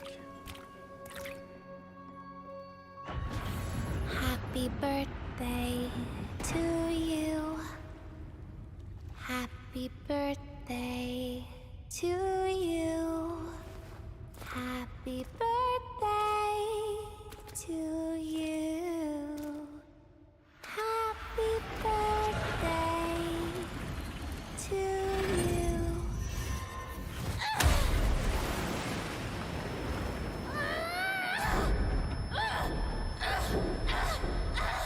Monka? What the heck?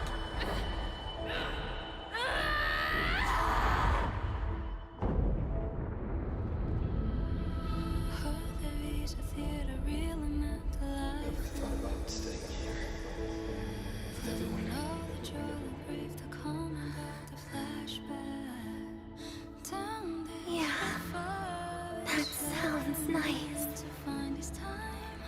But sorry, I just can't.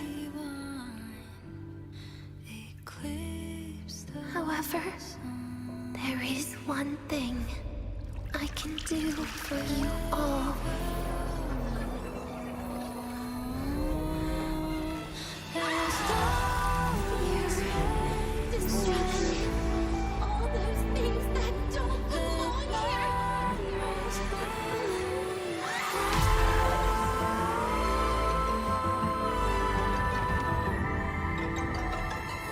From now on, they'll be gone.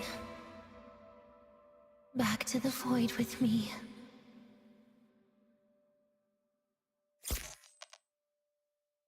Oh, Phenomenal. come to think of it, I haven't had cake yet. That's a bit of a shame.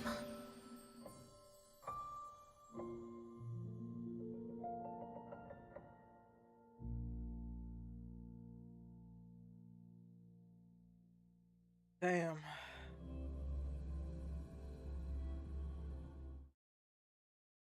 How's that for teamwork? I'd sniff out Leviathan's frequency even in a Shut pile up, of ashes Abby. and snatch it right up. Great work, Abby.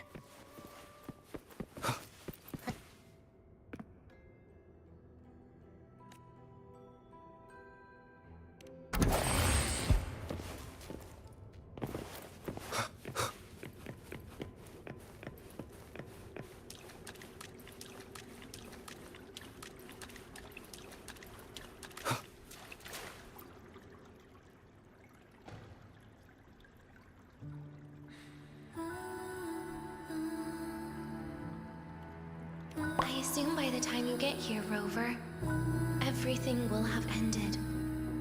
Sorry I had to say goodbye this way.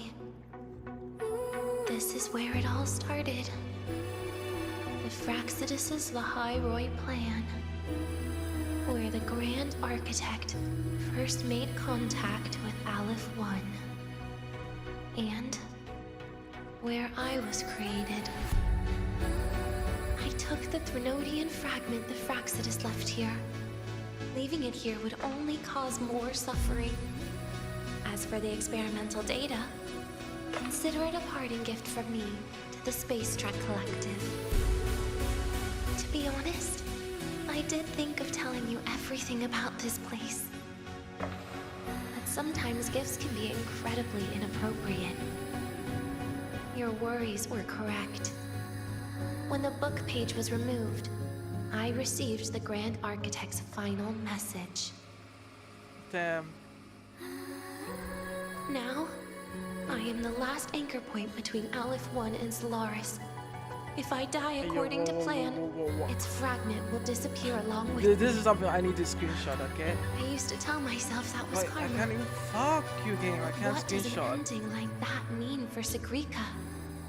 For Nastasha? For someone like you, who always tries to save everyone? You're the Grand Architect's greatest rival. So making you betray your own heart is a bigger prize to them than the Threnodian fragment.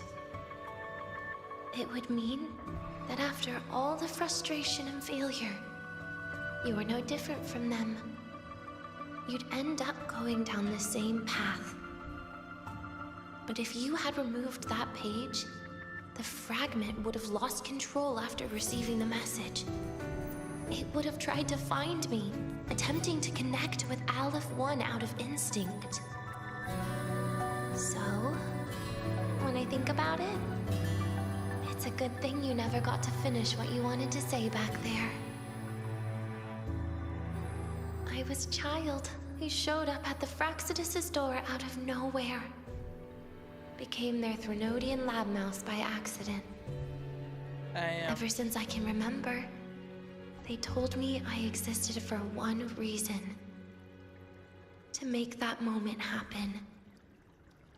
I've questioned myself countless times. What is the point of everything that I've been through? The answer is always the same. There is no point.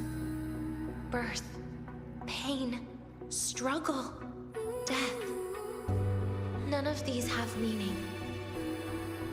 That's why when I first heard your story from the Grand Architect, I absolutely hated you, Rover.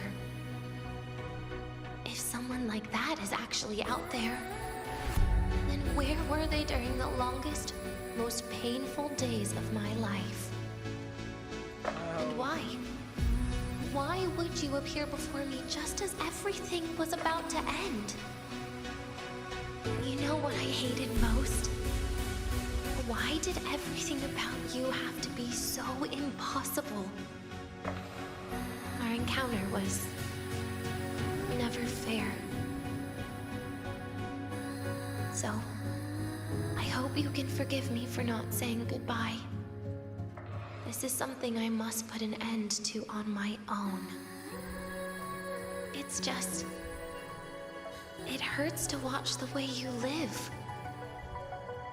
I can't even imagine a day when someone like you runs out of miracles. They call you Rover, but you don't even know where you started or where you're going. Even if you made your ideals real, where would that leave you? Where is your happiness in all of that? I never understood what the Grand Architect was mumbling. The future, evolution, or what's going to happen eons later. But at that moment, in front of Aleph 1, I didn't want you to die. At least not at the hands of the Grand Architect, who's got nothing left but mere survival. What surprised me was that, despite hating you so much, I actually spent an unprecedented day with you. For the first time, I had my own birthday. For the first time, I forgot about the fear brought by the void. For the first time, I met someone I can truly open up to. How should I describe this emotion? It's a kinda hate, isn't it? I don't know where void matter particles will take me next. If I could start over, I'd like to visit the cities Nastasha talked about. To visit places where there are no void storms and Solaskin. Maybe I'll try picking a different major. Try napping in different classes. And taste different cakes in every cafeteria I go to. Then no matter how many times it'll take, I'll come back to Lahairoi. Back to all of you. Whatever you wanted to say, you can tell me the next time we meet. Oh, I almost forgot something important. Actually, all those powers the Grand Architect displayed, including shapeshifting, are not her true forte. Interesting. Those are derivatives at best. And the shapeshifting has a catch. She needs long-term observation and analysis of her target to pull it off. It's just the idea of her using my face to talk to you. It makes me sick. So let's have a code word, just between us.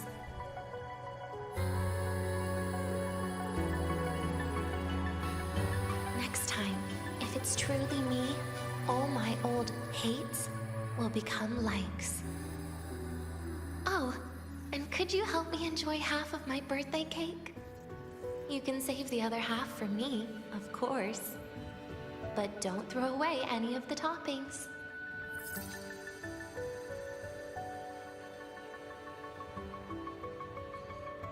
Damn. Surely we don't call it an end date. We are really calling it an end here. Oh my fucking god.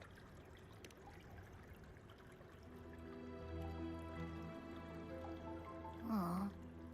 Will we ever see Denya again? We will. Okay.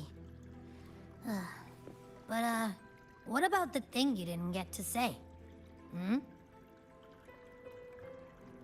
If you feel like you don't belong here, then someday in the future, would you be willing to... And what about the rest?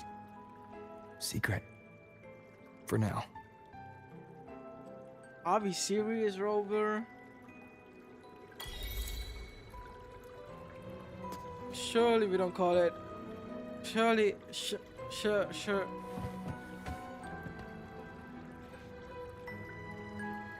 Why the fuck are you playing Happy Birthday in such a sad tone? Please stop it.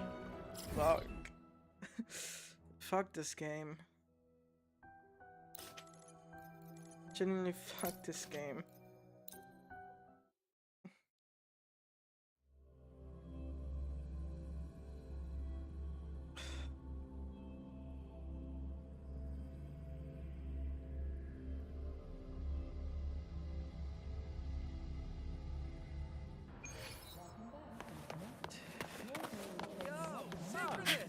Is this truly the Roving end among of the the story? stars. Be sure to show me this. Really?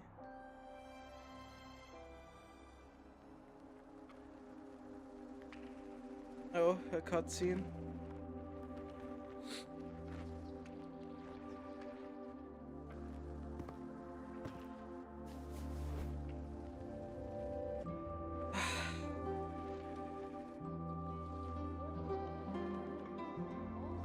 You can feel your eyelids sinking in a haze. You. Oh fuck, this was way too fast. Oh, bubbles.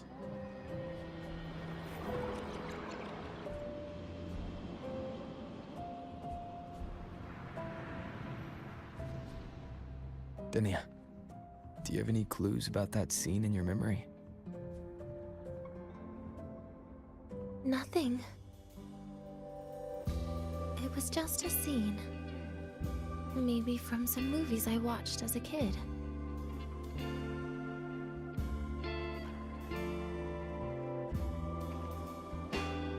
But maybe, in my opinion, you still have a chance to... Now you're reminding me of what Nastasha once said. Huh? Raise your head. What do you see?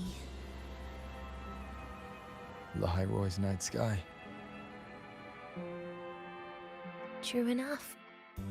But my reply was... the void. The darkness. What was her reaction? She said it was actually light fighting against darkness. But it looks like darkness has the upper hand, I said. But there was only darkness in Lahiroy at the beginning. Then came the light. You answered exactly the same way as she did. So light actually prevailed. You're right.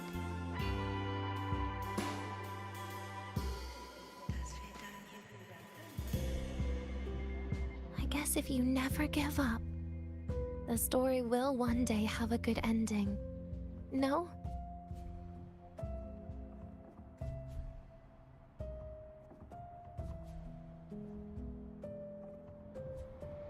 We've got the mind-bending Damn, really? mind-bending herder, the eccentric traffic Really? That's the illuminator, end of the quest. the ghost girl. I am mad. What's the other campus? I am mad. Right. The Academy's dark side. Brother. What? This might be a hot take, okay? I genuinely found this segue story better than the main story. Like, holy fuck. This was infinitely better if I'm honest, okay? What the fuck? If I had to rate this quest, it's a 9.9 out of 10 for me. It's genuinely so good. Like, the 0.1 is just the fucking horror part, but the fucking enemies just like, you know, Can I go have a look? they were just so stupidly programmed, okay? I hated it a bit. But other than that, like this whole quest, bro, fuck, it made me emotional.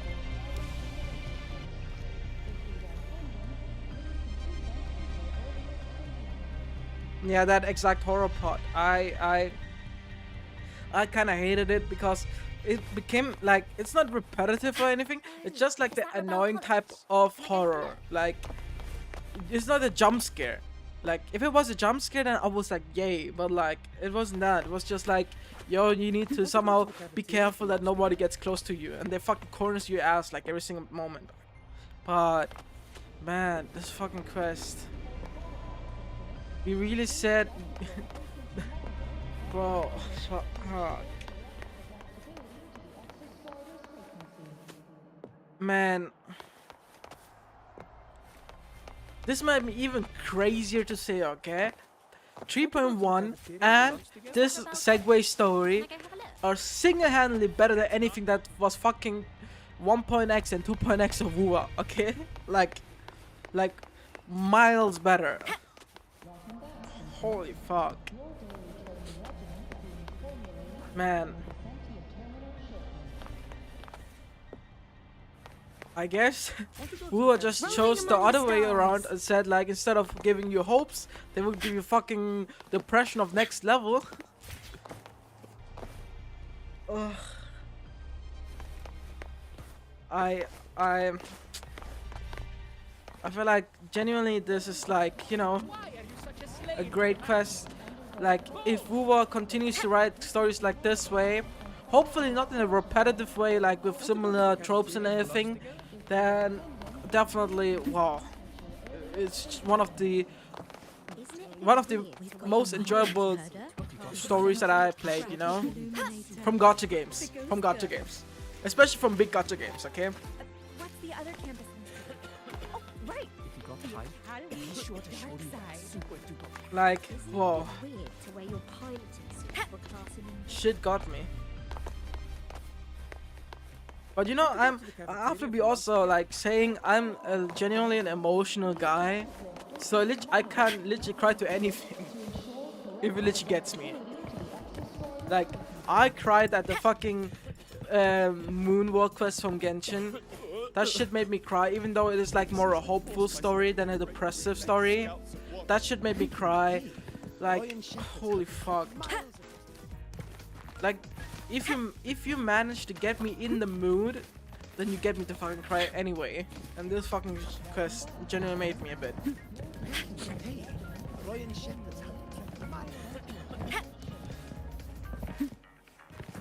You were also shocked from the story? I'm faster in my neck, Understandably. you know. Want to go to the cafeteria for lunch together? Yeah. You know, still, it's, you know, all this, like, it comes with a nitpick, okay? This is me nitpicking here, okay? All these stories are great and all, but the moment you think about power scaling, everything falls apart in this fucking game.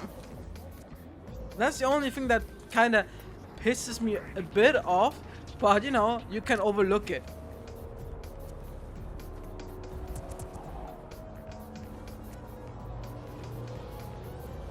And this is like not even something just Wuwa has an issue with, but all gacha games, in my opinion, that they fucking power scale like dog shit. Like straight up dog shit. It makes no sense how they power scale. But yeah, I think I did say that I will be doing everything today. I think I'm out of gas today with how much I've done. Like, wow. I think the next part is me doing it. Let me look at my fucking streaming plan, because I did say that I will stream tomorrow Ognat's Enfield. Now, like 5-hour stream is nothing to me, okay? I can literally stream 10 hours, okay? Like my Not Cry streams for Genshin were literally 10 hours each, I think. Like 8 to 10 hours. So this is like nothing to me. But the thing that literally took out of me is, like, you know, like the, how should I put it? Like how much emotionally it wasted me. Like I need a bit of time to get through these quests, you know, like emotionally, to be ready again to do them. And somehow this fucking quest made me like hit my maximum for emotional capacity. And if I reach that maximum, I really can't literally go further on. Otherwise, I'm literally getting not concentrated for the story. So since I did stream it like this weird way, I do have to think about how I will stream it, like how my plan will be.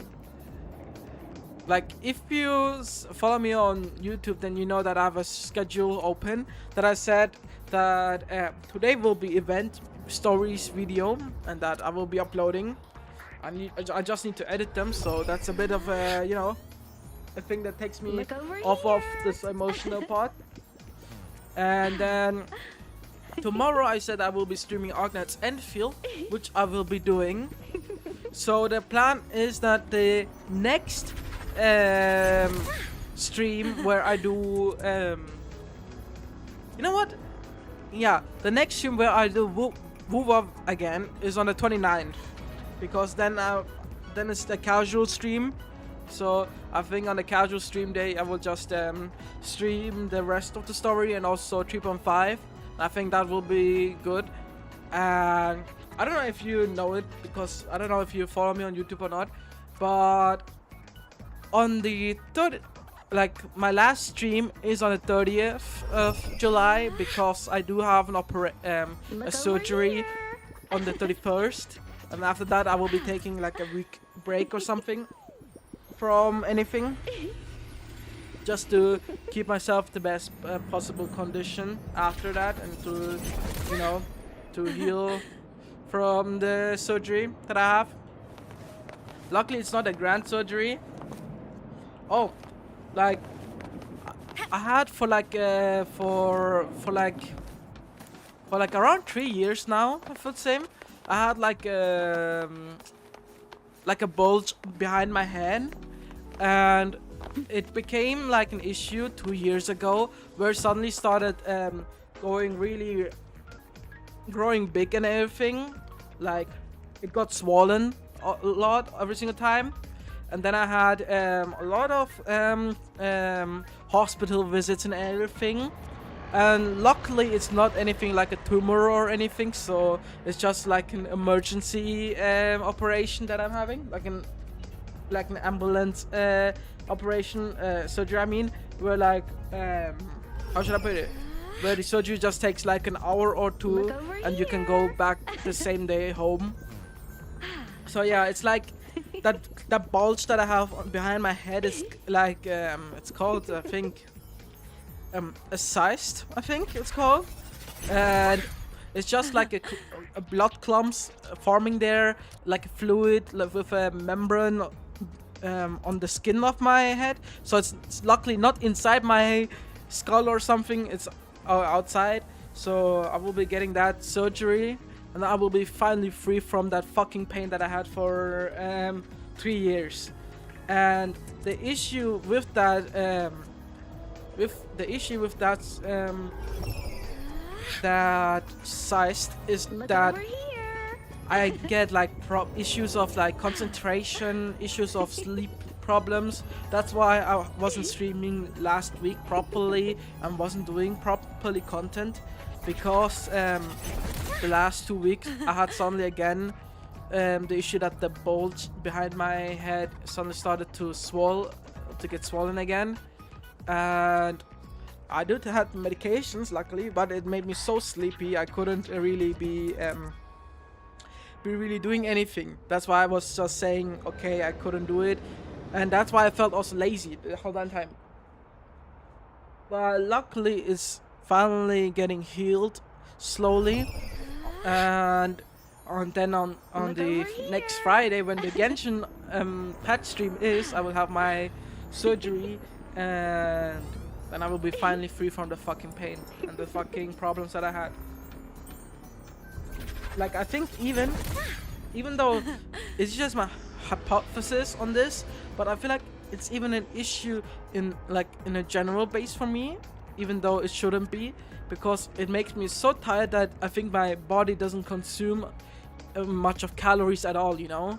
Like, I realized that I had suddenly, since 2 years, since I had this bulge issue, more problems with hunger, that I had never felt more saturated when eating food. So I ate more, I gained even more weight. Like I Look over here. like I gained way more weight than I should be, and like yeah, so I think it had more effects on me than I think and than the doctors thought. But with it finally being gone, then everything I hope will be fixed. But yeah, until then I am kind of like a 50-50 right now in terms of like how active I am, how concentrated I am with everything. That's also why it takes a lot longer for me to actually edit videos and everything, because usually these videos that I edit are not even that hard. Like that Stygian edit, the Stygian video that I edited, it was a compilation. Sure, it was like 8 hours of footage. That is a lot to go through, but still, like, I can do it in way faster tempo. But for the past few weeks I was just like not feeling it at all. And yeah, that's the whole thing about the surgery that I'm having. And I think it's alright that people know that I have a surgery, because, you know, like, surgery is always a big thing to say. And also, like, my audience who watches me should know that, like, why I'm taking a break, and, you know. I think it will. It's just like this, like, you know? From what I hear from the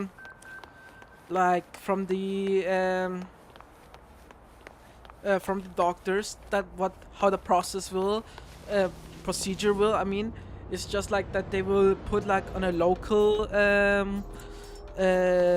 amnesia, I think it's called, like you know just just like the fluid that just makes you not sensitive to anything, you know, and then just they will cut like a small window open into the head, and then they just take it out and call it a day, you know. So like yeah, and I think like it just takes me 2 weeks to recover fully until it heals there, and then I'm totally free from that, you know. So I don't have really much, I don't have much to worry about the surgery, other than, yo, it's my first time surgery, a surgery that I am aware of. Like, I didn't have a surgery, you know, but I did have a wound back then when I was a kid, around my eyes, like the eyebrow, where I was jumping with my cousin on my birthday on the bed, and I suddenly landed on the edge of the bed, and it literally cut me through on the eyebrow, and then I had stitches, getting stitches on. And I don't know how it felt, okay? So it will be, again, a new experience for me to experience how it feels to get stitches. Luckily, it's not like, you know, getting with like without any medications or something. because my friend did get one without medications. You know, this is a crazy story. Like, I can tell it a bit anonymously about my friend. So basically, my friend was outside with his friends one day in the midnight, okay, in the city, okay? And he was basically chilling with his friends. They were a bit drunk, okay? And and then one of his friends, okay, had like a keychain, okay? Like not a keychain, but like a necklace, okay? That was like kind of expensive and stuff, you know? And that was some random ass Romanian dude apparently who came to them, who talked to them, and then that guy suddenly snatched the necklace from that friend from him, okay? And he was obviously drunk at that moment. He wasn't thinking rationally. What did he do? He followed that motherfucker, okay? And he was even jumping across like a railway station and everything, okay? So that was shit was crazy, okay? And he basically followed that guy after, and then at one point that guy stopped and suddenly took out like a glass shard out of his back or something, okay, that he had, and suddenly started a fucking knife fight. Luckily my friend had only wounds on his arms, but he had I think like 23 or 24 stitches on his arms, and he had like big what are those called again?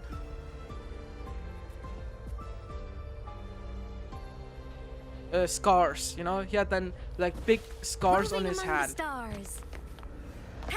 And he didn't get like any medication to relieve, like to desensitize the wound or anything from the nervous system, so he had to feel every stitches, and I'm like, what the fuck, bro? He also got like a whole alcohol washing in the wound, and I'm like, bro, that sounds so painful. And you have to think, that was like in the midnight, like in the 3 a.m. in the morning or something, okay? Where all this happened and where he was hospitalized. Moving among the stars. I can't either, you know? I can't either. Like, I am really tolerant to the pains because, you know, I don't know how, but I'm just tolerant to pains, okay? But imagining how one of your, like, your right arm's getting, like, multiple wounds, like, big, deep wounds, and you just, like, kind of get fucking stitches on top of that with alcohol washing. It just sounds so painful. But anyway, I didn't want to traumatize anyone with this story, so sorry to everyone, but yeah, this is a crazy lore that I have for my friend.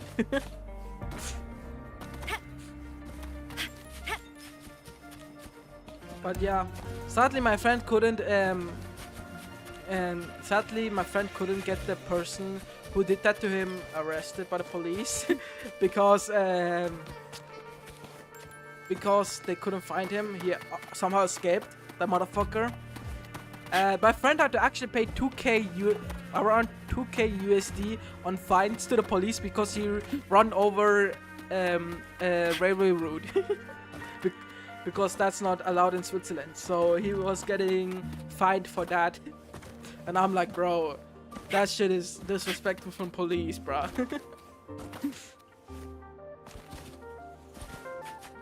But anyway.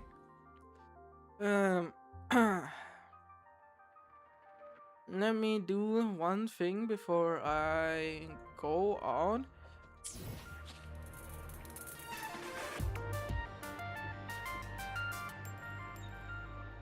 And that is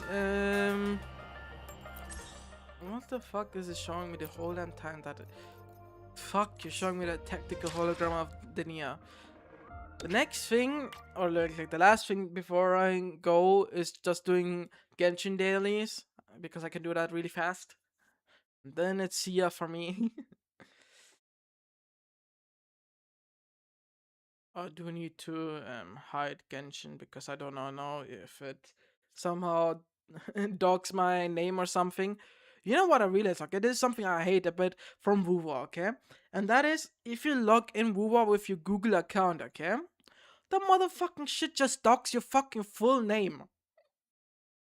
Like, whenever I go fucking into Wuwa, it literally shows in the fucking big fucking thing, okay? Like this here, it says my my full name, okay? And I'm like, what the fuck? Why does it not censor it at all? Like, it censors, like, you know, if you log in with a Wuwa account, okay? Like, you create it with an email, a Wuwa account, a Kuro account, and then you log in, then it censors it, okay? The email at least. But if you log in with Google, then it just fucking shows your full name, your full government name, okay? And it thinks it's okay. That's what, like, that's the main reason why I never stream Wuwa after streaming like Genshin or something, because I know that my fucking government name will be fucking leaked the moment I forget to hide the screen. So yeah.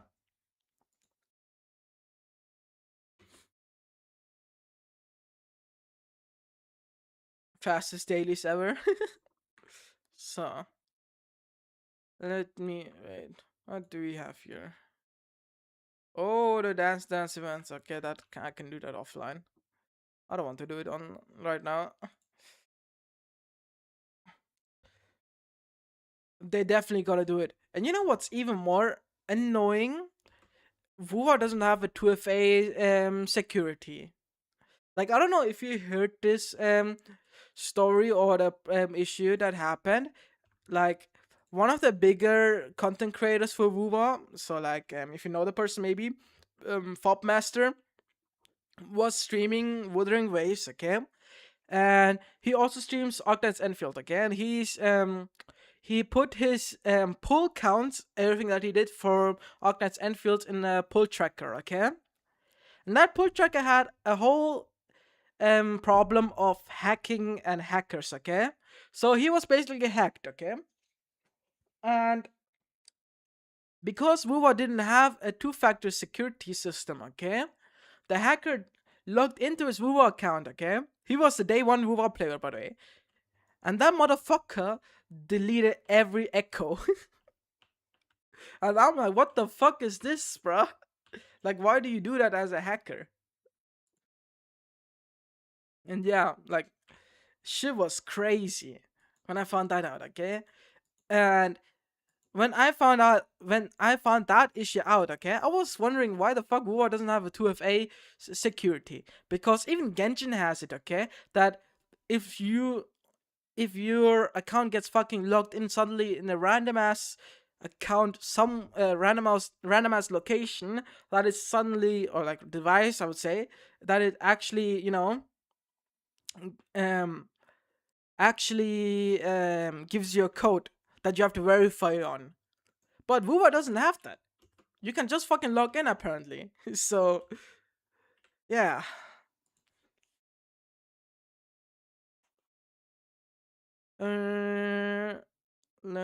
What did I want to do? Oh yeah, I need to burn my resin.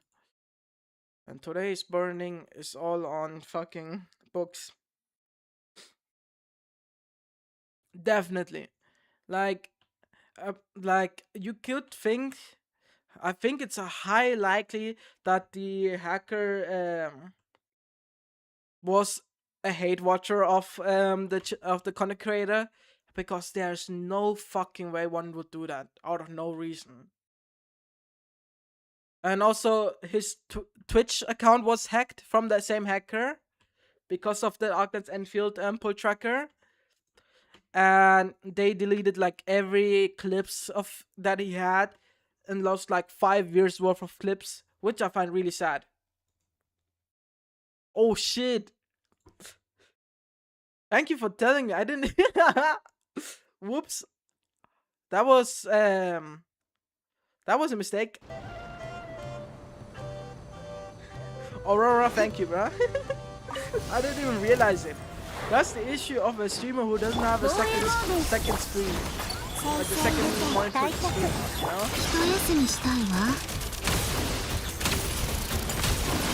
Like at least you heard this noise, huh? I totally forgot about that. I hit my screen.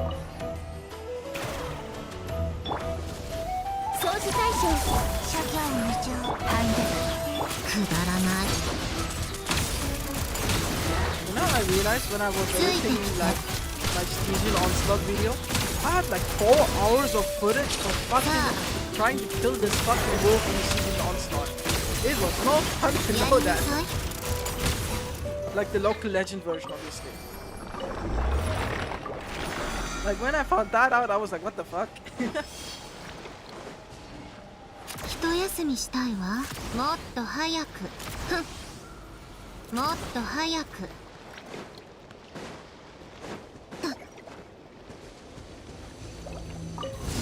絶縁障壁戻れ。さあ。ついてきて。冷たい。いけるわね。賢いやつだ。くだらない。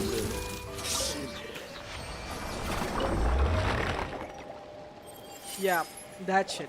That fucking wolf can kill itself. In game, obviously, in game.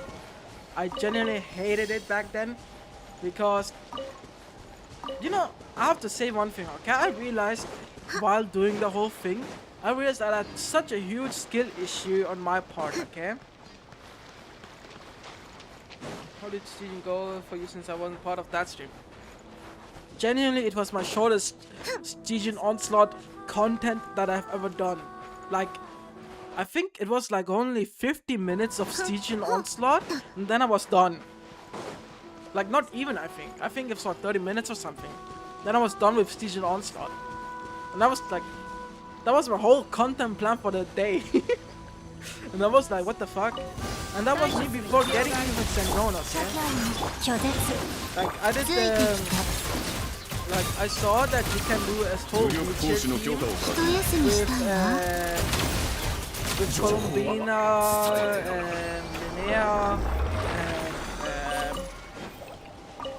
and Kunefa and Escoffier, okay? Fearless, obviously. I did Fearless. So, I'm not that kind of bad, you know? So, wait, let me show you. Like, this was my clear. Like the best clear, I would say. And then this was the fucking wolf clear. You see 120 seconds. I barely did it. It was such an annoying thing, but I did it. It's somehow also my fastest Stygian like in a while. And I had this one. This one was alright. I had to just build more my my Zibai, and then I was done. And I also pulled like Linnea for that. This one was annoying because of the fucking mushroom. I hated it. This fucking Hexa Decadonic Mandragora. I hate it. But it's alright. This one was also okay. The only thing that I was suffering with was this fucking iron crab, because if you don't have Stygian, if you don't have fucking Nivelette, it's fucking cooked type shit. This was definitely one of the easiest that I had. Like, you know, the rest are like all doable. We're all doable and all easy. So I didn't have to. Wait, where was it? Yeah, Amber. Like, if you use Amber for this, it's like one of the fastest clears. So I did the gimmick clear, you know? Like, you use the whole gravitation shit from Jean with the fall damage, and Amber makes it the fastest way to destroy that ship. By the way, I just heard that they fucking butchered Jean for this Stygian. Like, not this one. Or was it this one? I don't know, one of the Stygians, okay? They fucking butchered her, okay? Like, I heard that they... No, it's for the next Stygian. It's for the 7.0 Stygian. I think if I remember correctly, for the 7.0 Stygian, okay? they're bringing this guy back, okay? This guy. And he was gimmickable with Jean, okay? But they somehow fucking made it so that no fucking enemy can get the fucking Jean tech through. So meaning, you can't even do that to him or any light enemies anymore. So basically, you can't gimmick clear any Stygian with Jean. They hard coded it apparently, so it's cooked. if this shit comes back again, I need to have a different team to clear it.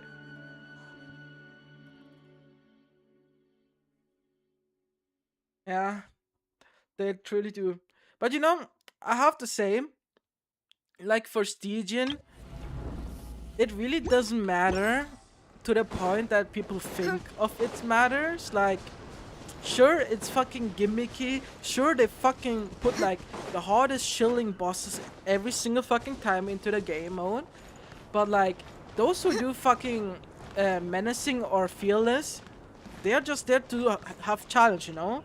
Like, those who don't want challenge, they will just fucking do hard mode, which is like 10-minute timer, and you have the Primogem rewards, which are the most important ones in my opinion, and then you can be casual chilling.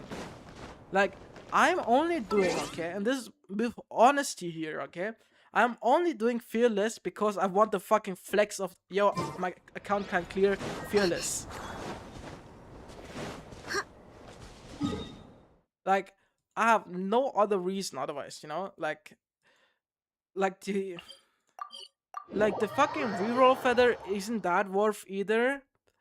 Like, sure, wow, I could get 3 reroll feathers per CJ and CJ run, but I would be even fine with 2, you know? Like, come on.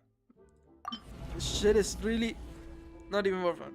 I don't know if I remember correctly, but I think,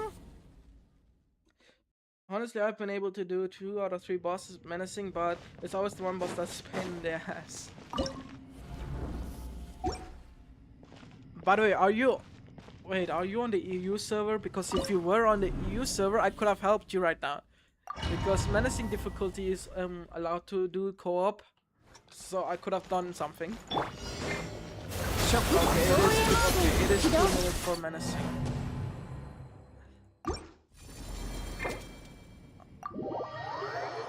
But yeah, like, if people really care only about Primogems, it's the easiest piece of shit, okay, of this game, okay? Like, you cannot be telling me that this is hard.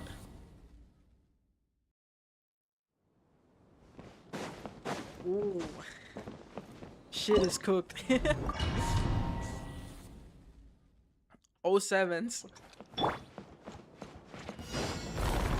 I'm sure one day this can clear menacing.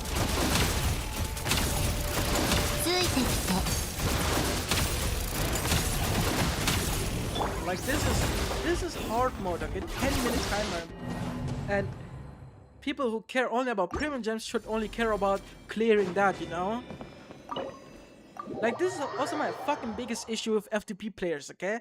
Like, I wasn't a true FTP player until Natlan, okay? So I know how it feels to be FTP.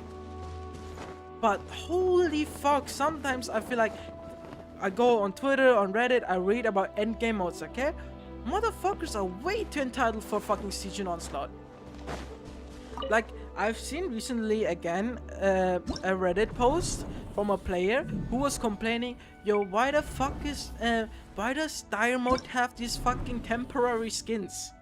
And I'm like, brother, who the fuck cares?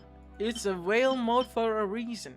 Nobody fucking does this shit beyond that. It is just a flex and it's a point on, you know? And you know, the funniest part? Nobody even goes beyond that. Like, I've seen whales, okay? Because I do have whale friends and everything who just played Dire, and they said, bro, it's not even worth it. Like, the point of flexing is not even worth it at all, because first of all, the skin is not permanent, okay? Second of all, the skin doesn't look great at all for few characters, especially if you're a whale you literally have signature weapons, okay? So why the fuck would you even want the fucking skins that are not even worth it? So yeah. And from the F2P perspective, okay, I don't get it either. Like, you say that the whole damn time, like, this is for every endgame, okay, that I've seen. And that is that F2P complain that everything should be F2P obtainable. And I'm like, sure, it is understandable, but you're not the one that's fucking funding the game, okay? Like, if I am a proper whale of this game, if I'm a proper whale of this game, I kinda expect of the game to reward me in some or other way, okay? And for the past 5 years before Stygian even came, whales were fucking ignored to the next level point, where they had nothing to do, no hard content, and, you know, like, it's not even worth it for whales. And Stygian was like the only relief thing that whales got with endgame for Genshin. And you know, Stygian is the most fair endgame of all endgames in Genshin. I think it's one of the best designed endgames if they don't go too much on the gimmicks of the bosses, you know?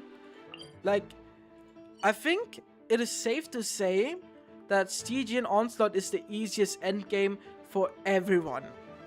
For any category. Because if you only care about Primogem status, obviously, you know? Unless you want to flex, that's a different case. But if you only care about Primogems, it is the easiest endgame of all. You get full Primogems, you can maybe get even a feather, okay? Well, you can get guaranteed one feather, but maybe a second feather, okay? That is making it so much easier, okay? To do so, so that should say something about... I see. And like, between hardest endgame mode, okay? For me, it's so hard to choose because Imaginarium Theater is a fully, like, an endgame mode that expects you to be a long-time player, that expects you to have a lot of characters built, that expects, like, full-on investment into the game, you know? While fucking Abyss is like, yo, you have these characters who go with the gimmicks, and then easy clear. But I feel like, in my opinion, if you are a new player or like a player who is more casual, I think fucking Abyss is the no, like, if you're a new or casual player, it's Imaginarium Theater that is like the hardest endgame mode because of the amount of characters you need. But if you ignore Imaginarium Theater, it's fucking Abyss. Like, you have to follow up with the gimmick so hard.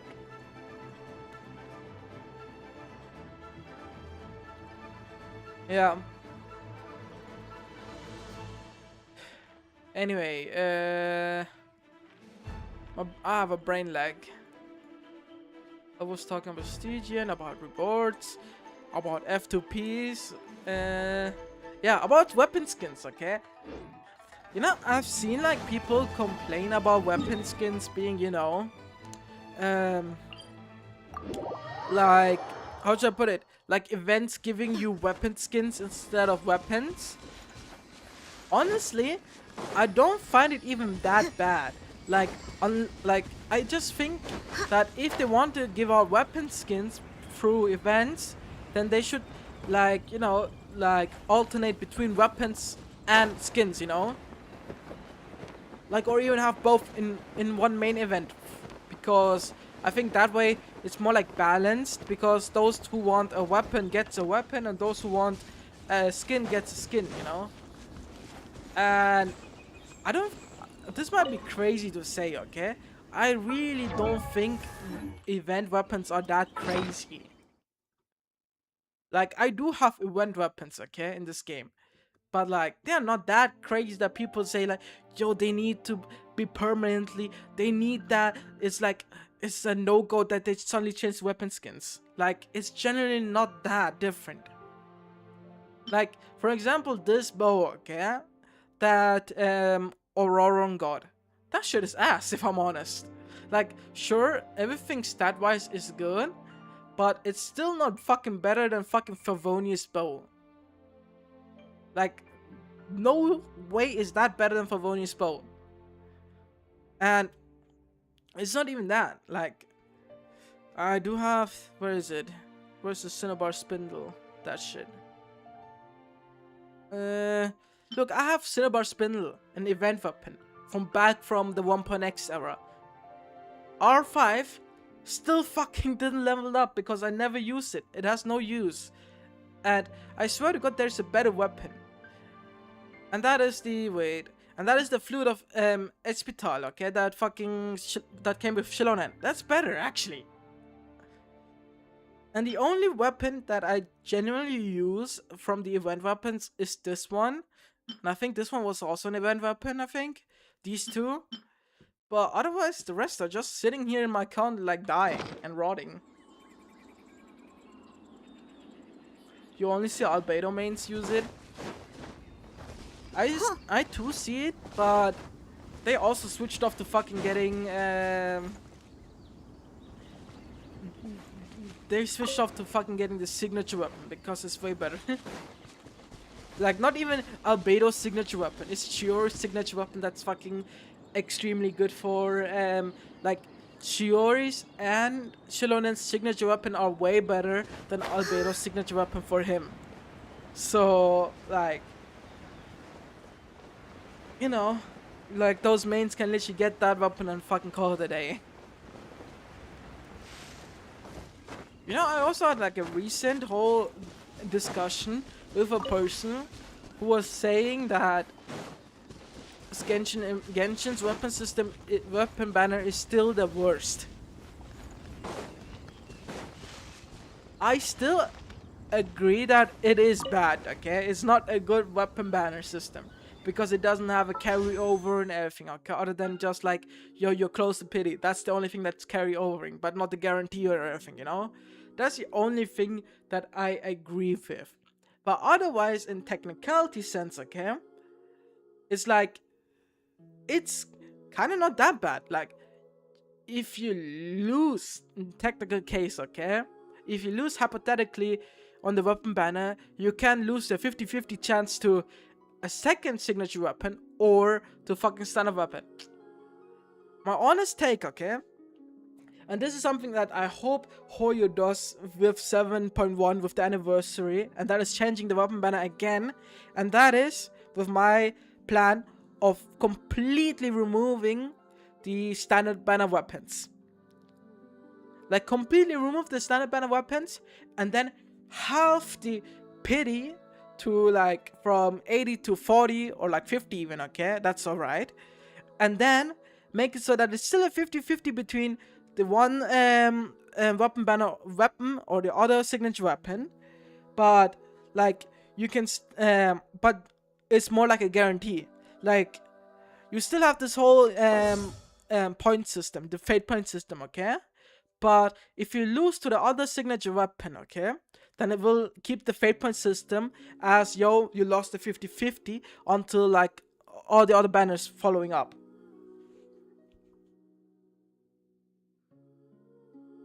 But you can get the signature you want or the other.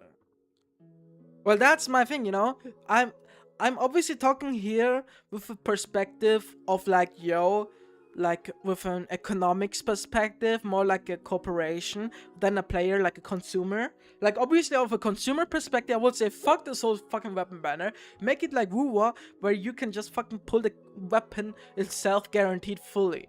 Because that's obviously best case, okay? But I know Hoyo's ass is not doing that, even if you wish to. And if they do that, they will do the same move as Wuwa, and that is fucking ignoring 4-star weapons then. And I don't want that either. And Hoyo already started doing that with ignoring, like, making 5-star signature weapons way stronger than 4-star alternatives. Like, for example, I think it was Nefer's weapon. Like, Nefer's signature weapon is 30% stronger than the R5, I think R5 Dawning Frost, or even the other FDP craftable weapon. So, like, going that direction was already crazy just because they changed the fate point to 1. So them showing that they will already do that with just reducing to 1 fate point, and I'm like, damn, what the fuck will they do if they fucking make it so that the weapon are guaranteed, like Wuwa. Like Wuwa, bro, I'm not even gonna talk about Wuwa weapons with 4-star weapons.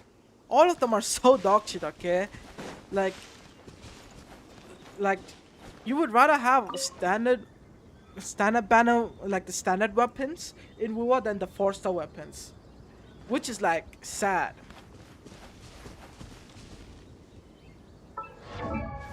My standard one is using the event weapon. That fucking Melozine event weapon. It is not giving her enough crit rate, but it is what it is, you know.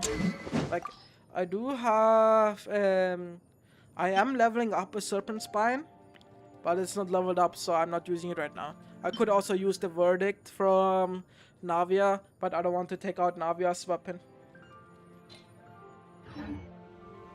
そろそろお茶会でも開こうかしら。 because of みんな空い because て of い the るといい ass んだ lock けど in Wuwa.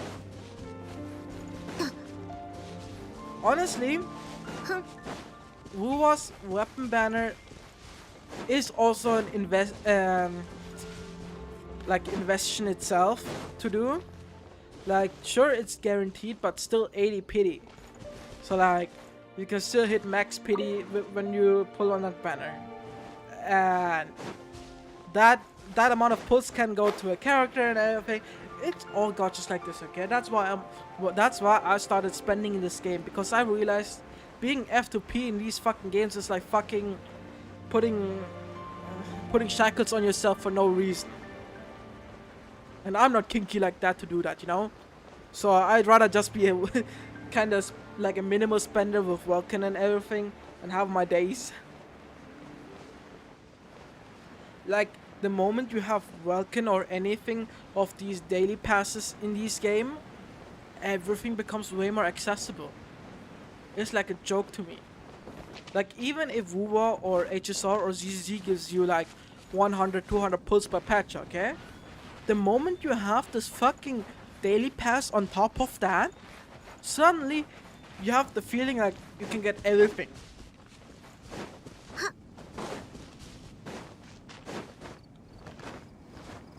And obviously in Genshin it's the case of, yeah, like, I'm getting the daily pass for one reason, that is to make like hit my pity every single time.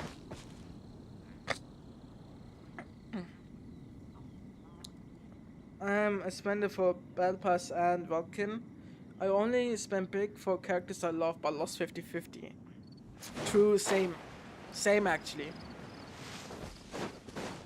The last time I spent like full on max top up was on Zibai, because I lost 50-50 on her and I really wanted her because of her lore and everything. So I got her then on the guarantee. And the other big spendings was I just realized I literally I did spend like during Natlan, where I became a spender. Like, I spent like around 80 bucks in Natlan in total. Like, the only time I spent like big was like with $150 top up for Sidlali, but that's it.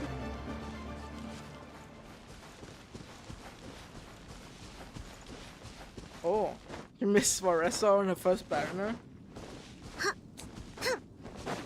I see. Well, where was I? Well, yeah, like I spent like 80 bucks in total for Natlan, and like 50 bucks of that was like for Sitlali. Then I didn't spend much again. Then Nordcry King, I fucking topped up for Nefer, like a whole 100 buck top up. Then I topped up for who did I top up for?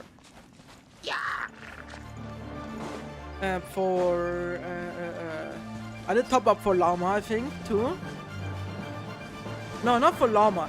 I did top up that patch, but for Flints, but I couldn't fulfill the pity. Then I topped up for Nefer, and I think I lost 50-50 on Nefer, if I remember correctly. Then, yeah. Oh, wait, let me look on Paimon.moe. Because I do have it saved up there.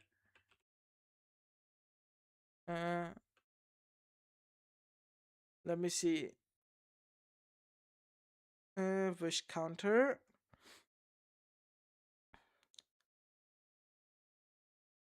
Yeah, I lost 50-50 to Tainari during Llama Banner.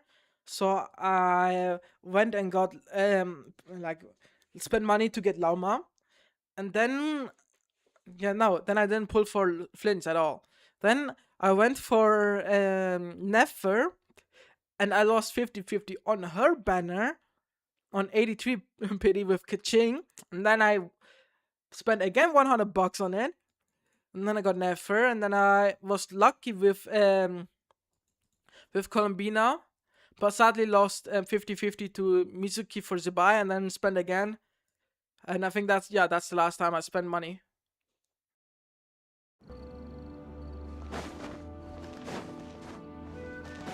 I spent $100 for Nilo, then accidentally got Llama, so I spent $100 for 2 characters. Lol. You skipped Nefer for Durin? Understandable.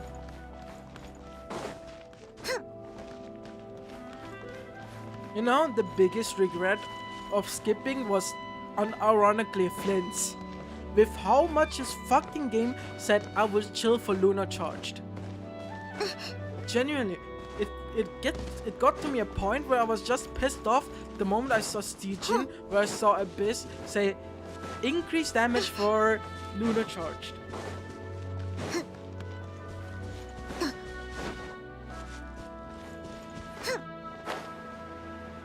You promised yourself you would get Nefer, but you didn't then?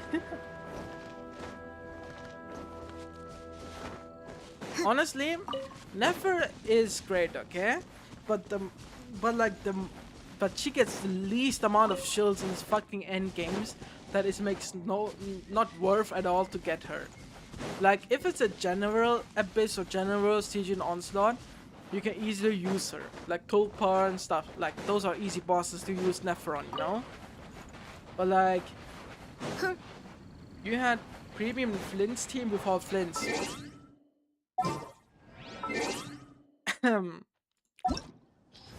I have Inefa. I have Columbina. 2 out of 3 premium teams, okay? I have a C6 Sucrose, okay? I have his premium team too, bruh. Just not him. And I don't plan to get him.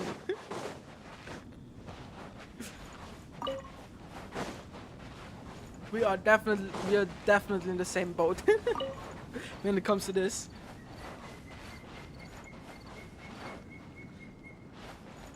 It is so fucking annoying.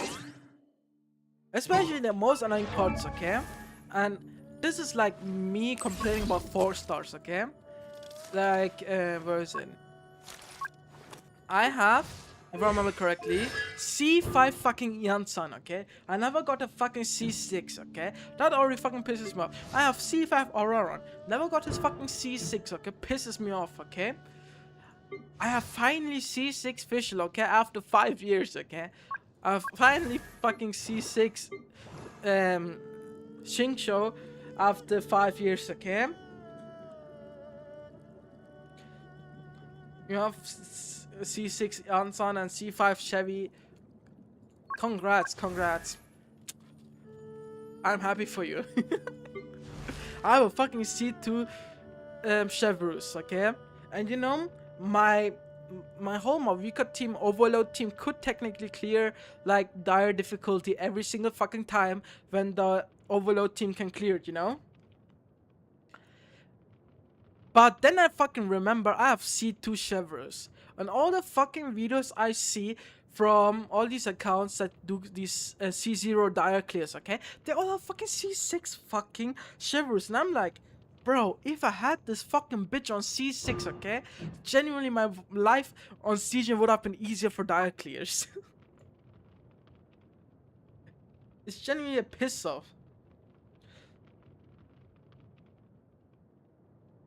Oh, definitely. Oh, definitely. I do have C6 Farazan, but like, she ain't that crazy. Like, sure, for Wanderer team, she's really good, but outside that, she fell off hard. But apparently, okay, apparently, this is a bit leakers here. Apparently, Wanderer will have his moment again with Stellar Swirl. So, the future seems bright for Wanderer mains.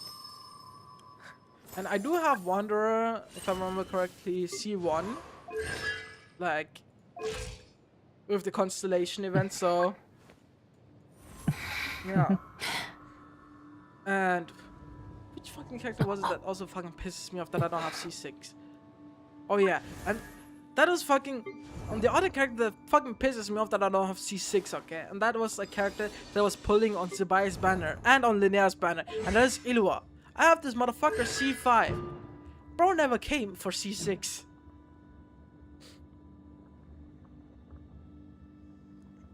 You have Wanderer on your EU account, so you need that C6. Understandable. I sadly got my... You have illegal C2? My Illua, you mean? Not illegal. The autocorrector.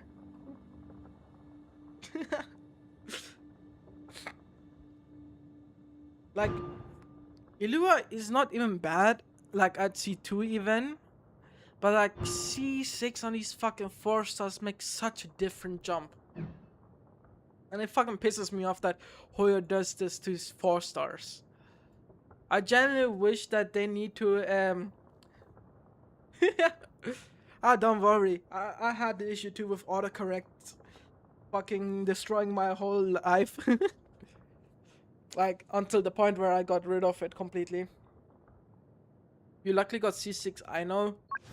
Like, with the amount of I know was on the fucking banners, obviously C6 is possible. Unless you're that one, alright, oh my god. Speaking of Hydro characters, I don't know if you're on Twitter, okay? There was like a main for Dahlia, okay? They fucking pulled 400 pulls on Skirk's banner for Dahlia. Never, like, barely got him C1 or something. And I was like, what? That shouldn't be the case. Well, I got him C6. But, you know, still, that was like, that shouldn't be a case for fucking 4-star. I genuinely hope that, I don't know if Hoya will be that generous, okay? And it's something that Hoya didn't do to any of their Hoya games at all, okay? So it's not something like I can say, yo, yeah, this is something that, you know, Genshin Dev surely won't do. But like, this is something that no fucking gacha dev will do. And I feel like is doing like, you can select, like, sure, you have to do like your normal pulls, okay? Like for the character, you wish your normal 10 pulls, okay? But you can, instead of having the possibility of just 3 4 stars here, you can just straight up say, yo, I want this 4-star only during the pulls. Like, instead of having like, yo, let's say every 30 pulls you get a 4 exactly that 4-star you want, you just get every 10 pull the 4-star you chose you want. And you can always choose to the different 4-star you don't have C6 yet. Because I think that's the more healthy way of getting the 4-star C6 before you run out of pulls. Like, you could technically get C6 4-star then in 70 pulls, you know? Which should be way more natural in my opinion. Like, obviously, it should be only like if you do 10 pulls. That's the only caveat of that thing. But like, if they do it that way, then I think it is like more, like, you know, like a more helpful way of getting the 4-star easier and more accessibility for the players. It's not even like, you know, people say, yeah, whales don't care about 4-star because all the C6 characters do shit, everything for them. but whales do want sometimes 4-star characters that are good, you know? And if even they can't get the 4-star guaranteed fully C6, then it's just a fucking question of why the fuck do gacha games design it that way. And I would be genuinely surprised and shocked if Genshin would be the first gacha to do it, that you can select the 4-star out of the 3 4-star selection here that you want, and you get it every temple guaranteed, but only for the temples. Like, it would have been genuine blessing to the game. And also, I really feel like Hoyo needs to reduce the pity on fucking on the character banner. Like 90 pity in this day and age is fucking miserable. Like, I really hope they I really hope they reduce it to 80 at least.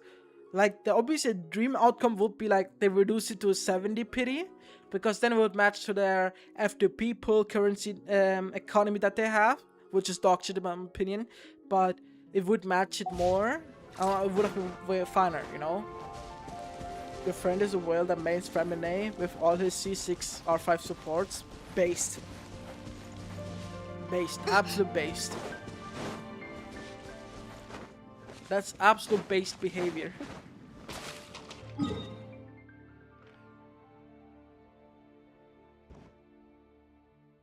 know, I said about calling it off today, and I just said, yo, I will just do a quick dailies on Genshin and call it a day, but here I'm yapping like for an hour or so. Man, I love yapping.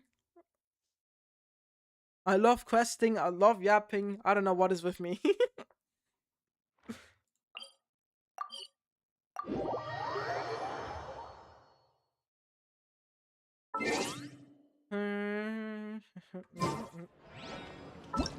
The obvious quest is only that, and the other is some drones thing.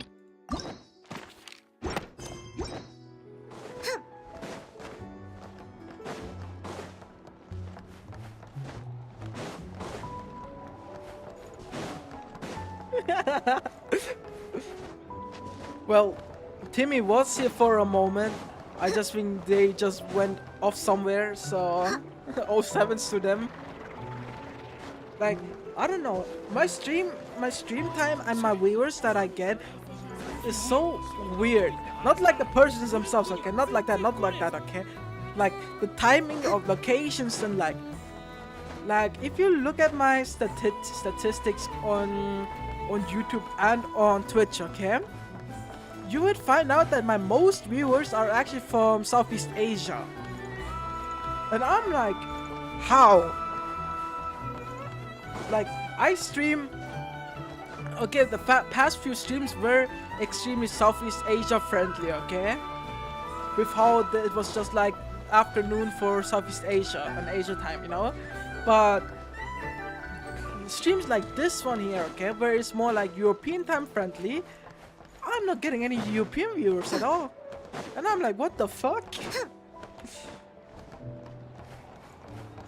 And, you know, you being an NA viewer is also a surprise, because I never expected an NA watcher to be here before you a viewer.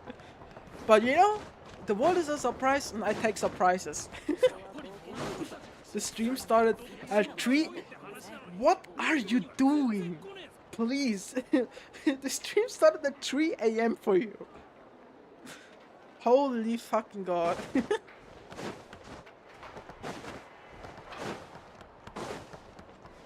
That's insane that you actually tuned in the stream since 3 AM.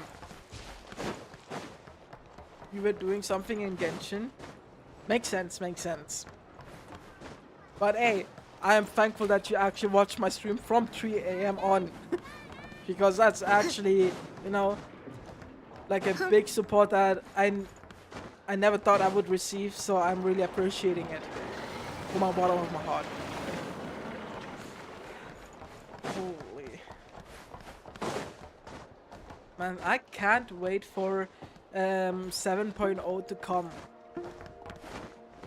Like, I think with 7.0, it being literally after like 2 weeks after my surgery, I have kind of like the perfect time to do a full 24-hour stream, I think, where I will just do full Genshin. Like I would actually do that, but I don't know. Like I'm feeling a 24-hour stream, but I don't know. I don't know if I could handle it. With all the content that is coming to Genshin and everything. Nah, I don't think I want to actually full on stream out everything on one day. That's a bit too bad for me then. Like, you know, like then I don't have any content to stream. I have to wait for Stygian, and obviously other gods are getting the updates too. And I'm currently slowly starting to catch up on Zenless Zone Zero. I'm not gonna stream it until I'm at the point of 3.0, I think.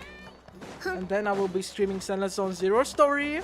And there's the times where I have free time.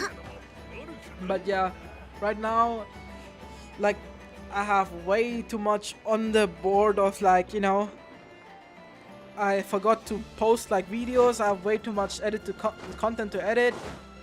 And right now I just want to focus on Wuwa and on Arknight's Enfield before I do anything else. Because Arknight's Enfield I'm not even a patch behind. Because the previous patch was just a filler patch, I would say, with only character quests. So I can just do the newest story and then I have it. And for Wuwa, obviously I'm getting really close to the current patch, which is great. And yeah, for Zenless Zone Zero, I'm currently at 1.7, so not even close to 3.0. But I will be skipping through every quest because I did watch playthroughs, everything during the times when GZ story came out from those patches, so I do know the content of the story, so it's not worth for me to play through them myself. So I will be skipping them through.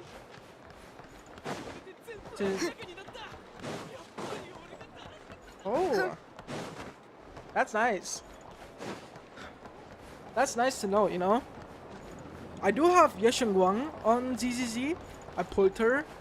Like, you know, since I'm just chilling here, okay, and since I'm yapping, I could technically just update my ZZZ, or like, never mind, I have to download it. Okay, never fucking mind. I'm not gonna download it right now with 90 gigs. I will only download it the moment I have, like, you know, space free. But like, yeah. So I have Yesheng Wang on ZZ. I pulled her when her banner came out, because that was also the time when I started, yeah, when we are chilling. True, when we are chilling. So, like, I pulled Yesheng Wang when her banner came out during her patch. So, yeah. I have like, I don't know, 30 hours of story to skip through in Zenless Zone Zero before I come to 3.0 where I can play it for myself. With stream, you know. But yeah. I also really like Zenless Zone Zero's combat. The main reason why I didn't really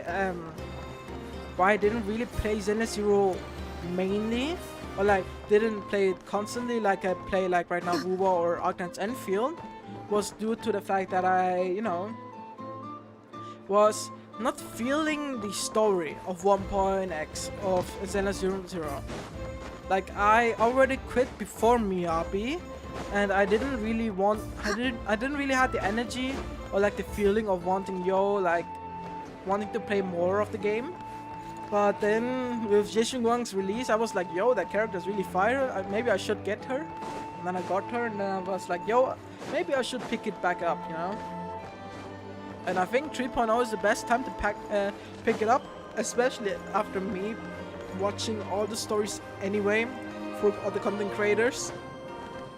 So I feel like me playing through ZZ is like then me being already caught up, even though I'm a huge tourist in the game then. But yeah. Honestly, when I started ZZ, I wasn't really that interested after the Angel of Delusions. And then it got interested and started to love the combat. Oh. I really like the music of the Angel of Delusions. They're some of the one of the bangers of ZZ OSTs. Like, they're such a bangers. Like Redreaming Angel, shit are bangers.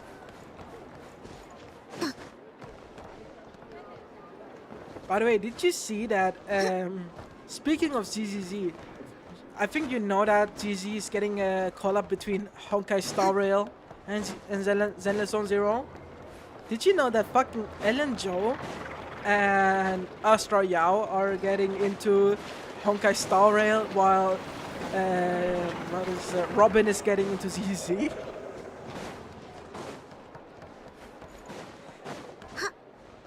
I'm just wondering, like, what the hell will ZZ will cook with Robin? And you know the funniest part is, like, one character gets like a huge upgrade in terms of gameplay and visual, and that is Robin when she comes into Zenless Zone Zero. But then there's fucking Astra Yao and Ellen Jo who will get a downgrade with fucking Honkai Star Rail. And I feel bad that they're getting a downgrade in Honkai Star Rail with model. Oh my god, character models. That's also reminding me of a fucking Twitter discussion that I have with fucking dumbass, okay, on Twitter. No, not on Twitter. It was fucking with a chatter on another content creator, okay? While I was watching the content creator, okay? And that chatter said Honkai Star Rail has better character models than Genshin. And I was like, what the fuck you saying? Like, I'll be looking at the same game. Like, sure, if you look at Chi-Chi, she's compared to HSR characters models really ugly, okay? Like, with all the polygons being extremely undetailed, okay? But you're saying these characters with better hair model than the fucking game of Honkai Star Rail is worse than Honkai Star Rail models. It makes no sense. It genuinely didn't make sense to me.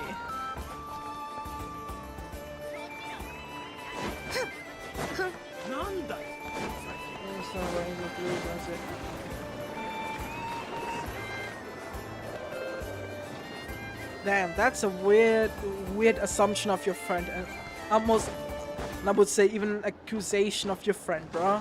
Like, what the fuck?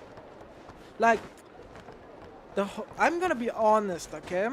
I'm not gonna be like saying, yo, those lolicons are alright, okay? Like, seriously, I'm not gonna say that, okay? But you were only talking about the music and they said that? What the fuck? Like, what the fuck, bro? That's genuinely weird.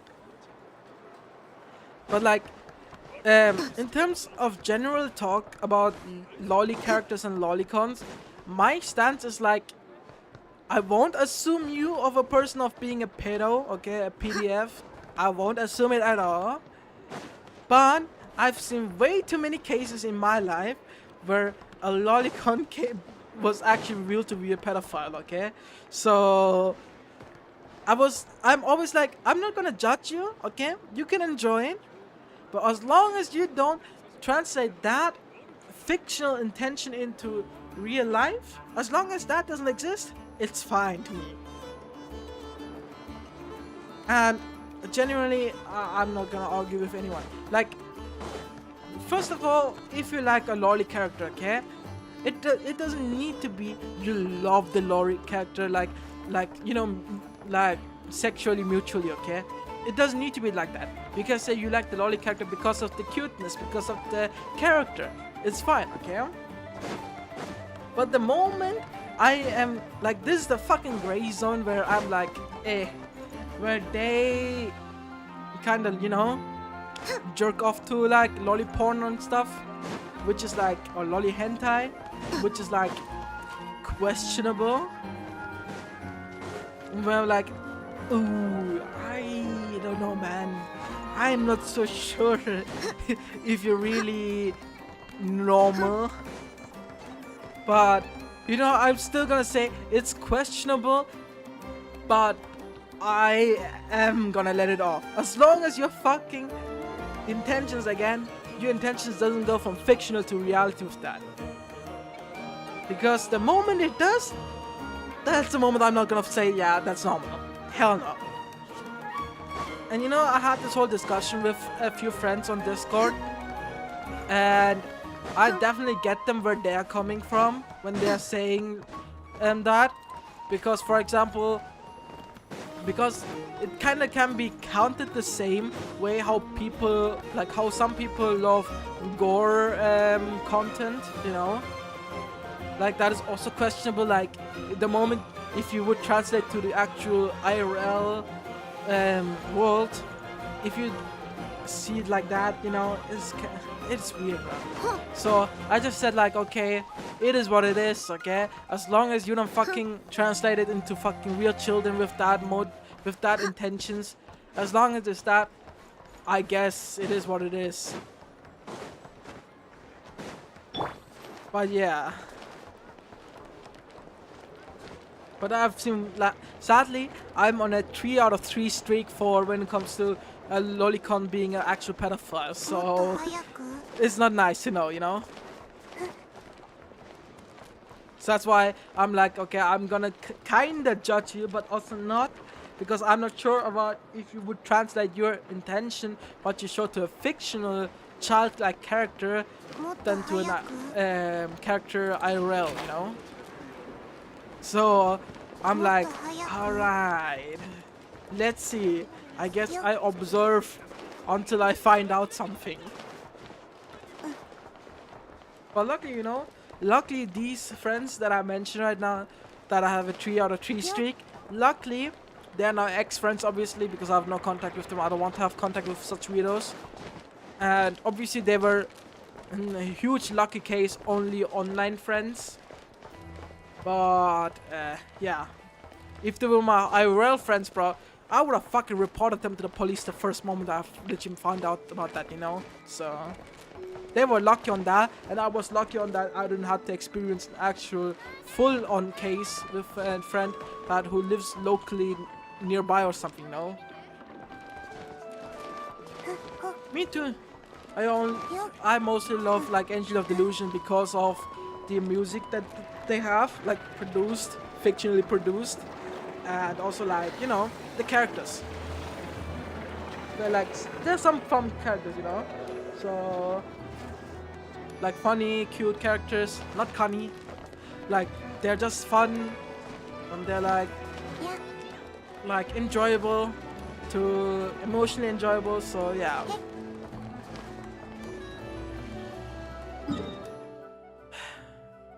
Man, every single time I somehow touch upon topics like sexualization and everything, I just realize how porn-brained our current society is. Even more the Genshin community, even though most of them act like they're the purest of this game. And go like, yo, don't sexualize this character. Revealing characters shouldn't be sexualizing and stuff.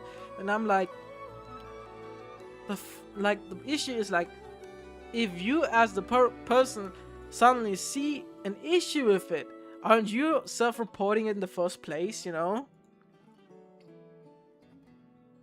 But like, obviously that's not something that connects to the pedophile things, okay? But like, that's totally separate to like character sexualization and being like, quote unquote, I'm a purist, I don't know about like you know, porn brain stuff.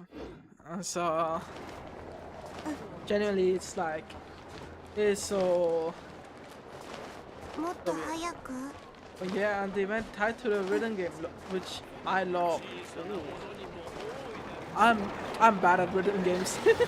I suck so bad at rhythm games. Like, I don't have, like, if it's on mobile, I can do it. Like, mobile rhythm games are easy, okay? Because I had a past of Piano Tiles, okay? If you're not a mobile game, I had a huge past with it, okay? So that's an easy thing. Like if I would have played the Genshin's rhythm, like the Genshin's music thing, like this one here on phone, the repertoire of myriad melodies on phone, then shit is easy. But on PC, my brain fucking fails. Because my brain can't really translate to. I dare you to try it right now. Which rhythm event? Do you mean this one? Or do you mean the repertoire?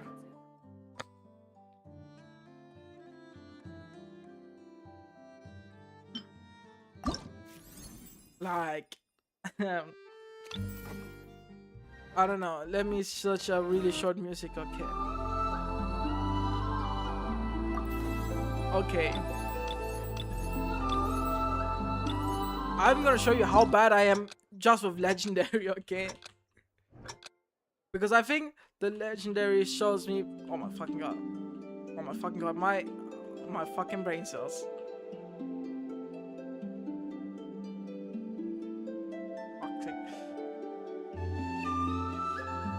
Okay, I can't even do it. Okay, easiest mode. But the easiest mode is actually easy, you know? Like, it's not like... I'm not that bad, okay? Wait. Was it fucking 3 notes? What am I doing?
Fuck, I'm not getting a Conorus.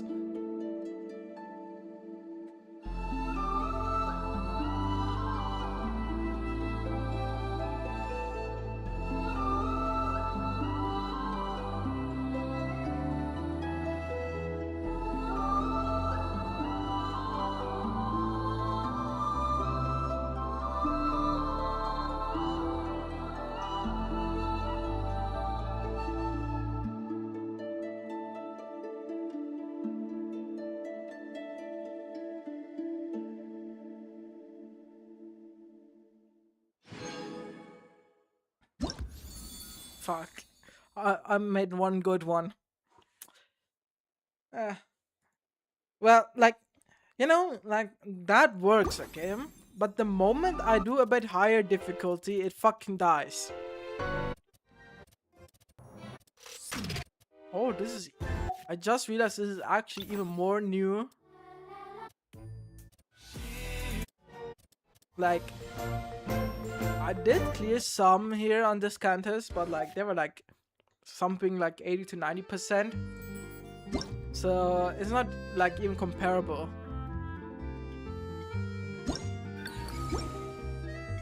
That.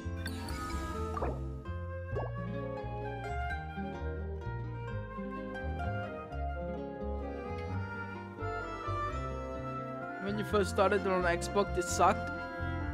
Or like, you sucked. I don't know. I heard from controller players that it's basically like absolute stupidity on controller, but I don't know much about it. So I just hear that it's like really hard on controller compared to keyboard or phone. But now you can do most legendary easily. Absolute W, I guess. I can just say that's not my cup of tea. I'm not good at it at all. So congrats on being skillful than that. Like, I do want to get one day Like, I do want to one day learn more to get properly into this whole thing. But right now, I'm just feeling like I have such a skill issue. I will just do one day on phone, on everything, you know. Because on phone or iPad, it's genuinely easy. Do I have NTE updated?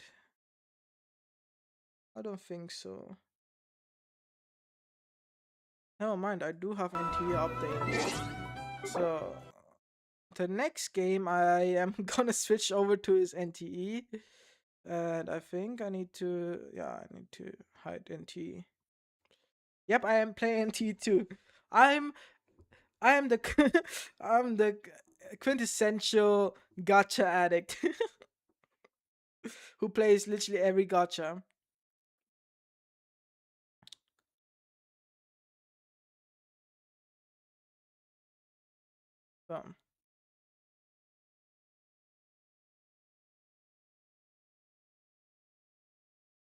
Like, I did stream it before, I think, even, but like not much. The thing about NT is like it's just genuinely one of the most nothing burger story in the whole. NT is also fucking spoiling my name. Good thing I've hidden my screen. Otherwise, I would have been cooked. Ah, there. So let me. Where is it? Boom. Yeah. At least I have my screen hidden, and I do have sound off right now because I was kind of just you know the daily gamble. I was daily gambling here.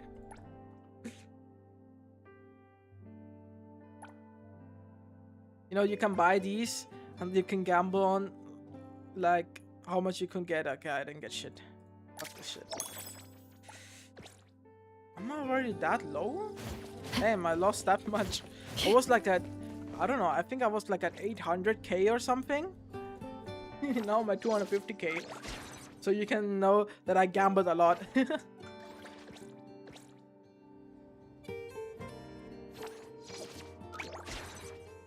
You played NTE a bit? That's nice.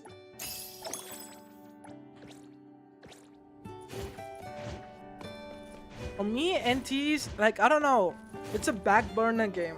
I don't really like the exploration of the game. I just play for the visualness because I do like the aesthetic of a city. Like, otherwise, other than that, I generally don't have any feeling for the game. And obviously, it has cars and I love to drive in a game.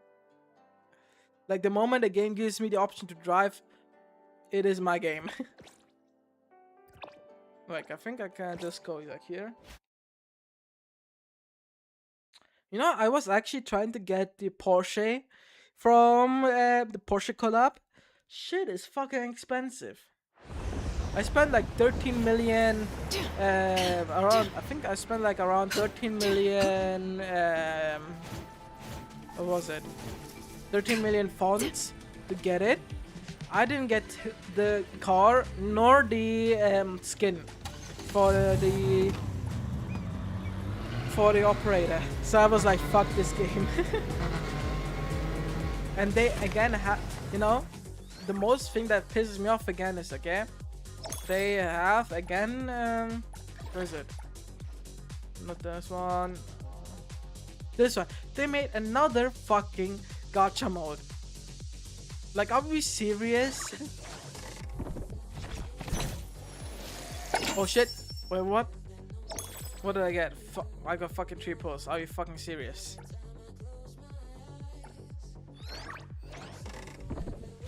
Okay, let's see what we get. Okay, fuck's sake.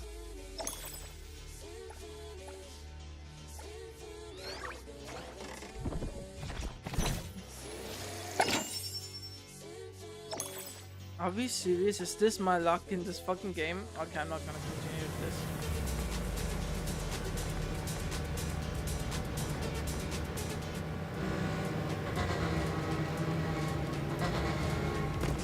game is so big, but I only really play because the scenery and car and characters. Same. For me, it's not even characters, if I'm honest. The characters are such a nothing burger. Their designs look ass most of the time, and the models of the characters remind me heavily of Tower of Fantasy, a game I also played during release of the game. So I don't vibe with it at all, the character designs. But yeah, I just really like how it looks. And this with RTX, by the way. Like, wow. It looks so beautiful. Don't remind me of TUF. Oh, that game still exists, by the way. You know the funniest thing? And I will never forget it. That fucking game single-handedly funded this game, by the way. So we kind of have to remind everyone that that game fucking funded NTE. Like without TOF, NTE wouldn't exist at all.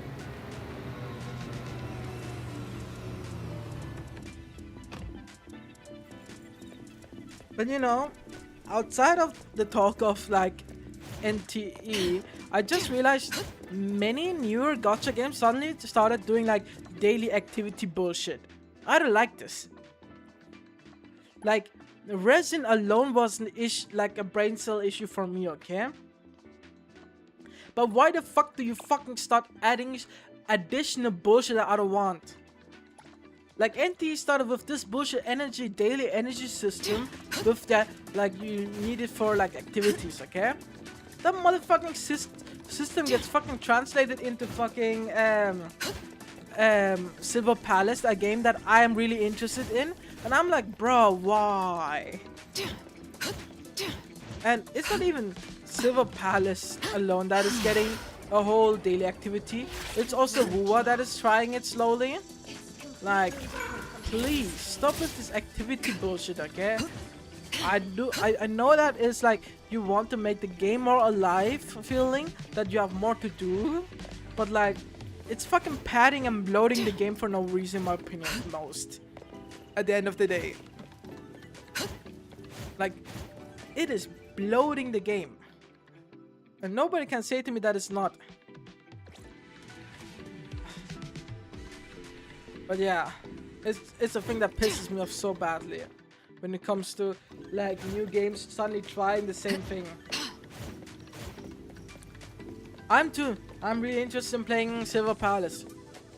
Though I'm really scared of performance for the game.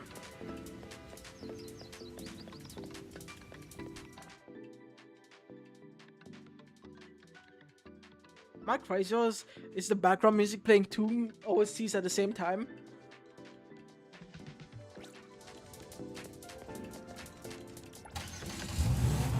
Well, obviously the one thing that these daily activity things want is your attention and your playtime. So basically it's masking itself with quality mixture of gameplay, of saying, yo, I give you this free gameplay that is additional to the game, that is fun, and pads the playtime of your daily time, you know? It's kind of like as if it's like, how should I put it? It's like if Genshin suddenly said that Miliastra Wonderland takes a special resin and you have to spend it every week. It's kind of like that, you know, because you get then suddenly rewards and stuff, you know. It's like it would have been kind of like that. Like it's an additional thing to the game that could have been a whole separate thing, but you say it is additional to the game because you know the game doesn't have enough content outside of that, so you pad it even harder, and then you know, kind of give it a FOMO with, yo, you need to use energy. And for NTE, for example, it's the whole part of like, you need to spend that shit because otherwise you're not earning enough funds. And you need funds because funds are the most important currency in the game aside from the premium pull currencies. So like, it's genuinely just like, you know, a way to move you away from like you know, they're giving you more FOMO per day. But sure, apparently that's not bad for the game. And sure, apparently, according to Twitter and some Reddit people that I've seen, Miliastra Wonderland is worse. Which is a joke in my opinion. Even that one event with Miliastra Wonderland where you had to play like 3 or 4 days daily for some Primo Gems, that shit is piece of cake, okay? Like, that is way more enjoyable because like in Miliastra Wonderland, okay, you have so much options. Unless you're fucking called EU and NA. Because those fucks are losers, okay, when it comes to creating good games. Like, outside the whole DPS calculator, the whole fucking thing with Miliastra on NA and EU server is so dog shit. Like, nobody is creative, and if they are creative, okay, and if they do something, they fucking plaster the front page with fucking AI thumbnails. And I'm like, why?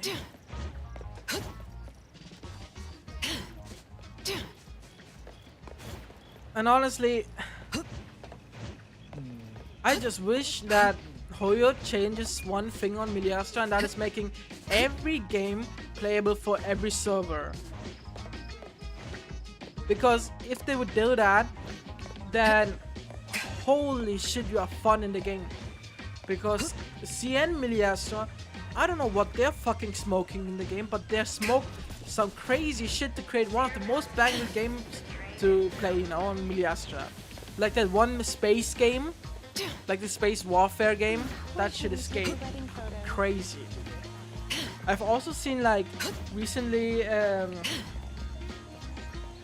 I've also recently seen that a Japanese player created Mecha Chameleon in Genshin in Miliastra Wonderland, but it's obviously like a Temu version where you select only one color shade and then you can hide and stuff. Not like you would actually draw on the dummy to hide, but you know, still something crazy to do. And I feel like people don't understand the scope and possibilities with Miliastra Wonderland. Like, people have to understand Miliastra Wonderland's current status of game, okay, how it is, okay? It's like current, like the first 3 years of Roblox, where barely anything is in. And even then, people have crazy creativity to do crazy modes, okay? And it's like, wow, you know? And you have to imagine, like, the further Genshin devs, or like the Miliastra devs, develop on Miliastra and bring it closer to what Fortnite's creativity mode is, like with the whole Unreal Engine, Fortnite edition shit, or even close to the fucking Roblox Studio thing. What? With that editor, with that engine type of thing, that level close to Genshin, bro, brother. That's literally a Pandora box for Genshin.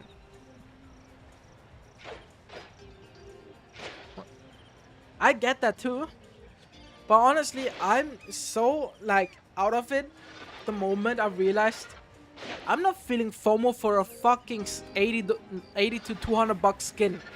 I'm not feeling the FOMO for it at all, you know? Like, what? Miliastra has so many good, simple skins, okay, that are cheap and you can get them and they look still extremely nice, you know? And those who spend, they fucking spend, okay?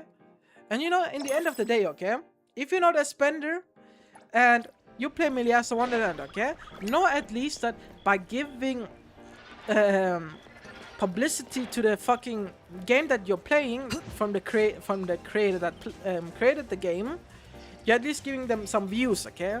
And with those views, they get also some money from Genshin devs back, you know?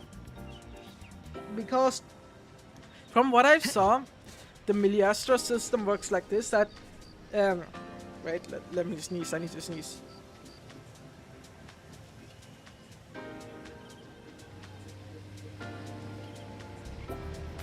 Like, the more popular your game mode is, okay, the more audience it can reach. And the more audience it can reach, the more money you can earn. And it's literally an exponential, like an exponential growth of money that you can earn as a creator. And I feel like if you as a player say like, yo, Hoyo is fucking greedy, Hoyo is dog shit, fucking play Miliastra all day, okay? Because at least you know the fucking playtime you spend on Miliastra will get turned into a return for the creator that created the map as money, you know, as a revenue for them. And Hoyo will lose money from that. Obviously, there's a reason why Hoyo suddenly introduced a second premium currency that is kind of working like Robux for the game mode. Because they realized, yo, we will be out of money if you just let it go like that. So that's why they made it that Robux type shit currency. So that if you buy that currency, you can straight up spend it on the game mode, and it will just go like directly to the creator, which is also really fine if I'm honest. Which, by the way, is such a surprising thing Fortnite doesn't have at all. All the Fortnite creators, okay, who create who full game mode, okay, on Fortnite UGC, they don't even earn anything, and I'm like, what the fuck? That's insane. It was like, isn't kind of like Robux? Well, Miliastra has kind of like two currencies, like one Robux, that silver thing that you also can earn like 270 per patch, and also the premium currency for the skins. And I feel like it was like the best middle ground decision Hoyo did, and that is like making that you can still, as an F2P, earn those special Robux and give it out for some game modes that you want, because you know, because you want to support the creator, and it's out of fucking Hoyo's pocket then. And I feel like also it is also the big, but you can also use that to as a pay currency to gamble, but in Roblox and games you can use Robux to gamble. True, definitely. I think currently, like, it's just a matter of time before the gamble starts, okay, before someone becomes smart enough to actually do a gamble mode in Miliastra Wonderland. But I feel like at the same time, I think nobody will fall for a gambling mode in Miliastra Wonderland when they know they gamble in a full game actually already. So like, why would they gamble and again IRL currency into a fictional, into a game in another game, you know? So that's like, you're actually just addicted to gambling. Like, that's the main reason why I don't think there are any gacha game modes in Miliastra Wonderland, because the creators definitely know nobody's fucking gonna spend money on fucking gachaing in a gacha game in another gacha game. So like, so it's definitely like a 3-layer gacha, so definitely not worth it for a spender, unless you're a true addict, which I don't think many are, even though people say they are. Exactly. It's just not worth it. Like, I've seen already some gacha games where they have a gacha in gacha game, and I'm like, it's not worth it. Like, to double gacha in a gacha game. Like the gachaness of a game should be only 1 layer. I don't want to gacha in another gacha game of a gacha game. So yeah, I'm just a pity builder or saver. Honestly, don't build pity. It's the best advice I can give to anyone. For Genshin, it's kinda like, how should I put it? You can build pity, but build only on banners you really want, you know? That place to 5-star character. But for other gacha games, it's fucking not worth it. Because, like, how should I put it? Building pity there is like building nothing. because 4 stars aren't useful at all. So you can totally forget them. They're just fodder for you. So building pity is not worth it at all for there. But like if you build pity in Genshin, you have some slight worth, you know. I'm hoping I can get Raiden, so I'm just building pity in Genshin. As someone who has C2 Raiden, please don't brick your account with Raiden. I'm begging you. She's just a genuine brick. Like C2 Raiden, okay, was barely, okay, doing enough damage as my Varessa. It's genuinely not worth it. And I have C2 R1, okay, and like Raiden Shogun is genuinely like a bricking, like a account bricker. It's like if you would pull Ayato in this age and era. It makes no sense. If you do it for the love of the character based, but if you feel like they have no use on your account, then you're just bricking yourself completely. Like I pull on Genshin characters often. Like I pulled almost every character on Not Try, okay? Well, I did every character except Flint's. But still, it's like, how should I put it? You don't want to pull a character just because you love them. You need to kind of balance the utility and love for the character. Like my percentage is always like a 60-40. 60% I love the character and 40% is the character useful. And if the character is most of the time under that 40% of usefulness but still like 60% of loveness, I'm still not gonna pull them.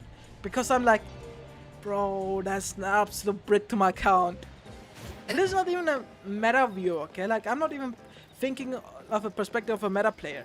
I'm just saying like pulling the character is like, it's still an investment to the account. If you're a collector, sure, then you can pull everyone because you collect them. But if you like if you just pull them for the love of them, it's also fine. But again, if you then complain after like about end game and everything, then I'm like, you pulled your character, you want it, okay? It's not the fault of the game that suddenly not everything is working out. You like meta and casual at the same time. I think that is a good balance for all gacha games, to be like casual but also a bit of meta, you know?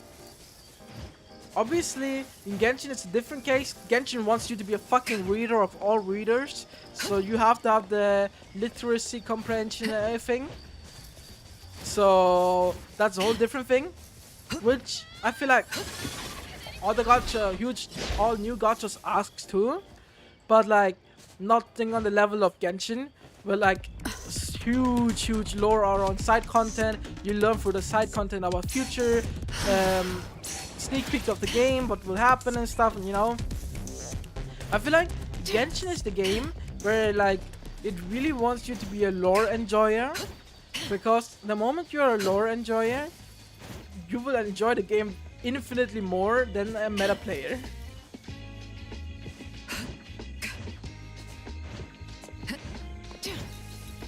That's based. But still don't pull Raiden.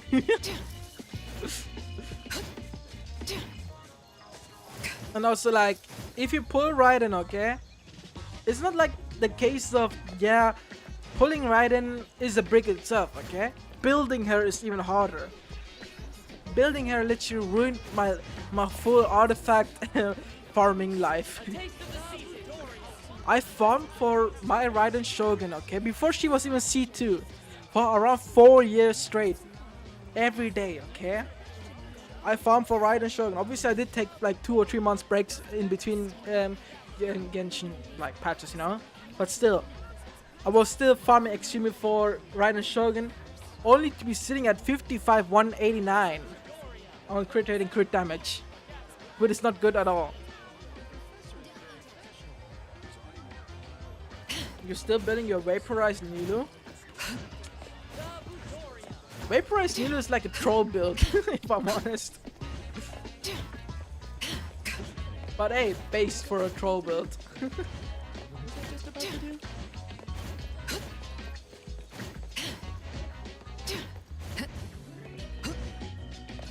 What the fuck did I even want? I just went into fucking NTE, but I'm not doing anything. Smartest NTE player. We are truly just chilling.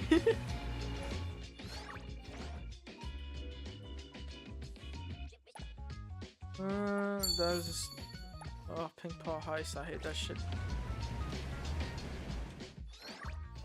So, wait. Let's go gambling. I don't even have... Wait, I do have enough for standard pull. You know what?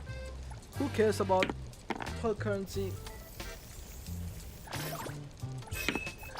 Let's see. I'm not getting any shit. Fuck this game. Fuck this game. You know, I don't know. NTE is losing the whole aspect of being a gacha game for me a bit more and more. Like, NTE is not even more about like gambling actually. It's more like, yo, do I get the character before I reach the max pity? Like that's the only gamble in the game.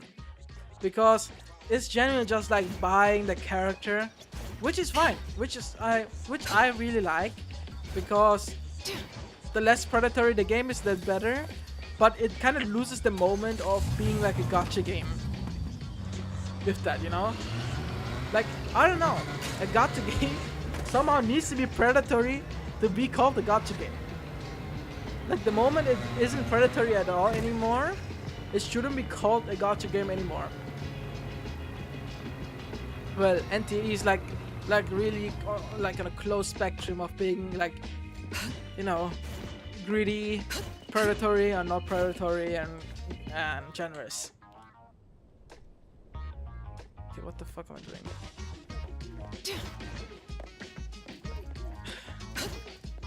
I think. Wait, It's my duty.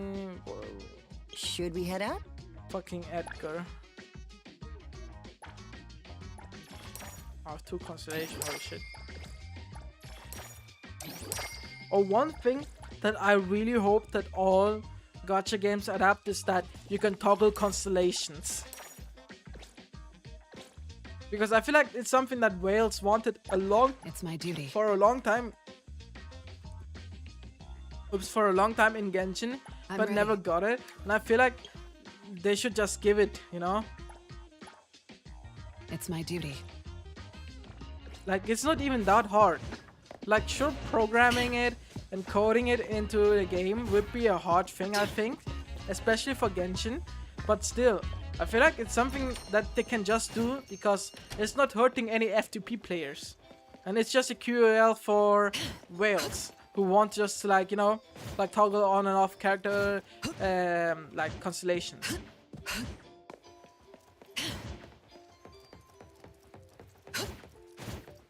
And I hope that Genshin improves a lot with Snezhnaya, because hey, Genshin themselves said it. Snezhnaya, from Snezhnaya on, they will have a faster like evolution for the game. So I hope they keep that word and it's actually fast, you know, and not like just like 10% faster of the game, because then I will be mad disappointed. But yeah,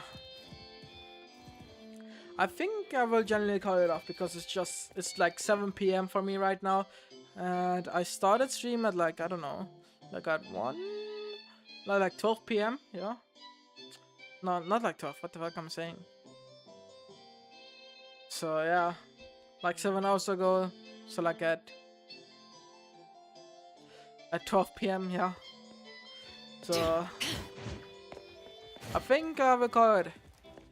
Anyway, thank you, Aurora, for watching the stream so long and enjoying the stream, and I'm really grateful for that. And I hope I am streaming tomorrow again for Arknight's Enfield. I will be catching up to that, and then in 2 days I will be catching up to Wuwa again.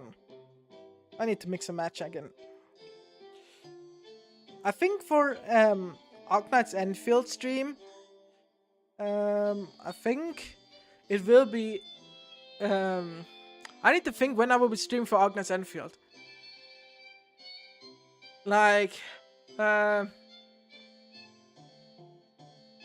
would say from like 2 hours earlier from this point, I would say, or 2 or 3 hours earlier from this point, like 4 p.m.